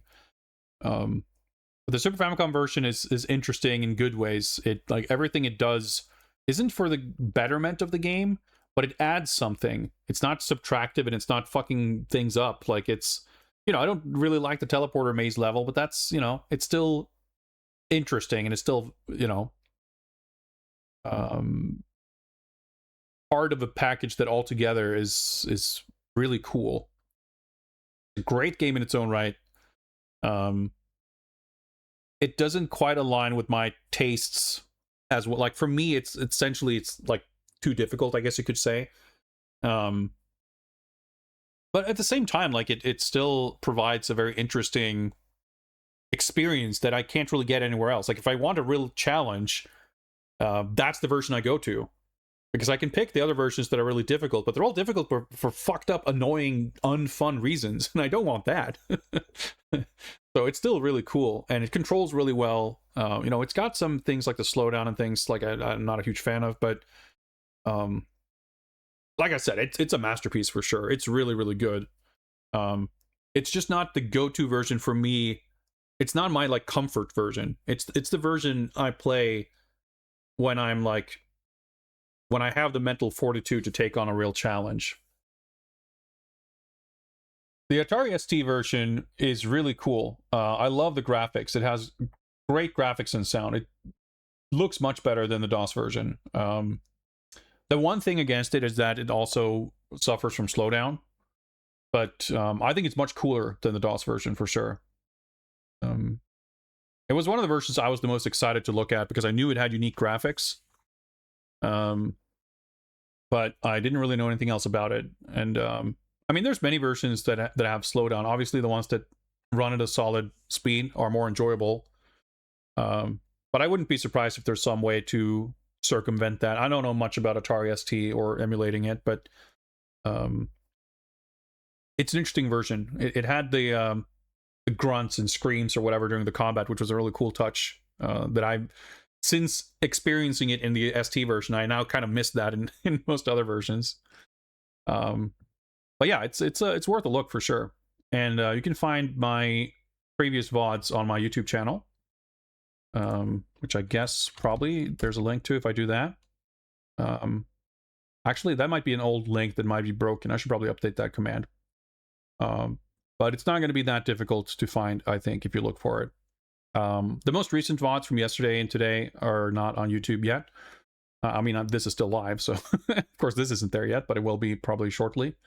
But all the first 5 streams that I did before taking a break, those are all up on YouTube if you want to catch up on any of the previous versions that have been played. And the FM Towns and Mac version were on episode 6.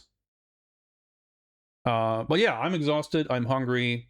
I'm not looking forward really to the NES Master System and Mega Drive versions, because there may be hope for the NES version, but I don't, I don't have high expectations. But I know that the Master System version is unbelievably fucked, and I know that the Mega Drive version is utterly frustrating because there's parts of it that are kind of cool, but also it doesn't work properly. Yeah, happy Saturday night if it's Saturday and night where you're watching. Happy Easter if that's your thing. And take care and all of that. I'll be back at some point with more Prince of Persia, but not really sure when. Sometime in the coming week, probably. Scheduling will continue to be a little bit sporadic. And I'll see you when I see you for more Prince of Persia. I'll send you guys somewhere. Let's see here. Looks like Murph is still live. I don't know how long he will be, but he's doing more beat 'em ups. It's Saturday. So go check that out. Take care, everybody. Thank you for hanging out. Thank you for fun chatting. Thank you for kind generosity from plenty of you. And I'll see you guys around. Goodbye.